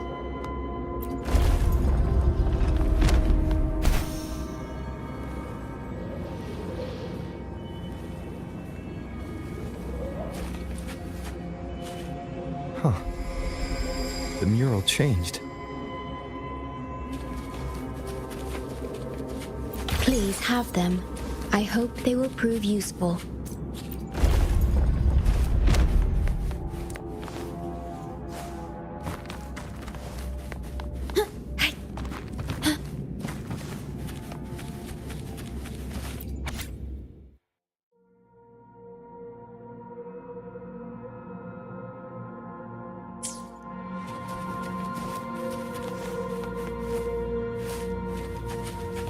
Is there anything of interest?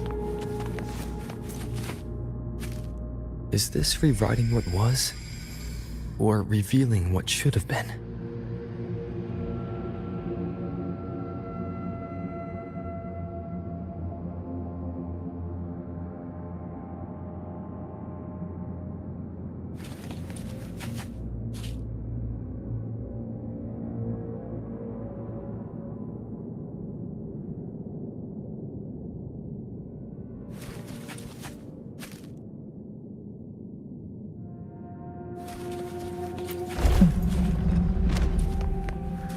Trapped in your own pathetic shell, and you still think you're the king of the world.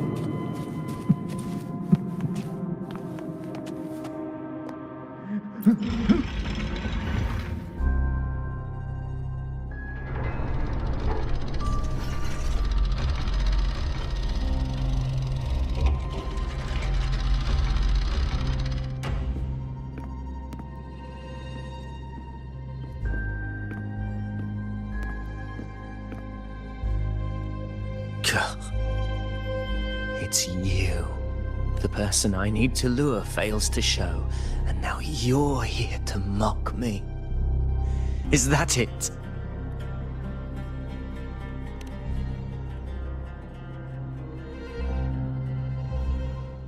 You speak so innocently, as if my being here wasn't all you're doing. You brought me to Tetragon Temple to try to erase me from the story, all so you could summon the one behind it all. I played along. I agreed to be watched here because I wanted to see him, wanted to look him in the eye. But now it's clear we'll both be disappointed. I am fate's discarded pawn. And he couldn't care less what happens to me.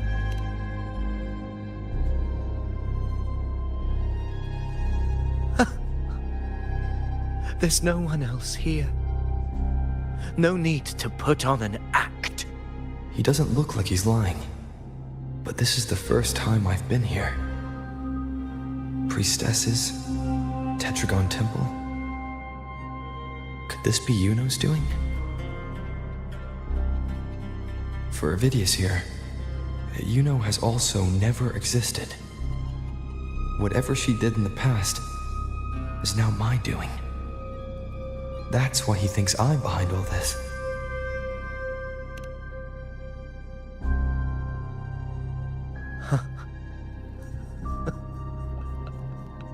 At this point, what do I have left to hide?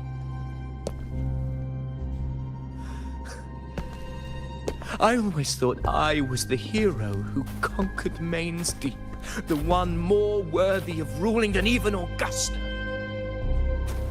Until the day I led the charge to Murmur's Town, determined to stop my comrades from falling to the dark tide and prove I had what it took to be king. I walked to the door I had passed 1,000 times, only to find a dead end. Nothing was ever there. Did I even come here before?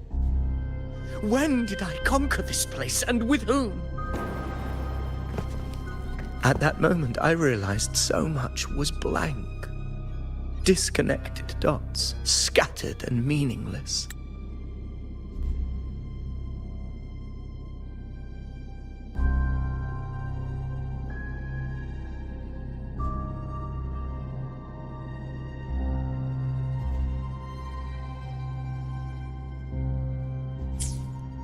How pitiful. Everyone knows my deeds, yet no one can explain how. And I can't find a single soul who's actually witnessed my so-called exploits. Yes. So I tore through my memories until I saw a hand holding a feathered quill. It wrote everything about me from the moment I was born.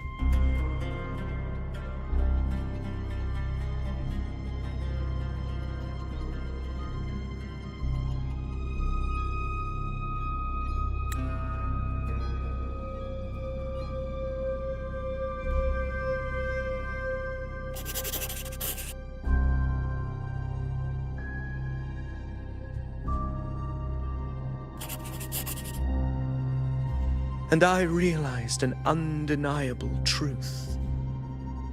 Existence is anchored in connection, feeling, and memory. They are its very manifestation. So if someone uses their resonance ability to fabricate a memory of the hero of heroes everyone expects and convinces them it's real, does such a fabricated person really exist? And what of you? The one they call the unwritten one. An undefined, unknowable void that can anchor unimaginable connections. Imagine the existence that could emerge.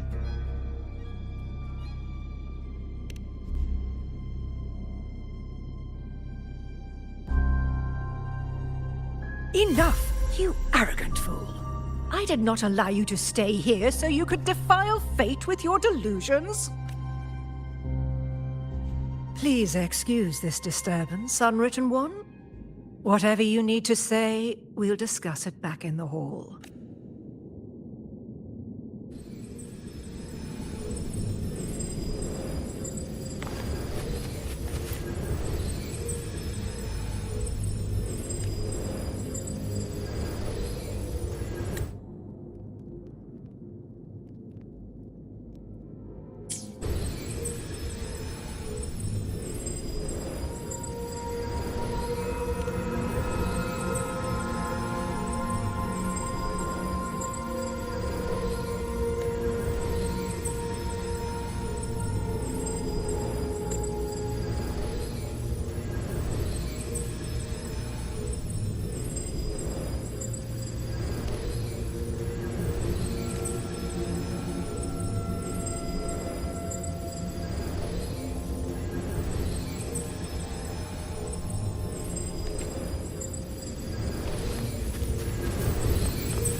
My apologies. I should have been here to receive you. But some priestesses run into some trouble. I had to step away. Simply put, aside from what's already been verified, we can no longer see any other of Septimon's auguries. The full scope has always been out of reach, but this feeling of being blocked by an impenetrable white barrier is something I've never encountered. It's as if there's nothing there at all.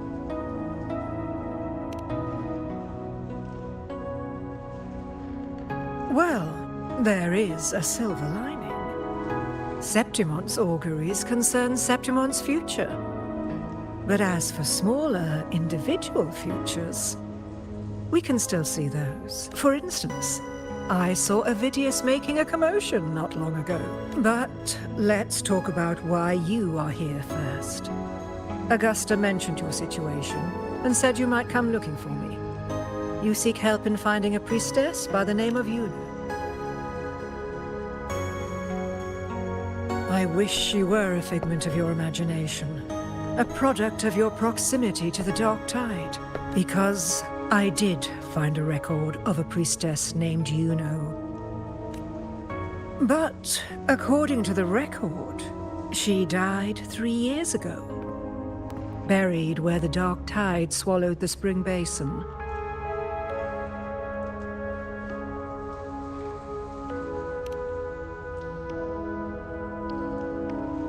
You must understand, death and disappearance are two different concepts. If Yuno truly died 3 years ago, then she couldn't have been your companion 3 years later, let alone have existed up until today.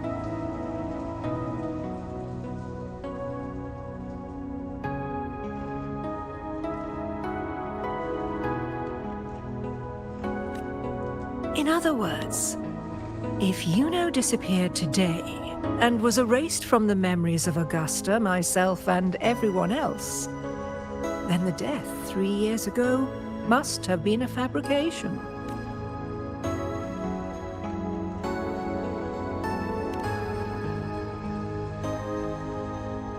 If someone has truly disappeared from this world, do they need a fabricated death? Likewise, when someone dies, they no longer exist in a way that others can feel. These two causal chains should be clear. But they crossed paths with you, the unknowable void. Although I hate to admit it, Avidius was right. Since you still remember Yuno, and thus hold on to that last connection between her and the world, you've essentially anchored her. This has caused the causal chain to become tangled. The ending is still unwritten. Right now, she is but a spectre, stuck reliving her past in the chaos between life and death, between existence and non-existence.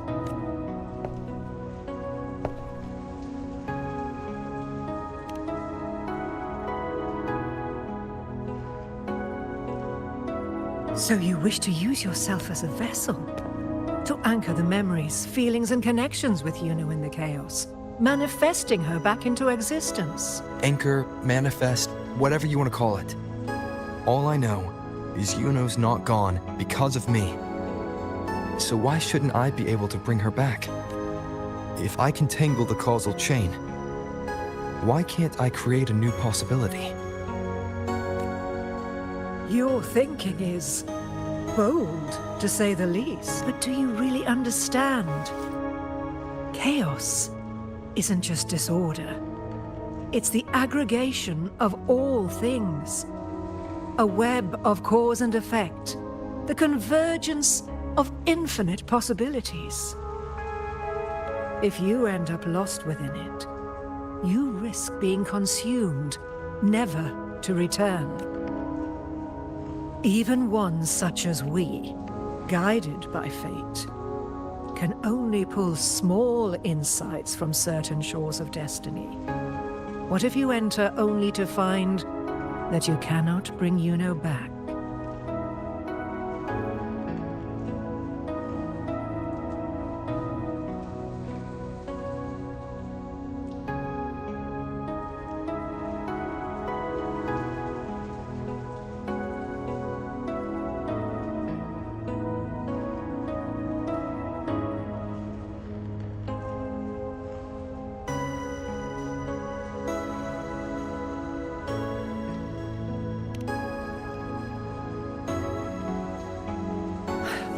Chaos isn't a place in the usual sense. I suspect that 3 years ago, this priestess must have done something that defied fate.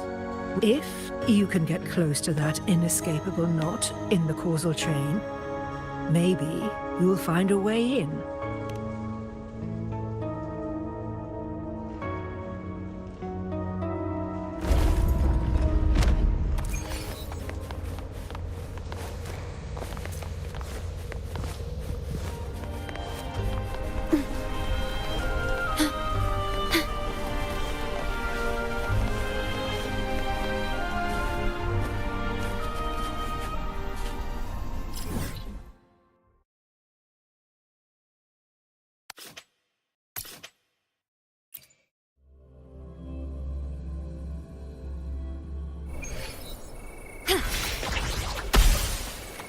Okay.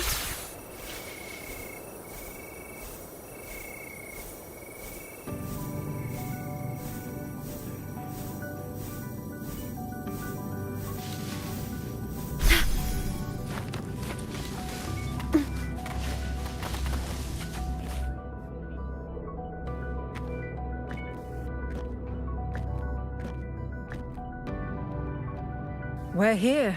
This is where the record says she died. 3.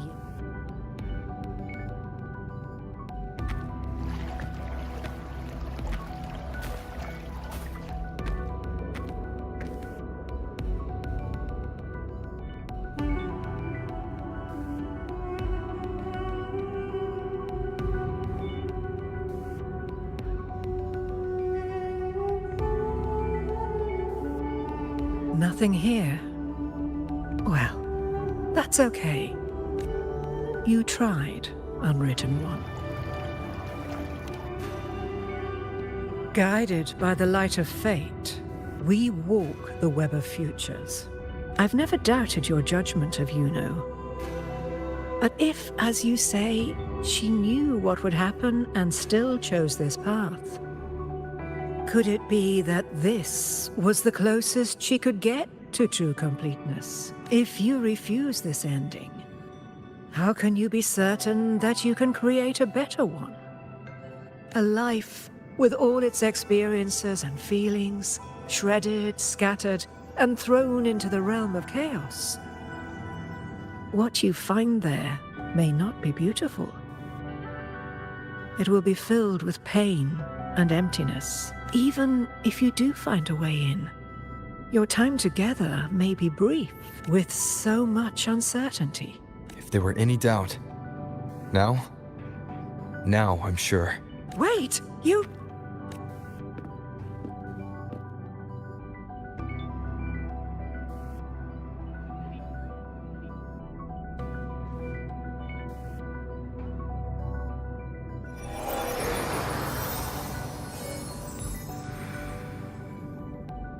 I'm not rejecting the ending Yuno wrote.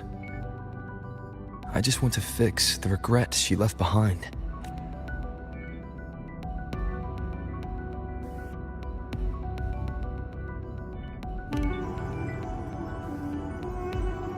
An unnecessary death traded for an unforetold victory. She gave everything for Septimont, only to be forgotten. That's a fate no one should suffer. Not her, not anyone. Forgetting may be easier than remembering. But let that be the choice of someone alive, not one who's already gone.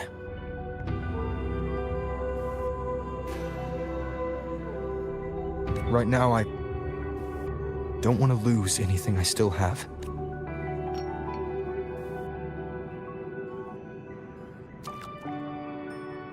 The secret to anchoring lies in connection and its manifestation.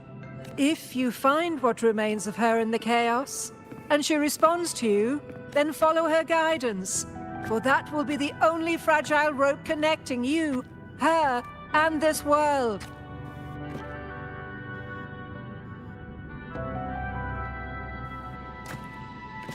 Endlessly cycling, shattering futures. Is this chaos? Unsalvageable, fractured into pieces. This is chaos.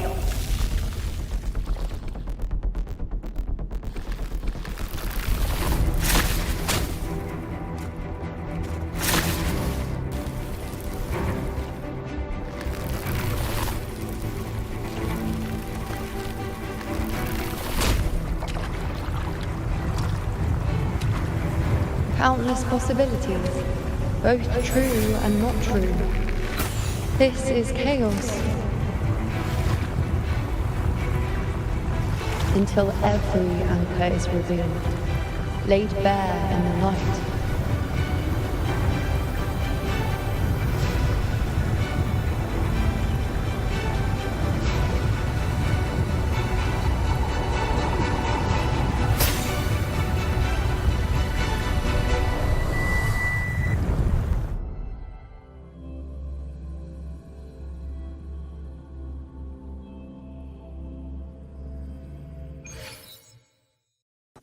I can't see where it ends.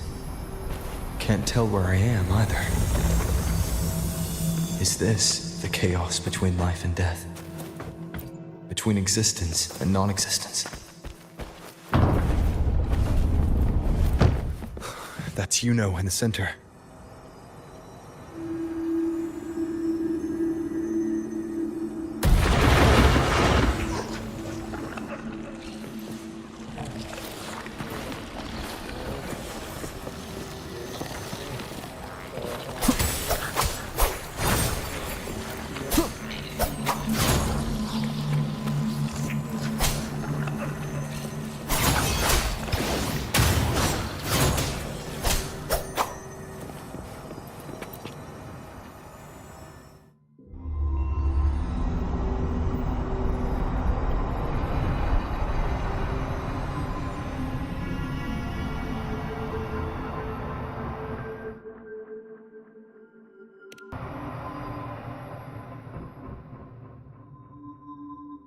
You know, you're calling me.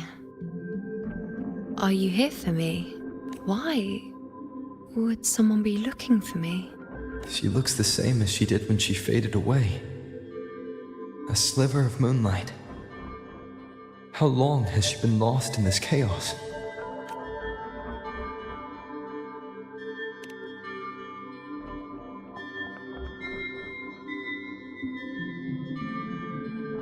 I know you.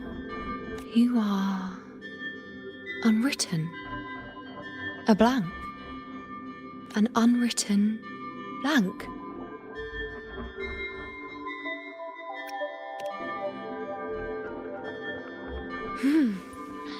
Unwritten.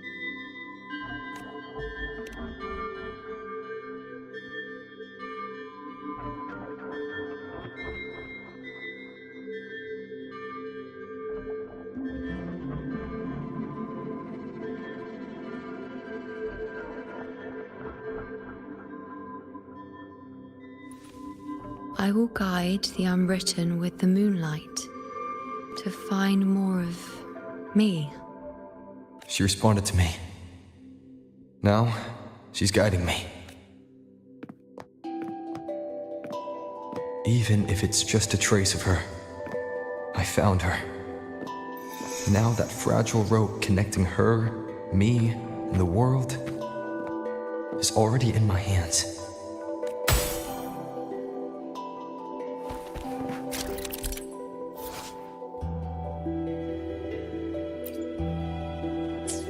Where are you taking me? Just don't let go of my hand.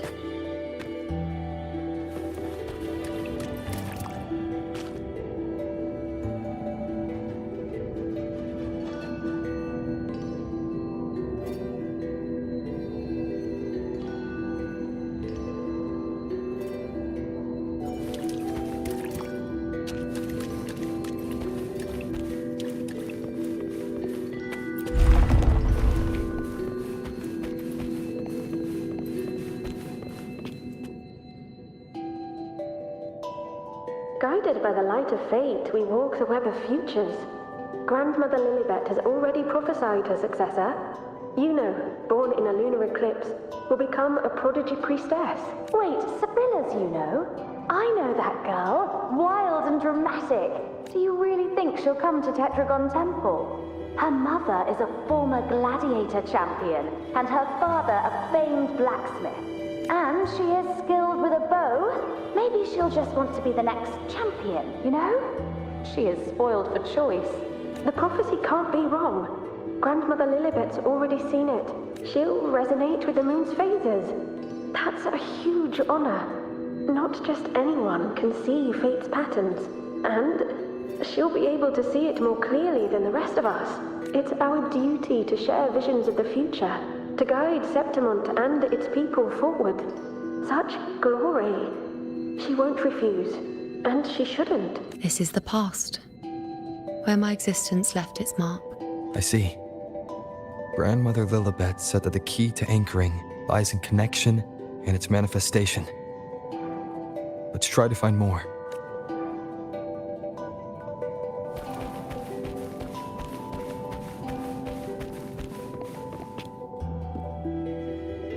I can't see it. It's gone after that. Gone forever. Huh? Just one desecration is enough for the ordinary.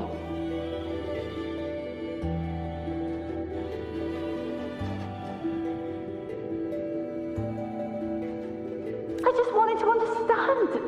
To look at it. To see the blinding flames. I was so close to seeing the outcome. To tracing back the cause.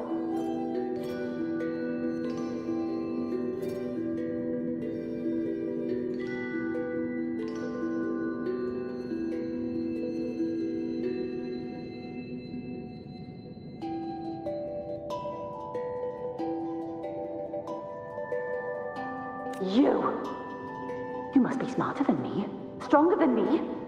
Tell me, did I do it right?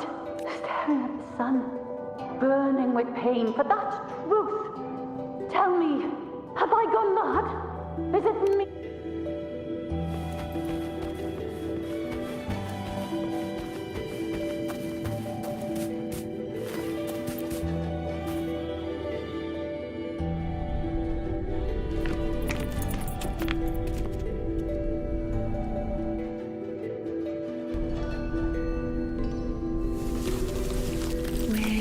Nearly there.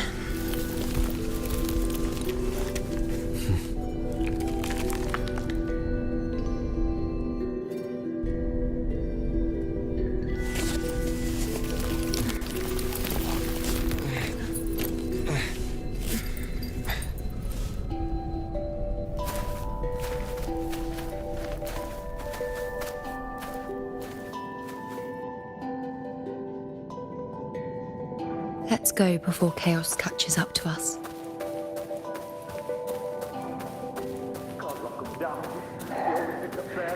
We cannot, Andreas. The priestesses already spoke about me.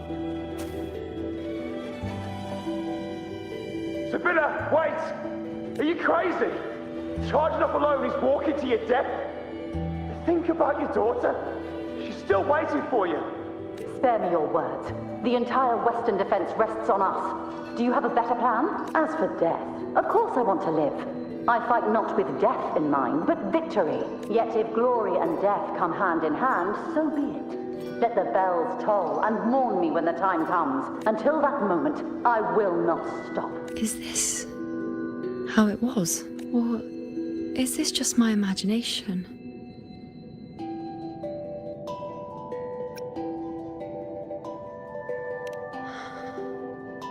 What's happened is done.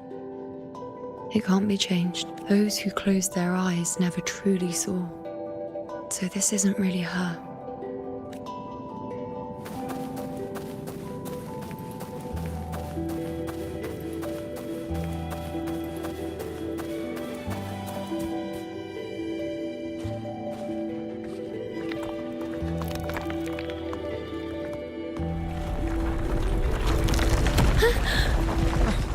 You know!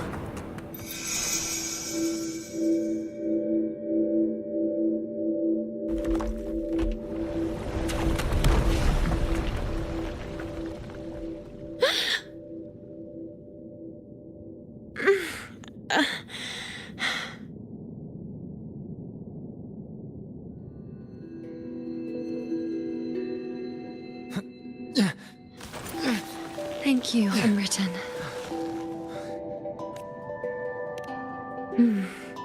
I won't let go. I don't want to let go.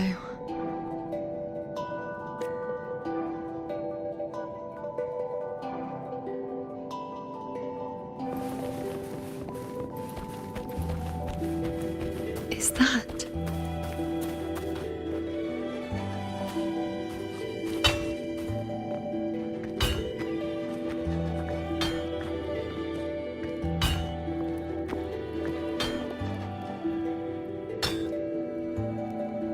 Ah, there you are. I've been waiting for you, you know.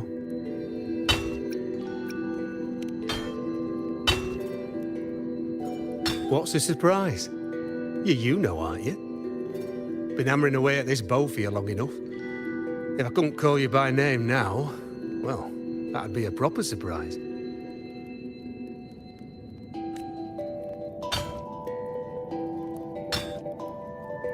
So, you came for the bow I promised you, eh? Still want it?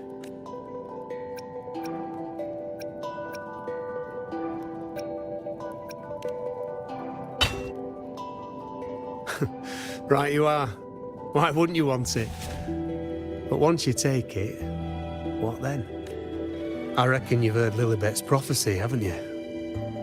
What do you think? I can't picture you as one of those serious priestesses in the temple. Stuck in there with your scrolls and your candles and your tablets. Doesn't seem right for someone with a spirit like yours. And if you really did become a priestess, well, this bow wouldn't be much use, would it? No time for it. Oh, you've got a gift that other priestesses could only dream of. Such a shame to waste it. And the warriors of Septimont need their priestesses. So do Septimont's auguries. Lilibet and the others still failed to foresee the entirety of the coming disaster. Ah, well, it's not my place to say. You make up your own mind, and that's all that matters. As for me, I make weapons. If you still want the bow, I'll forge it for you. But the materials, well, you'll have to gather those yourself.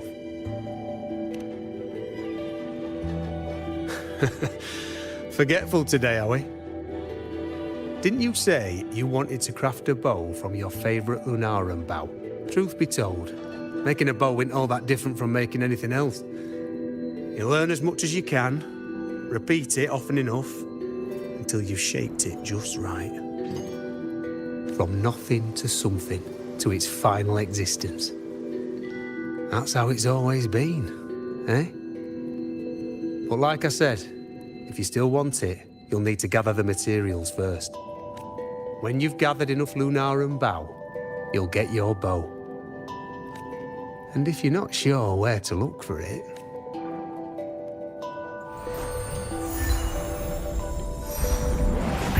There. See it? Just head that way, and you'll see.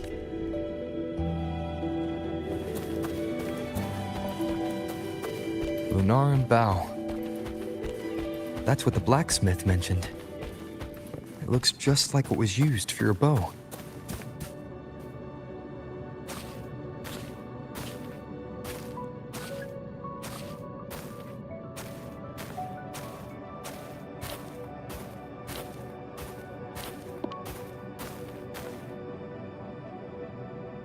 Chaos won't disturb us here. Sitting just like that, huh? You're still just as spontaneous. Shh, Unwritten. It's time for a rest. Come sit with me.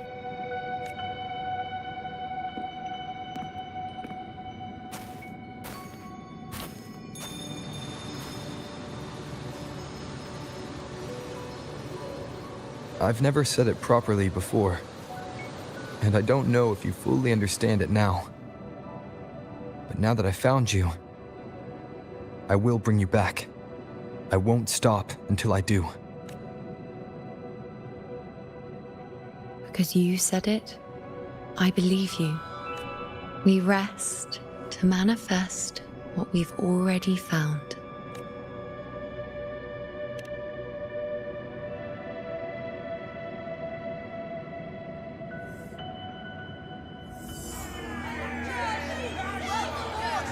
Come on, don't bore me this quickly.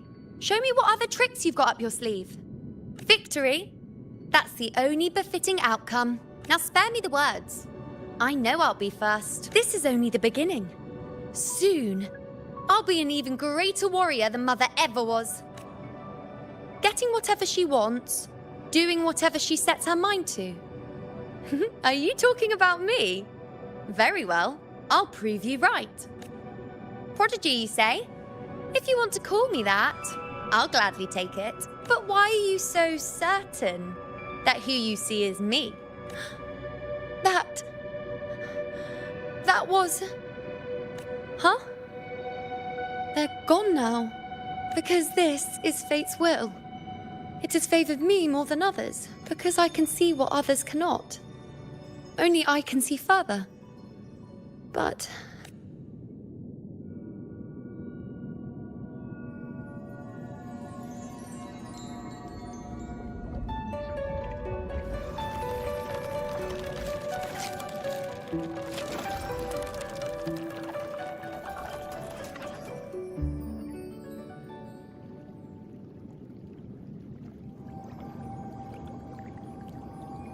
You look like you're recovering.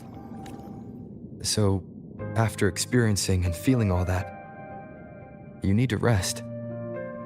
Among Lunaran boughs, to make what's anchored become a part of you. Exactly.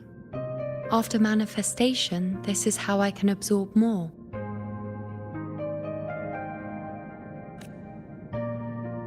Only then can I find a more complete me. Unwritten, you are a clever one.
As the prophecy says, I cannot waste my talents.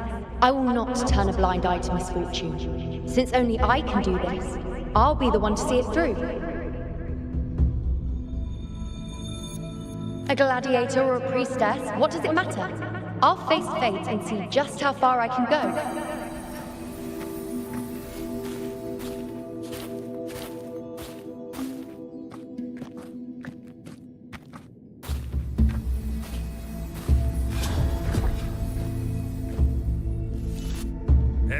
The anchoring is still working. This looks like a memory from when you became a priestess. Isn't that the Agora in Eterna Square? I think I'd like to see it. Why Every And the priestess focus has a item? limit. I'm dying here. This one seems to see I never do know everything. what happens. I'm also afraid of what that will mean. There's no one by that altar. Back then, it seems you didn't mind giving prophecies. The people were much closer to you than they are now. Over there? That was my divination altar. They're waiting for the priestess's words. I must go and deliver it. The priestess supposed to give us a prophecy there.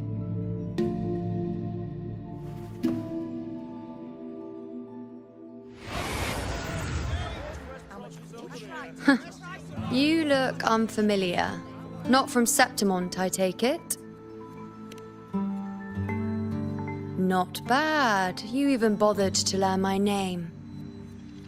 An outlander coming all this way, seeking the most gifted priestess. Me. Just to beg for answers about the future.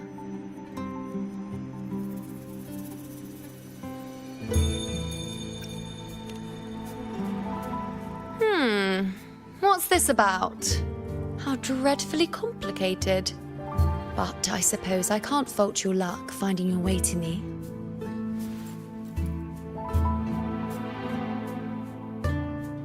They say a priestess can't see everything, but when she does, she's always right.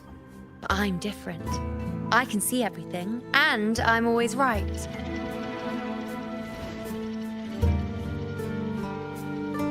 Even when I'm not in the temple bathed in flame, I have more than enough power to see your future. So far, nothing's happened that I didn't already foresee. Now, hand over whatever item you've brought. I'll see what's been bothering you.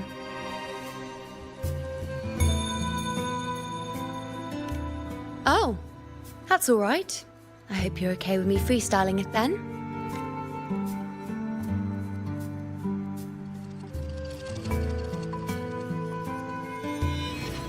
What? I see a void? I can't see your past. I can't see your present and your future. How can this be?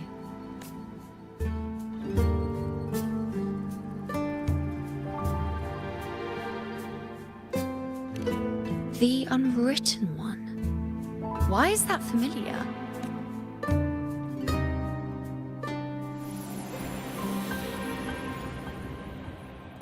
You? Why are you here? Isn't this Aeterna Square? Did something happen in Septimont? Is it Augusta or the others? No, that's impossible. I should have disappeared by now. Why do I feel so tired? Like I'm walking the same path over and over again without end. Why do I see so many memories from the past?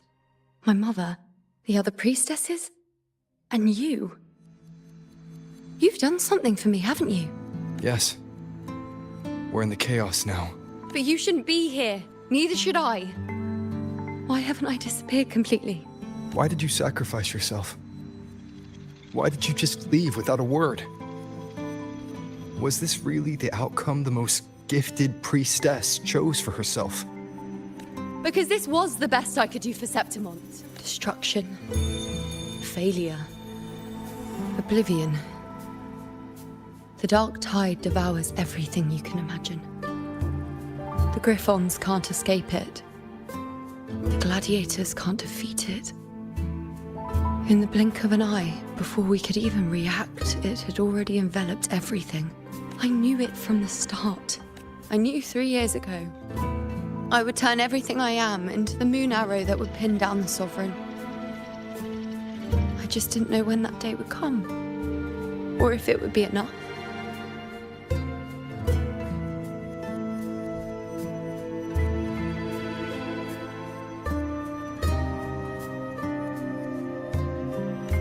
Until I saw you. You, the one who stood between me and the manipulating hand behind everything. Just like the faint light I once saw in the future.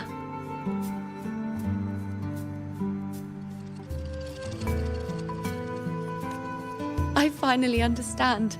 My defiance, my sacrilege. It was all worth it.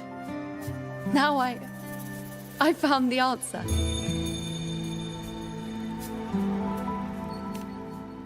Whether it's because of the void I carry, or whatever else it may be, I still remember you.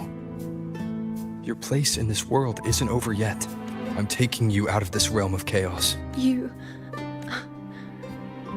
It seems like I missed something.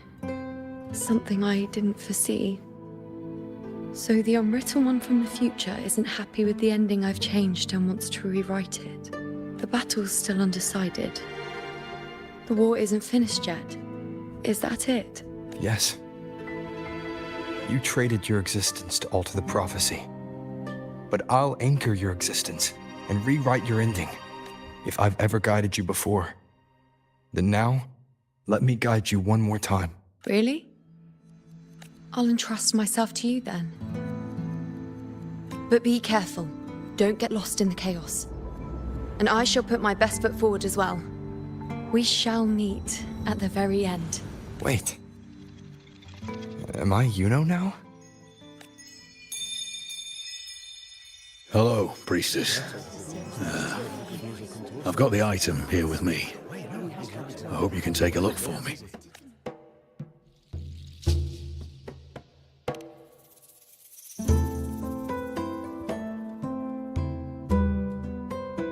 My squad and I were once ambushed in Kassos. A monstrous tacit discord, never seen before, appeared in the dark tide. I seek guidance on what comes next. Will we have the strength to battle it?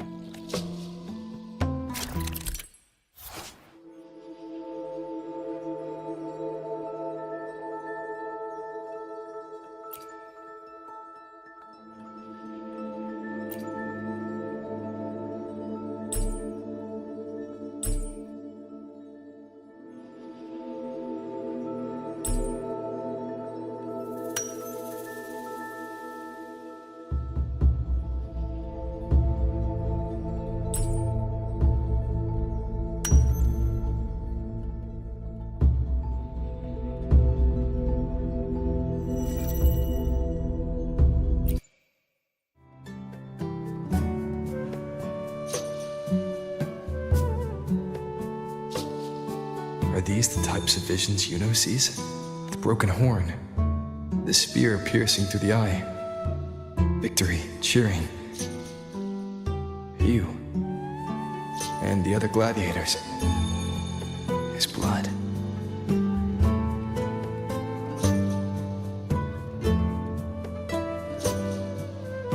A priestess would probably relay her visions as they were, without any omissions or additions. The beast falls, and we are cheering. Its eye is pierced by a spear. Its horn is broken. So, that's its weak spot. Is that the key to our victory? Thank you, Priestess Yuno. Your words put my mind at ease. Can I come see you again once it's all over?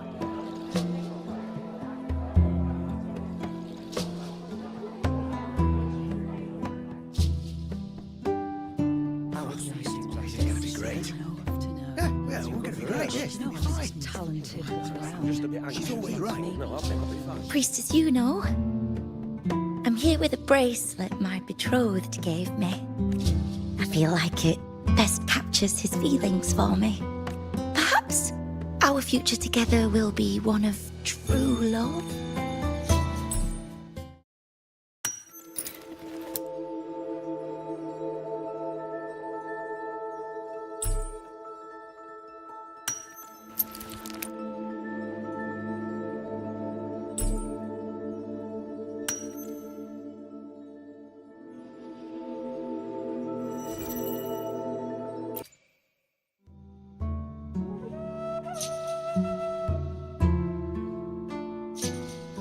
Pain or conflict, the confusion, shattered hopes. They don't look, it's not as clear as the last one. All I can tell is that their love doesn't end well. But it's obvious she's hoping for a better ending.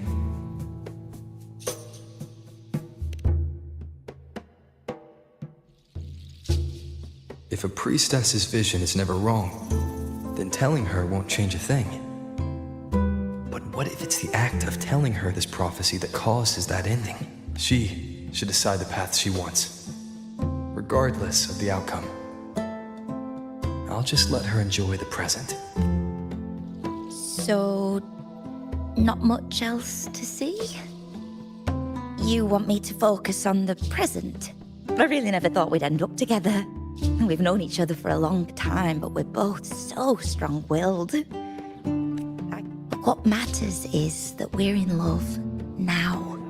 And thank you, Priestess Yuno. No matter what, thank you.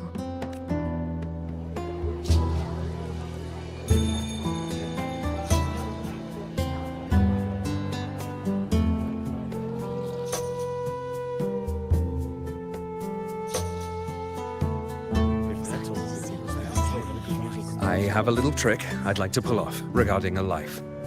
That's why I've come to you, Priestess Yuno. I'm curious if your prophecy can confirm whether it's possible. Have you never questioned whether it could be deceived or defied? I speak of fate, of course.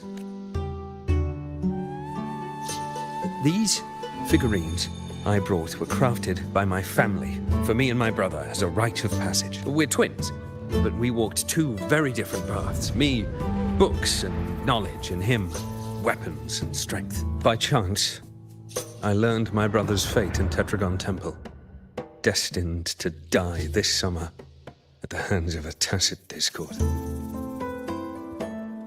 I want to see whether fate will once again lead me down a path opposite my brother.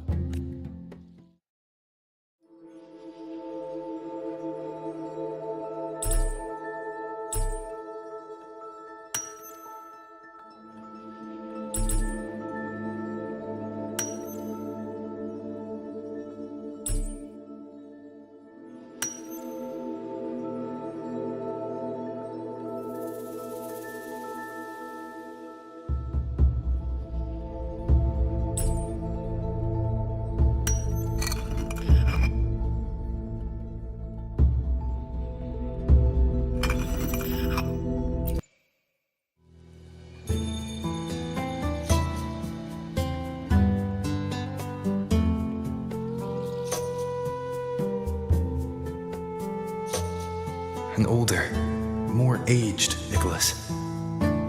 Peaceful. But dead.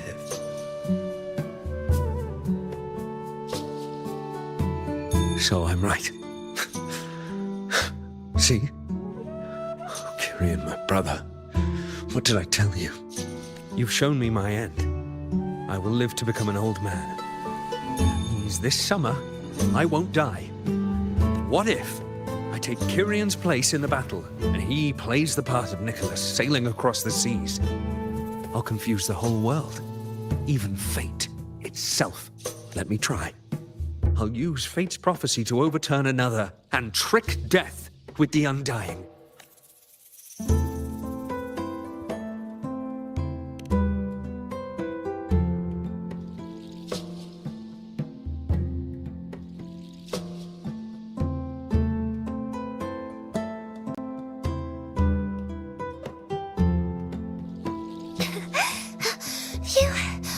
Priestess, is it true that if I give you the right thing, you can see everything?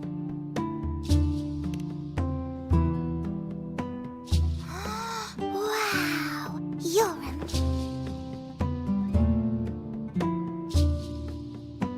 Look, Grandpa made this bottle.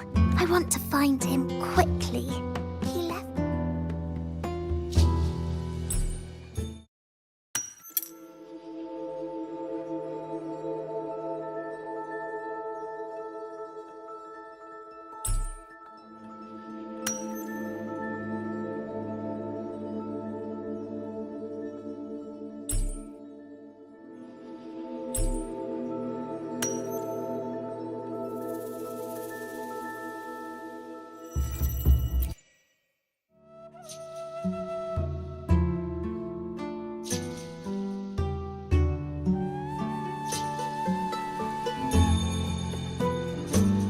It's dark.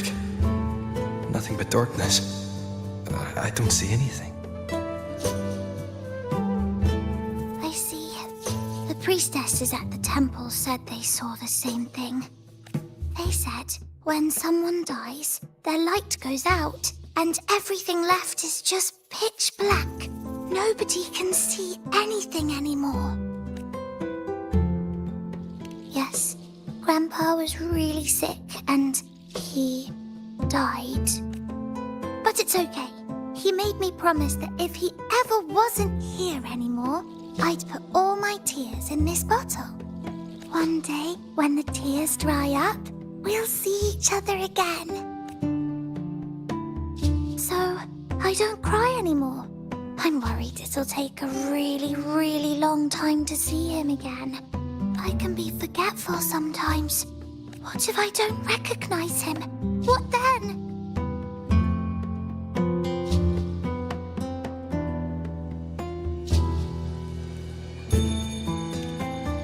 Wait. I see a flicker of light in the dark. It's one of your favorite things. A butterfly? I love butterflies. Yes.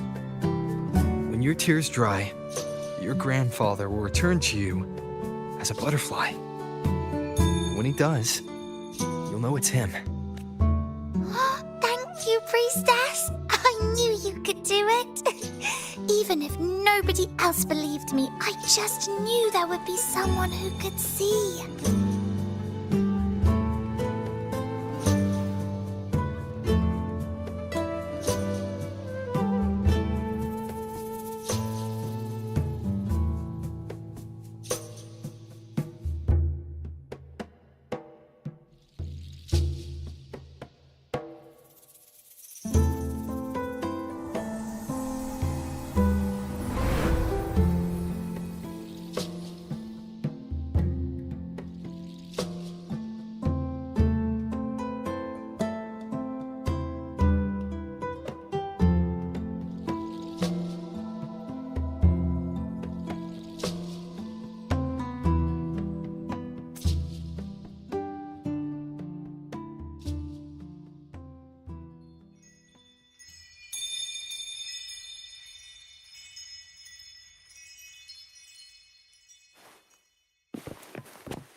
For 3 weeks, I removed everything that could catch fire. I couldn't have been more careful.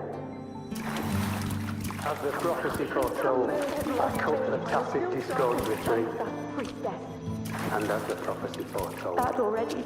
I will never Let go of my hope. old land again. But she saw the path that would lead me to my lost child. We followed the prophecy, and we won.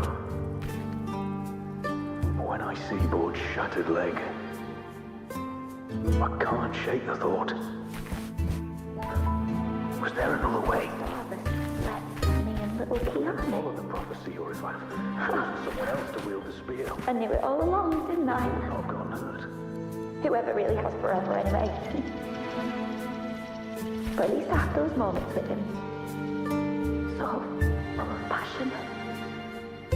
I've learned to live in the now. Even if now means feeling the sting of loss.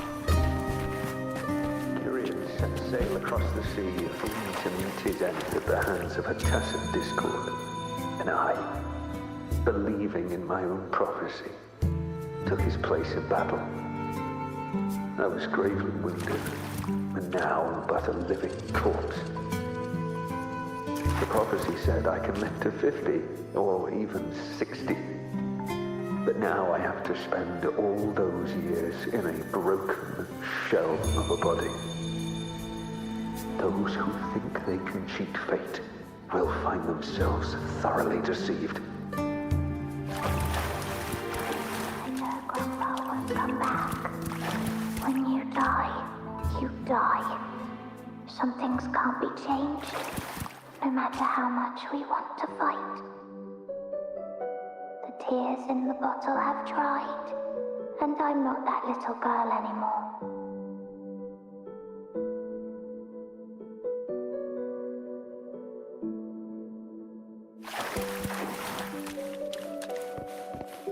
Let's rest here. One more time.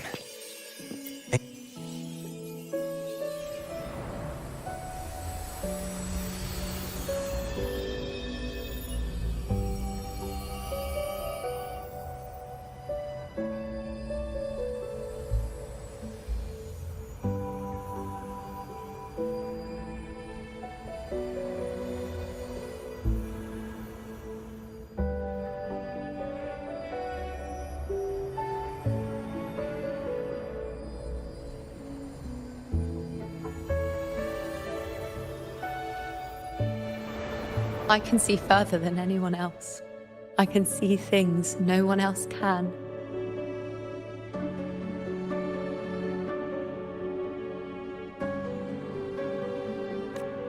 I've seen things others can't begin to imagine. So why at the moment I should have seen the clearest, did I close my eyes and shut it out?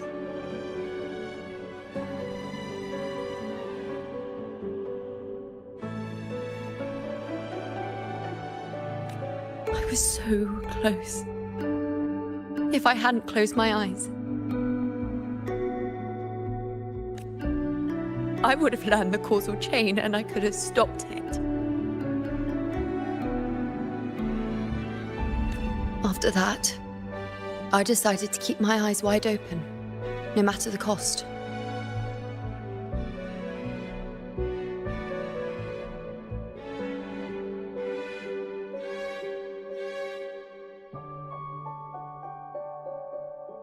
I'll sit at the crossroads of fate.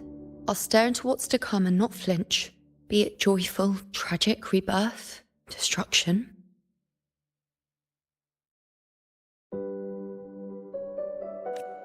Until I see it all.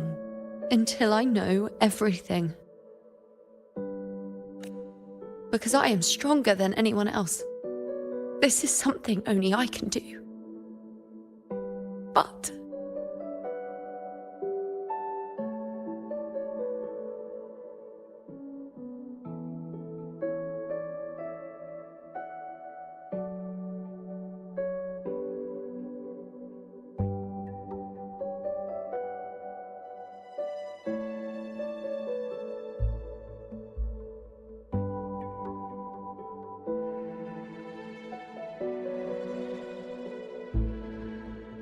if the priestess's prophecies were really perfect, we could avoid all misfortune.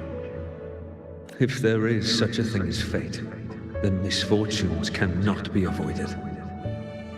Just because you know the outcome doesn't mean the journey isn't worth it. If life is destined to follow a predetermined path, does it even matter if we know our fate?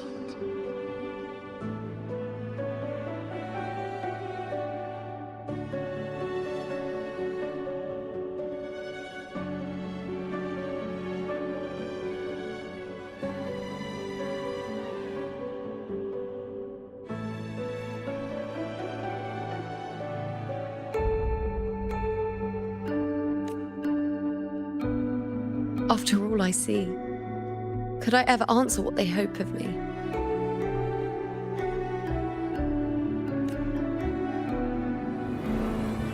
Does glimpsing one's fate really matter?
Unwritten, you are as sharp as ever.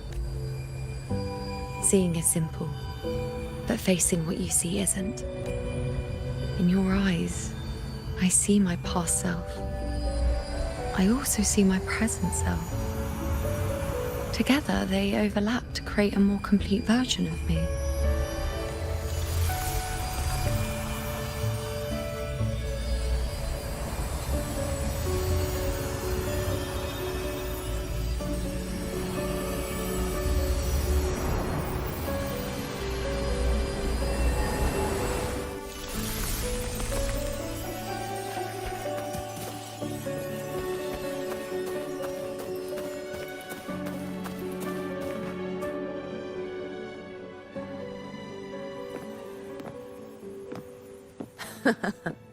Still giving prophecies, you know.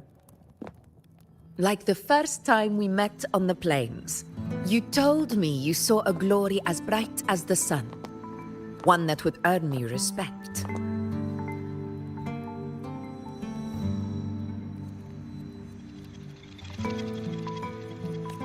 Truth be told, I didn't think much of your words back then. When I want something, no one's permission is needed. Nothing could stand between me and my goal. When the prophecy came true, though, I found it unsatisfying. Imagine thinking you are the master of your own fate, only to learn, for better or for worse, everything you are is part of fate's design.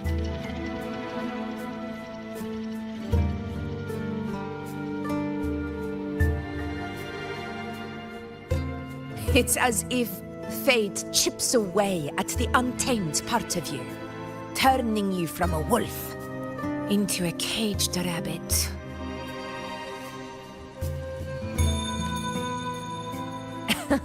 And you saw it all so easily. Truths as clear as the moonlight, bright, yet distant and cold.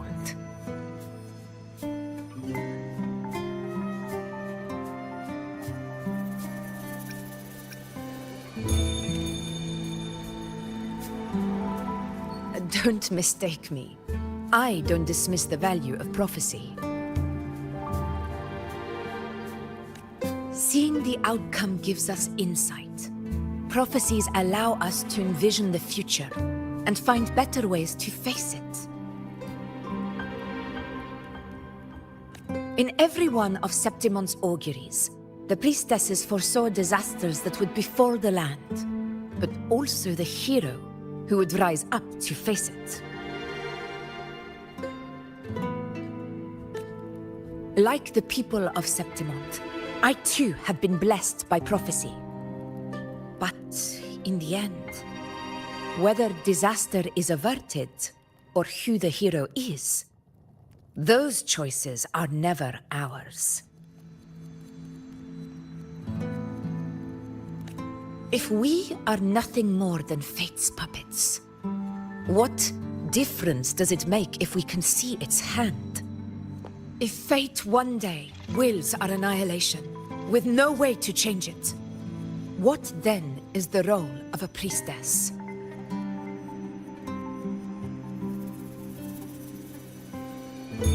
Are they merely fate's mouthpiece, bowing to its will? Or are they pioneers, seeking to shape what's to come?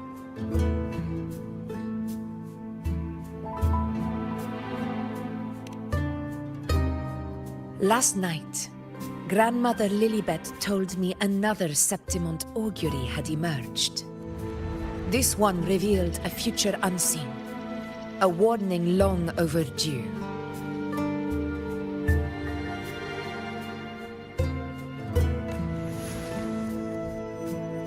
An unknown disaster that would bring about the end of Septimont.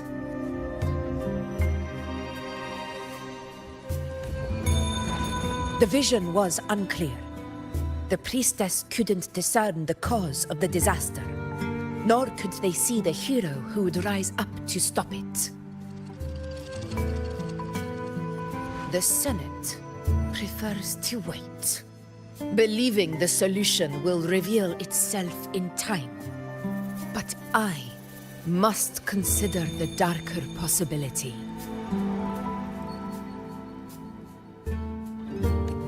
I know that you'd rather be out there dealing with living, breathing people than confined to the temple to await some grand future. You, too, are tired of the Senate's rules and the priestess's chains.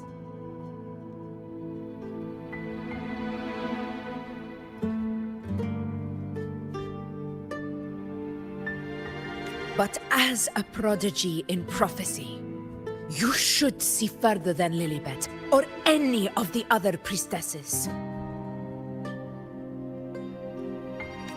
Would you dare, with no direction, no clues, and not a single focus item, gaze upon Septimon's end and trace its cause?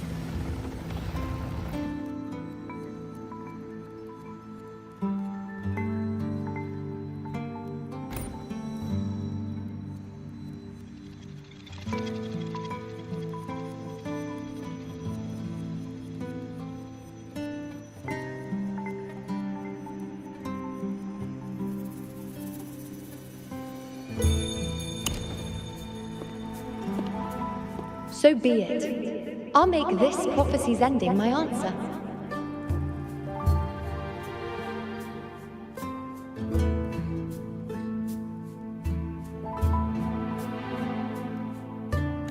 End or future, if I can break through the maze and find the hero of heroes they could not, I won't need to worry about the meaning of what I see. I will be the meaning I see.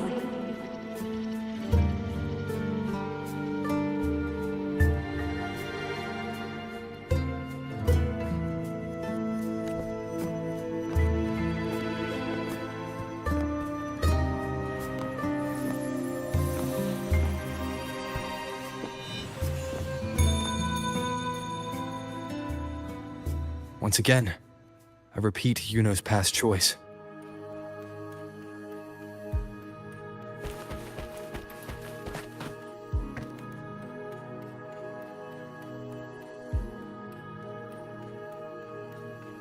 Over there. It looks familiar. Perhaps we can stop to take a breath and rest? If I don't know, but I must have been there before and done something. Something important. None of the other places felt like this. But why is it so ruined, so silent? There should be people and more light, like how it was when it all began. It's chaos. It's found us. Those things are manifestations of chaos. Tempest of slashes.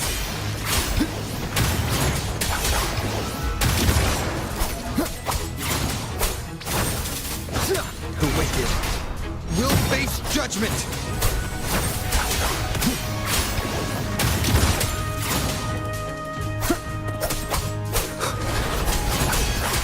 Waves rise. Judgment strikes! Annihilation!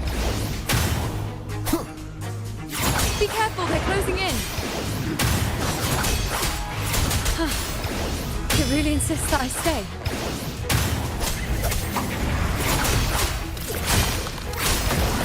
The wicked will face judgment! Hopefully this helps. I am the Tempest!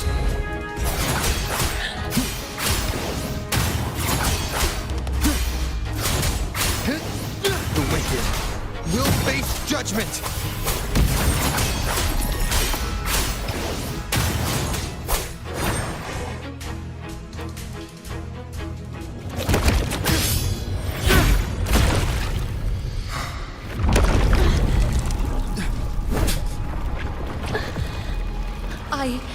I remember now. This is the place where it all began.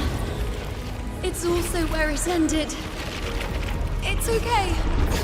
Run! Go there!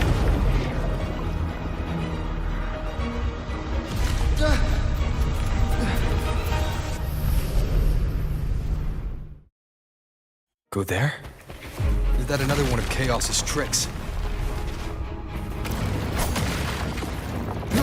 Don't get in my way. Gotta hurry. Running out of time. Now! That way.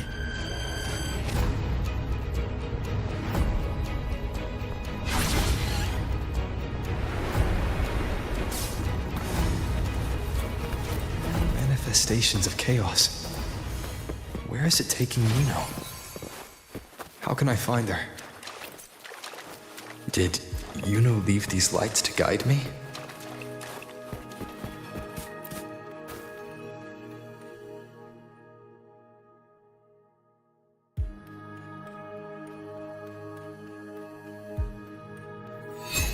Those cursed creatures. If it weren't for the dark tide, we would have killed them all already. We couldn't activate the anchor stone before they destroyed it. Now it's over. Everything's ruined. Aurelius, we shouldn't have come here. We've lost everything. The priestess saw it all. What in the bloody skies made her insist on coming with us?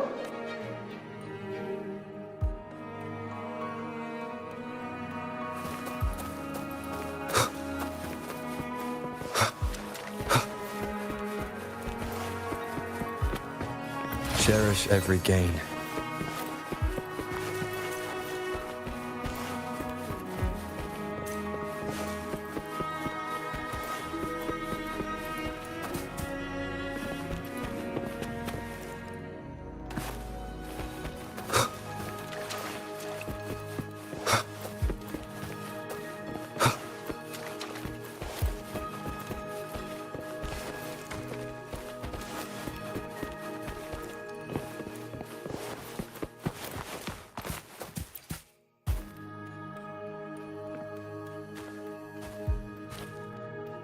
This calcification is severe.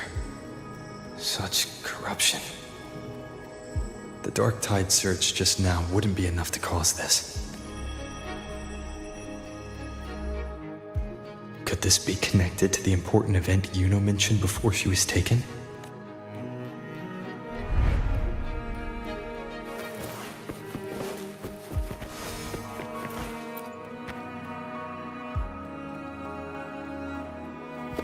First David, then Lillian, then Ari, Vincentius, Perla, now even Anassa. Please, Yuno. Weren't you able to help us before? Just like when you told us to use a spear against the Tacit Discord. Help us see something again. You must be able to see something. All of us, doomed to die. If that's true, why did you come with us? Just to watch us die? No. The dark tide's corruption is spread too wide. It's covering their retreat, we can't catch them. The moonlight offered us some illumination, but now it too is being swallowed by the dark tide.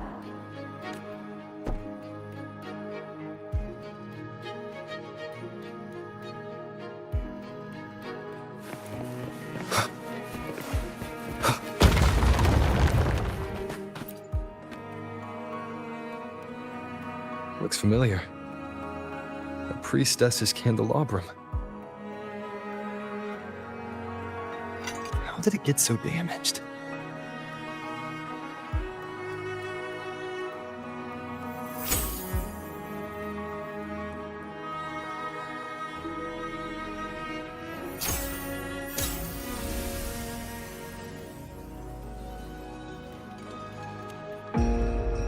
Fate unveils itself to the priestess.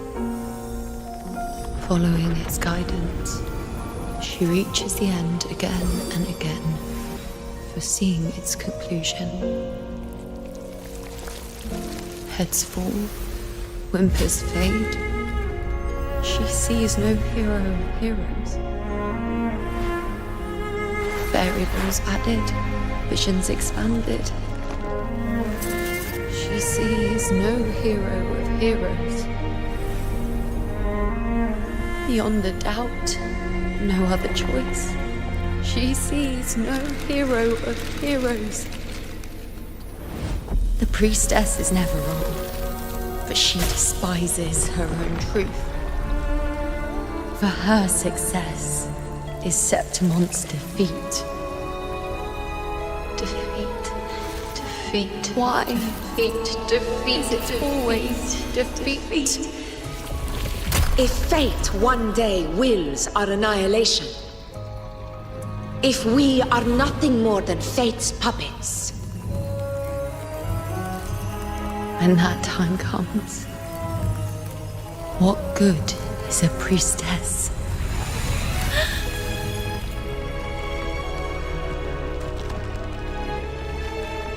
Septimon will be no more. Nothing will remain. Only she who foresaw every death still lives.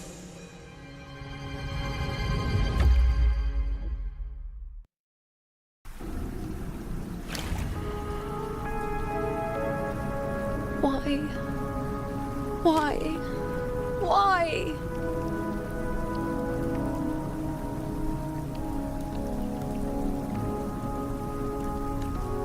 Hundreds of days and nights spent in fate's embrace, staring at the end.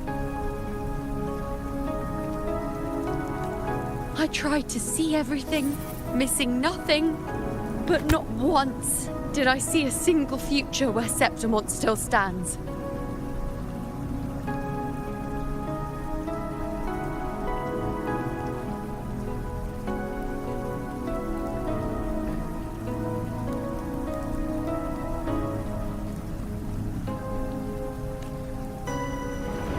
So this is the answer you give me.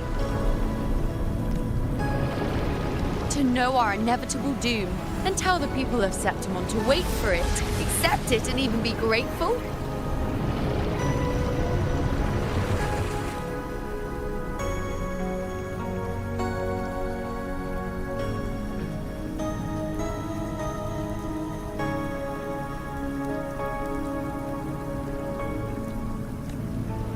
Priestess, what more do you hope to achieve?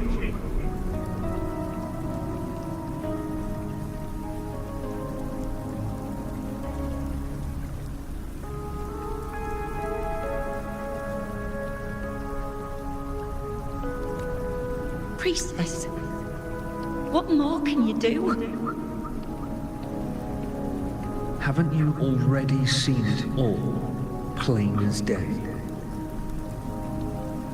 Haven't you seen it countless times already? Haven't you already viewed the answer? Yes, I saw it. A clear, undeniable future. I know. All I need to do is convince myself this is the final answer.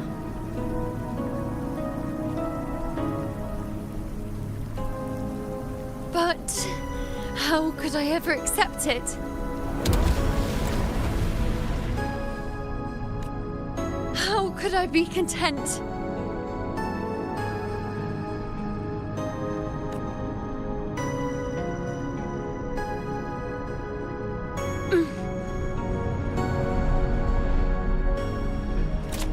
With our very existence being denied like this.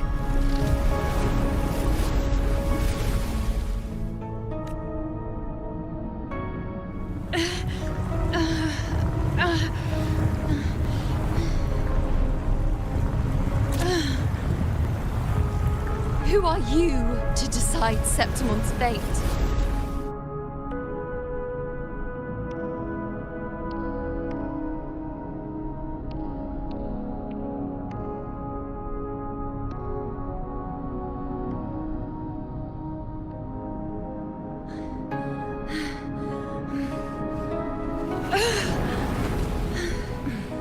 Certainty is just the narrow boundary fate sets for us. The immeasurable, the free. That is where our dignity lies. A mouthpiece, a silent witness. If this is what you expect of me. I'll raise my bow and turn fate into a storm of possibility.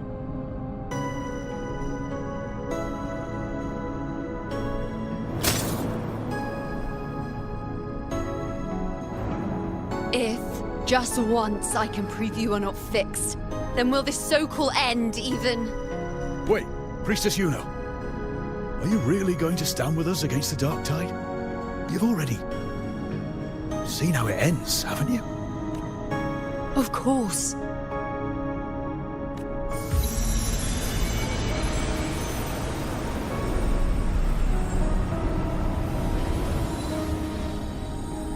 I'm doing this because it's what I want. The answer I seek is the one only I can give.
The Lunaran bows have grown strong. You've done well with your anchoring.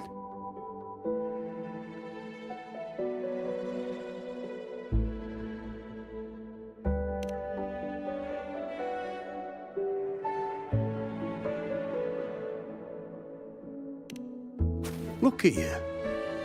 A mortal from the real world stumbling into chaos. What else would you be here for, if not to take something back with you? Also, with that thing on your wrist there, isn't it clear? That's how she's been connected to you all this time. Only anchoring explains that. As for your second question, that's even stranger. Along the way, you met priestesses, gladiators, and many others chasing prophecies. Did you ever stop to wonder who they were?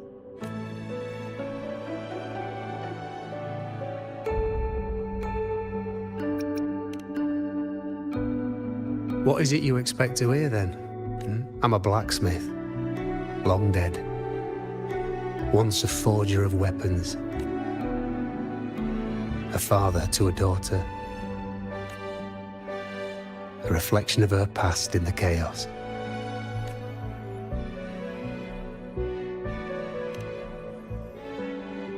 Aye. But just like the question of who I am, that's not the point. What matters isn't me, but you. Isn't that right? You noticed, didn't you?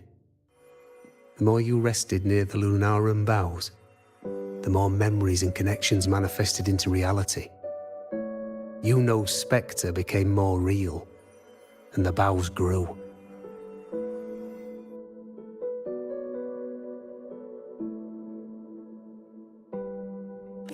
But now, chaos has that spectre. After all, it was never truly Yuno, was it? But the Lunaran bough.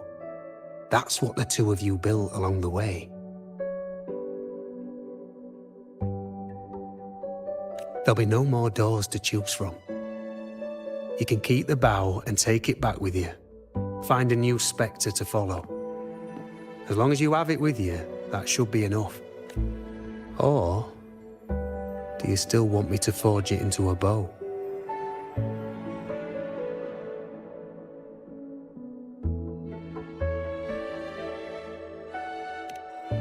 We were gathering Lunaran boughs to forge the bow. Just like I came here only to anchor her and bring her back.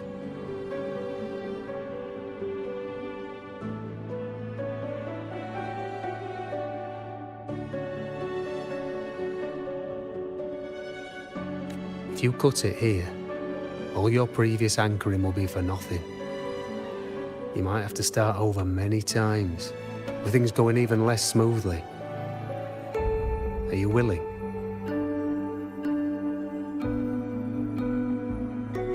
Not to mention being trapped in chaos for so long. There's a chance she's already forgotten her will to fight.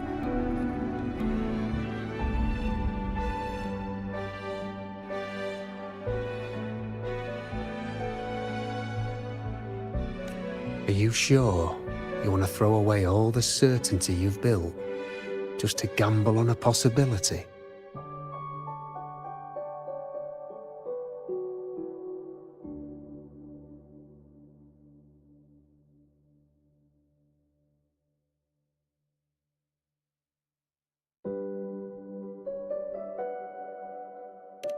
Forgotten? To fight? I don't know who you think she is. But the you know I know is not someone to give in so easily.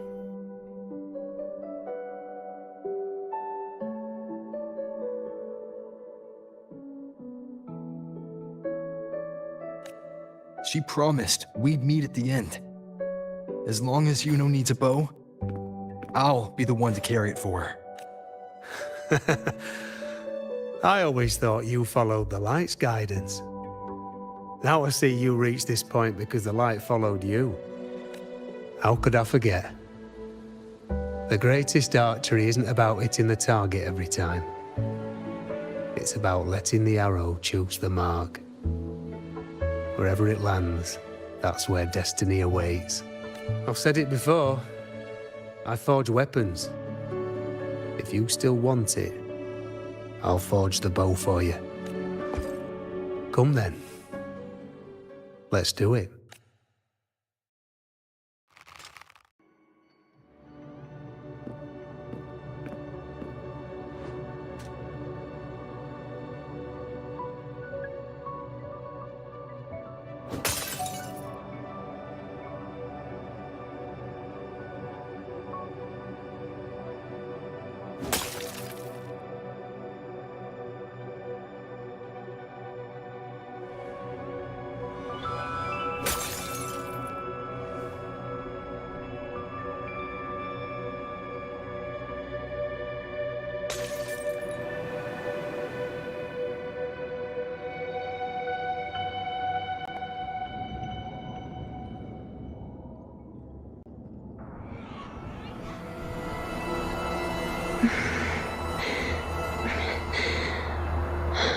This is...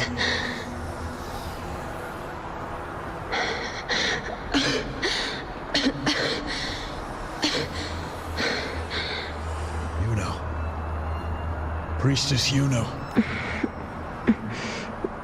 This again. I sought the Unwritten One. At the divination altar at the Agora. Go back, Priestess Yuno. Aurelius? What are you doing here? Didn't chaos just take me?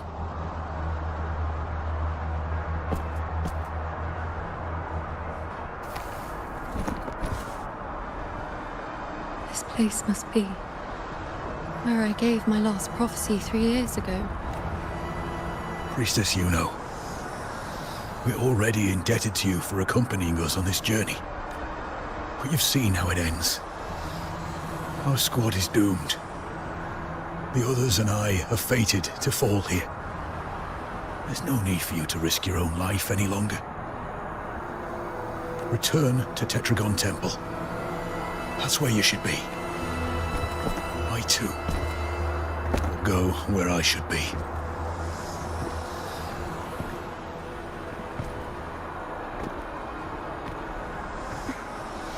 Words fit for the abyss. Don't you dare underestimate me.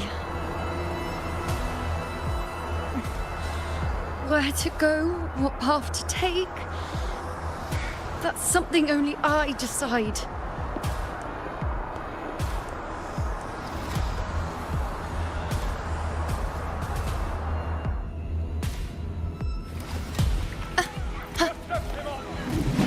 I shall bear witness.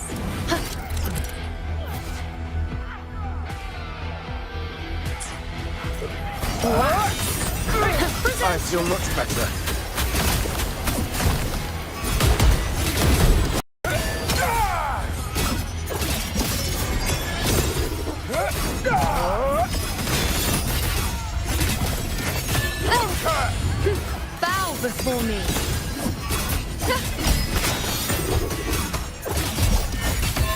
Thank you.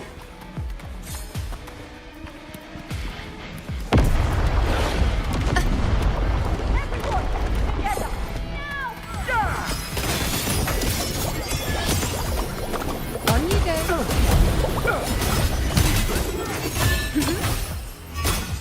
I am the moon. Thank you.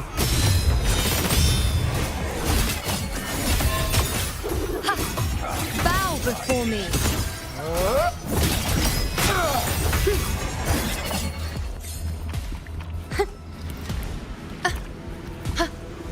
Keep up.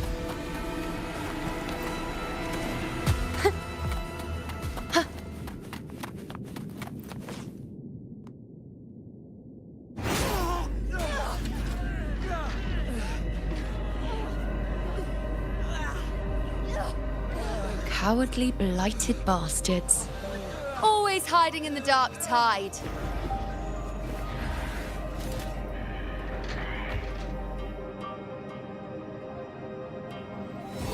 Then I'll send you right back into it.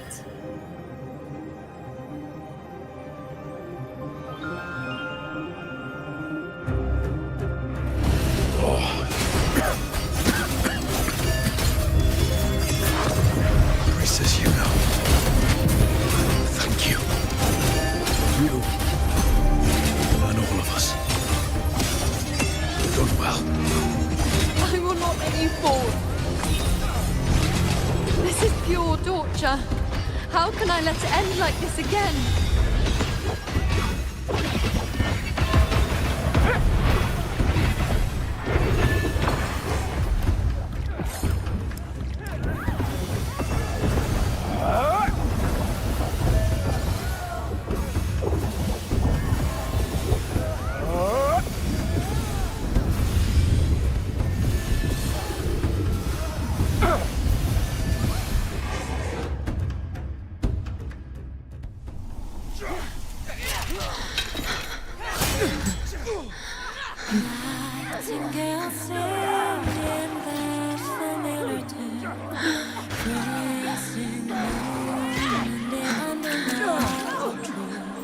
Suddenly stops, even with all its breath.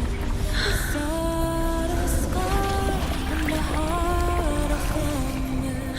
How strange, how bizarre. Echoes of chaos sound different this time. Again, as always. But why would I just stand by and watch you, accept you, complete you?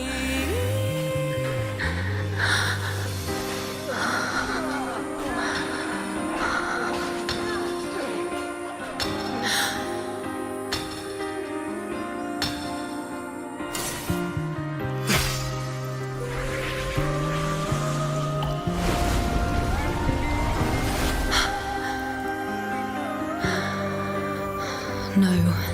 Even if the end is here, unavoidable, I still have the right to refuse. The Lunaran vow has grown strong. From now on, I need no one's guidance. Because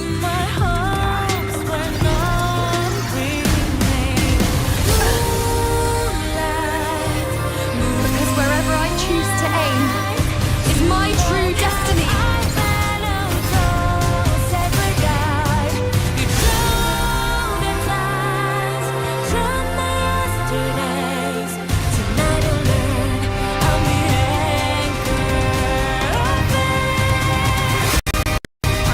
Look closely. Before you isn't a moon the dark tide can devour. It is a moon I command. Causality? I made myself Sharon, who will answer to me. No escape, no retreat, no way out.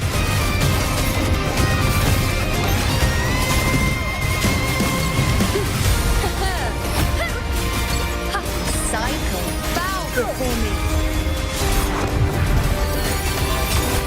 Entertain you?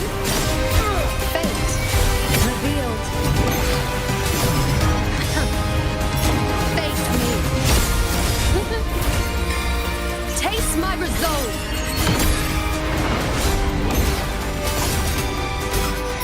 On you go.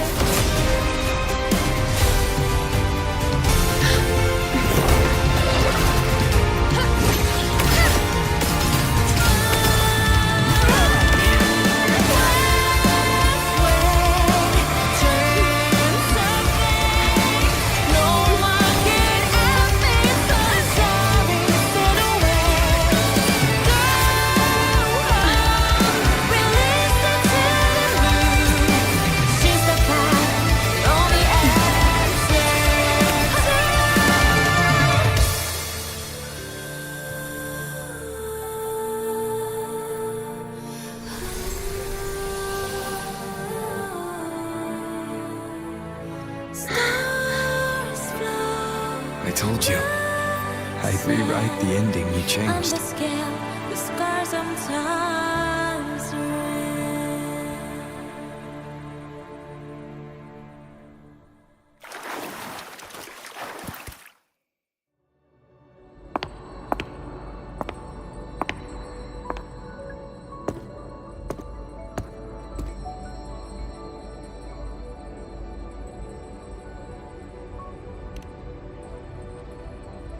Yes.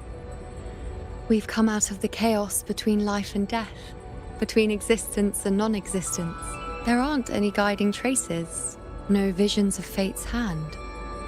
It's just you and me and our own grasp on what's to come. Compared to before, now what we see is... Yes. Stretching as far as the eye can see, an infinite void. More vast than what I saw within you, or anything I glimpsed in the future. So this is what our changed ending looks like. No longer an indeterminate chaos, or a singular answer given by someone, but an infinite sea of possibility awaiting choice. It seems there's nothing, but in truth, there's everything. So this is the true meaning of a void. Now, it's time to leave this place.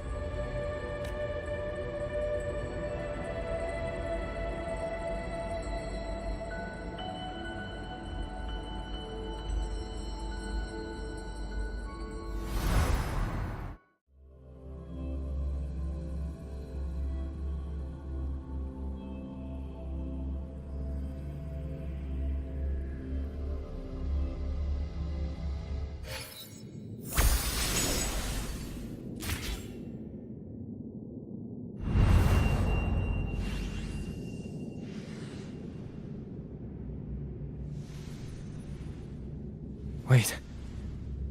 Why is it only me? Where's Yuno? The way into chaos is closed. Lilibet's not here either. Did the anchoring fail? Or is it not over yet? But Yuno and I made it to the very end. Does this mean... this is the new ending I created?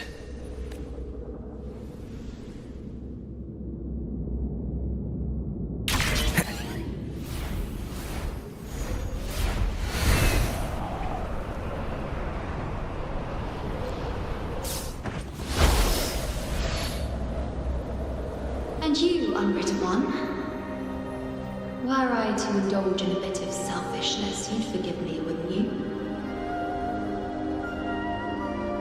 If one day this bracelet becomes meaningless to anyone else, I hope you will remain the exception, unwritten one. Even I fear being forgotten.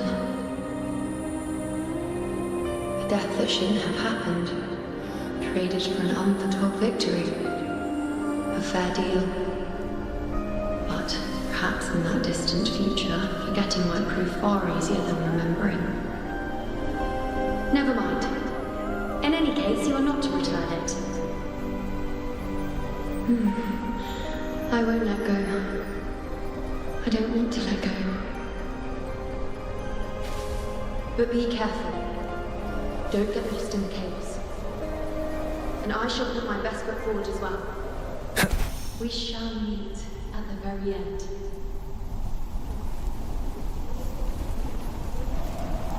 I don't see Lilibet anywhere. I'll ask those priestesses over there. Don't you think it's odd? Even if we can't see the next part of Septimon's auguries, it still shouldn't be such a white blank. Grandmother Lilibet also said that for the first time, some of her records in Septimon's auguries were rewritten. Yes, it's like there's a whole new part to the story. This is our first time meeting you in person. She returned not long ago, but she was here just now. Oh, I think I know where she went. Underground. I don't know why, but things just keep happening today. Apparently, that Ovidius, locked up below, overheard the priestesses talking about some prophecy and escaped. Just like that.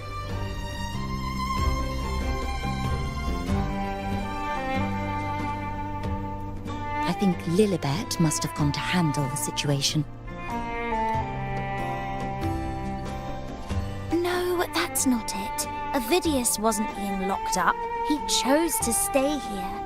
I think she was called away to the celebration. Ah, yes. I saw a girl with 2 blue, or was it black, ponytails. Ah, that makes sense. It must have started by now, then. Do you know who Yuno is? Yuno? I don't think I've heard that name before. Apologies. I didn't have a good look at her. We've only just become priestesses.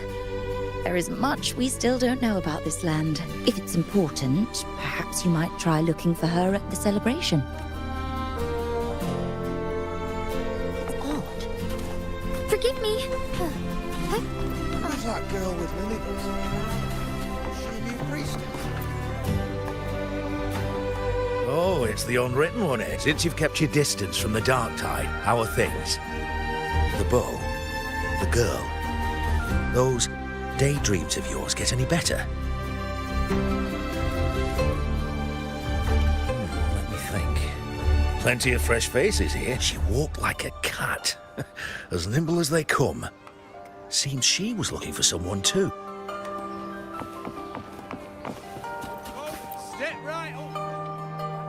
Drinks, fine food, orations, the rose bearers milling about. Yes, everything is just... I was just saying how the celebration is nearing its most glorious part. Or would you like me to recommend another interesting part of the ceremony? Ah, the name has a lovely ring to it. In a celebration this grand, it's easy to get separated.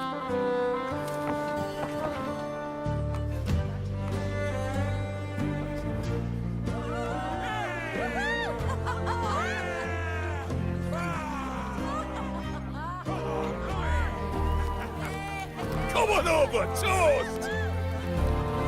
Let's drink till we drop!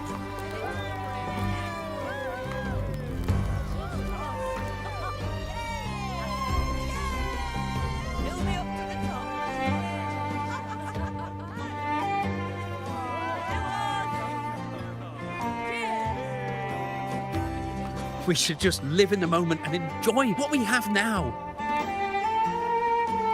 That's more like it.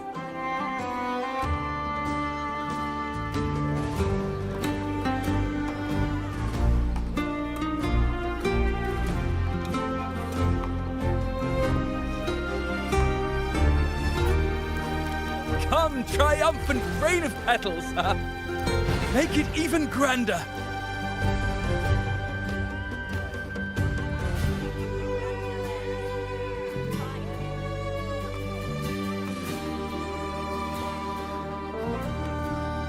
Didn't you tell me we would meet at the very end? Then why can't I find you?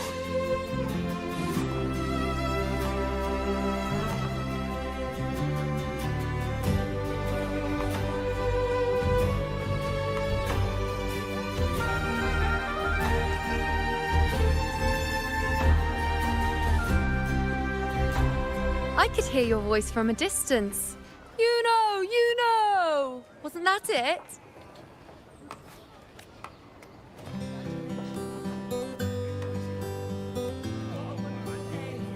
Seems like you're in an awful hurry to find someone.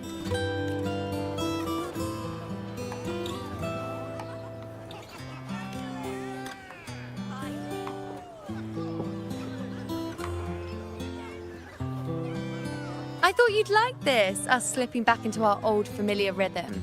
Now you know I'm still me, and yes, I really am back.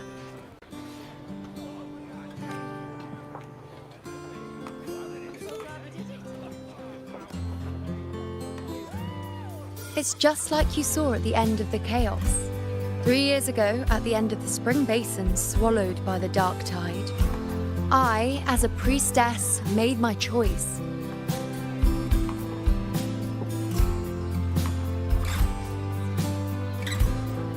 I was so done with just being dragged along by the moon's whims. So I defied fate, severed the path, and became the arrow that struck at destiny itself. After that, I lost the ability to see clear visions of the future. But in return, I gained the power to anchor the Dark Tide's creations. With that, the last prophecy I saw changed slightly. In a squad doomed to fall, one survived. Aurelius.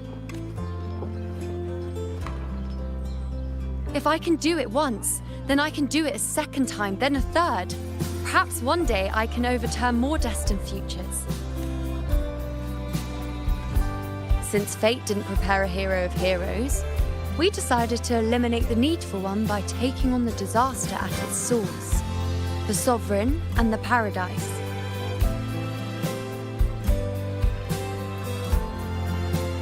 This is the plan Augusta and I made, though I did hide the teeny tiny cost.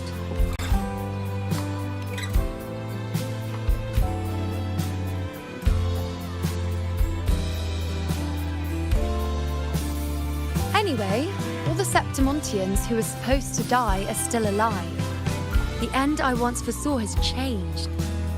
The meaning of this has already transcended my own existence. So then, even if every trace of my existence was erased, who can say that the altered fate I left behind isn't proof of my existence? More importantly, I had the privilege of standing by your side to witness what lies beyond the end. The void.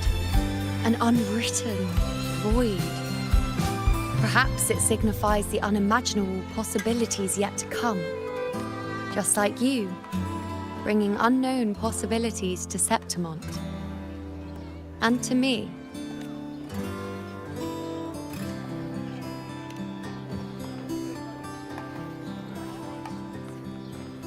Why? Sacrificing myself?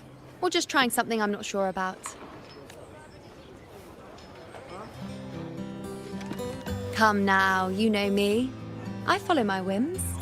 And the more I trust someone, the harder it is to keep my impulses in check.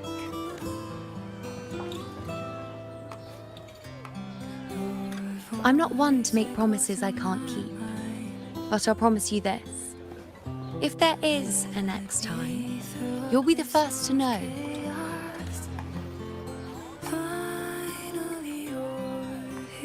And when I do, you'll get the full story, no holding back.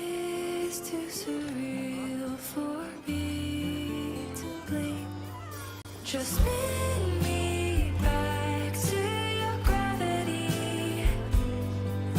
I'll orbit you in every galaxy.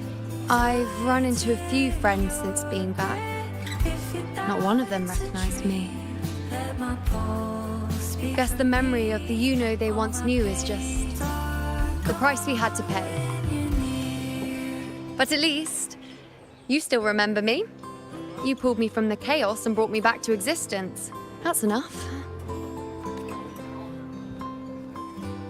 Oh, I'm certain Augusta and I, along with the rest of them, will be thick as thieves again, this time creating new futures. You really shouldn't underestimate my charm. Oh, yes, and this bracelet. This is the second time I've given this to you. Never mind the first time, but I wouldn't refuse a second time if I were you.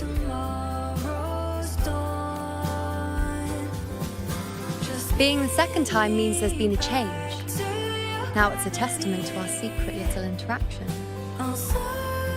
I've anchored the world, and you've anchored me.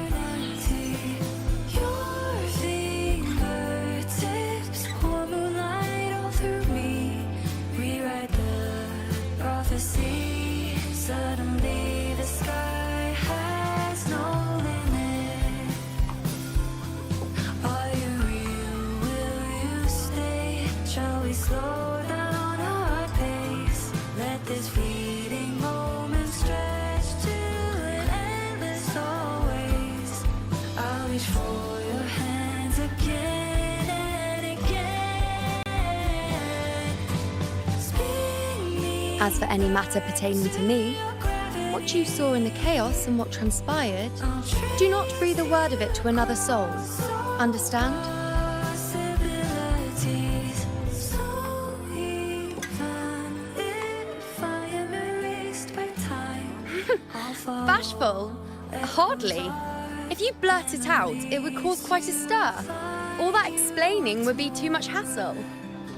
Besides, to them, I am quite the anomaly. If the truth came out, the first reaction would be shock. Well, then again, this is a perfect opportunity to start anew.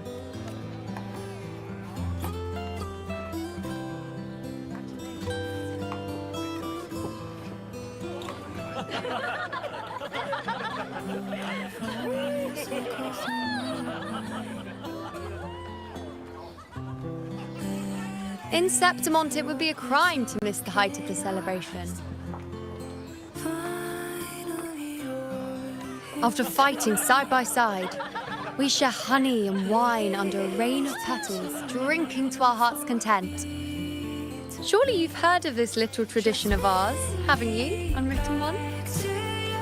Come on, let's go. Together. To be drenched in those rose petals that smell of glory and triumph.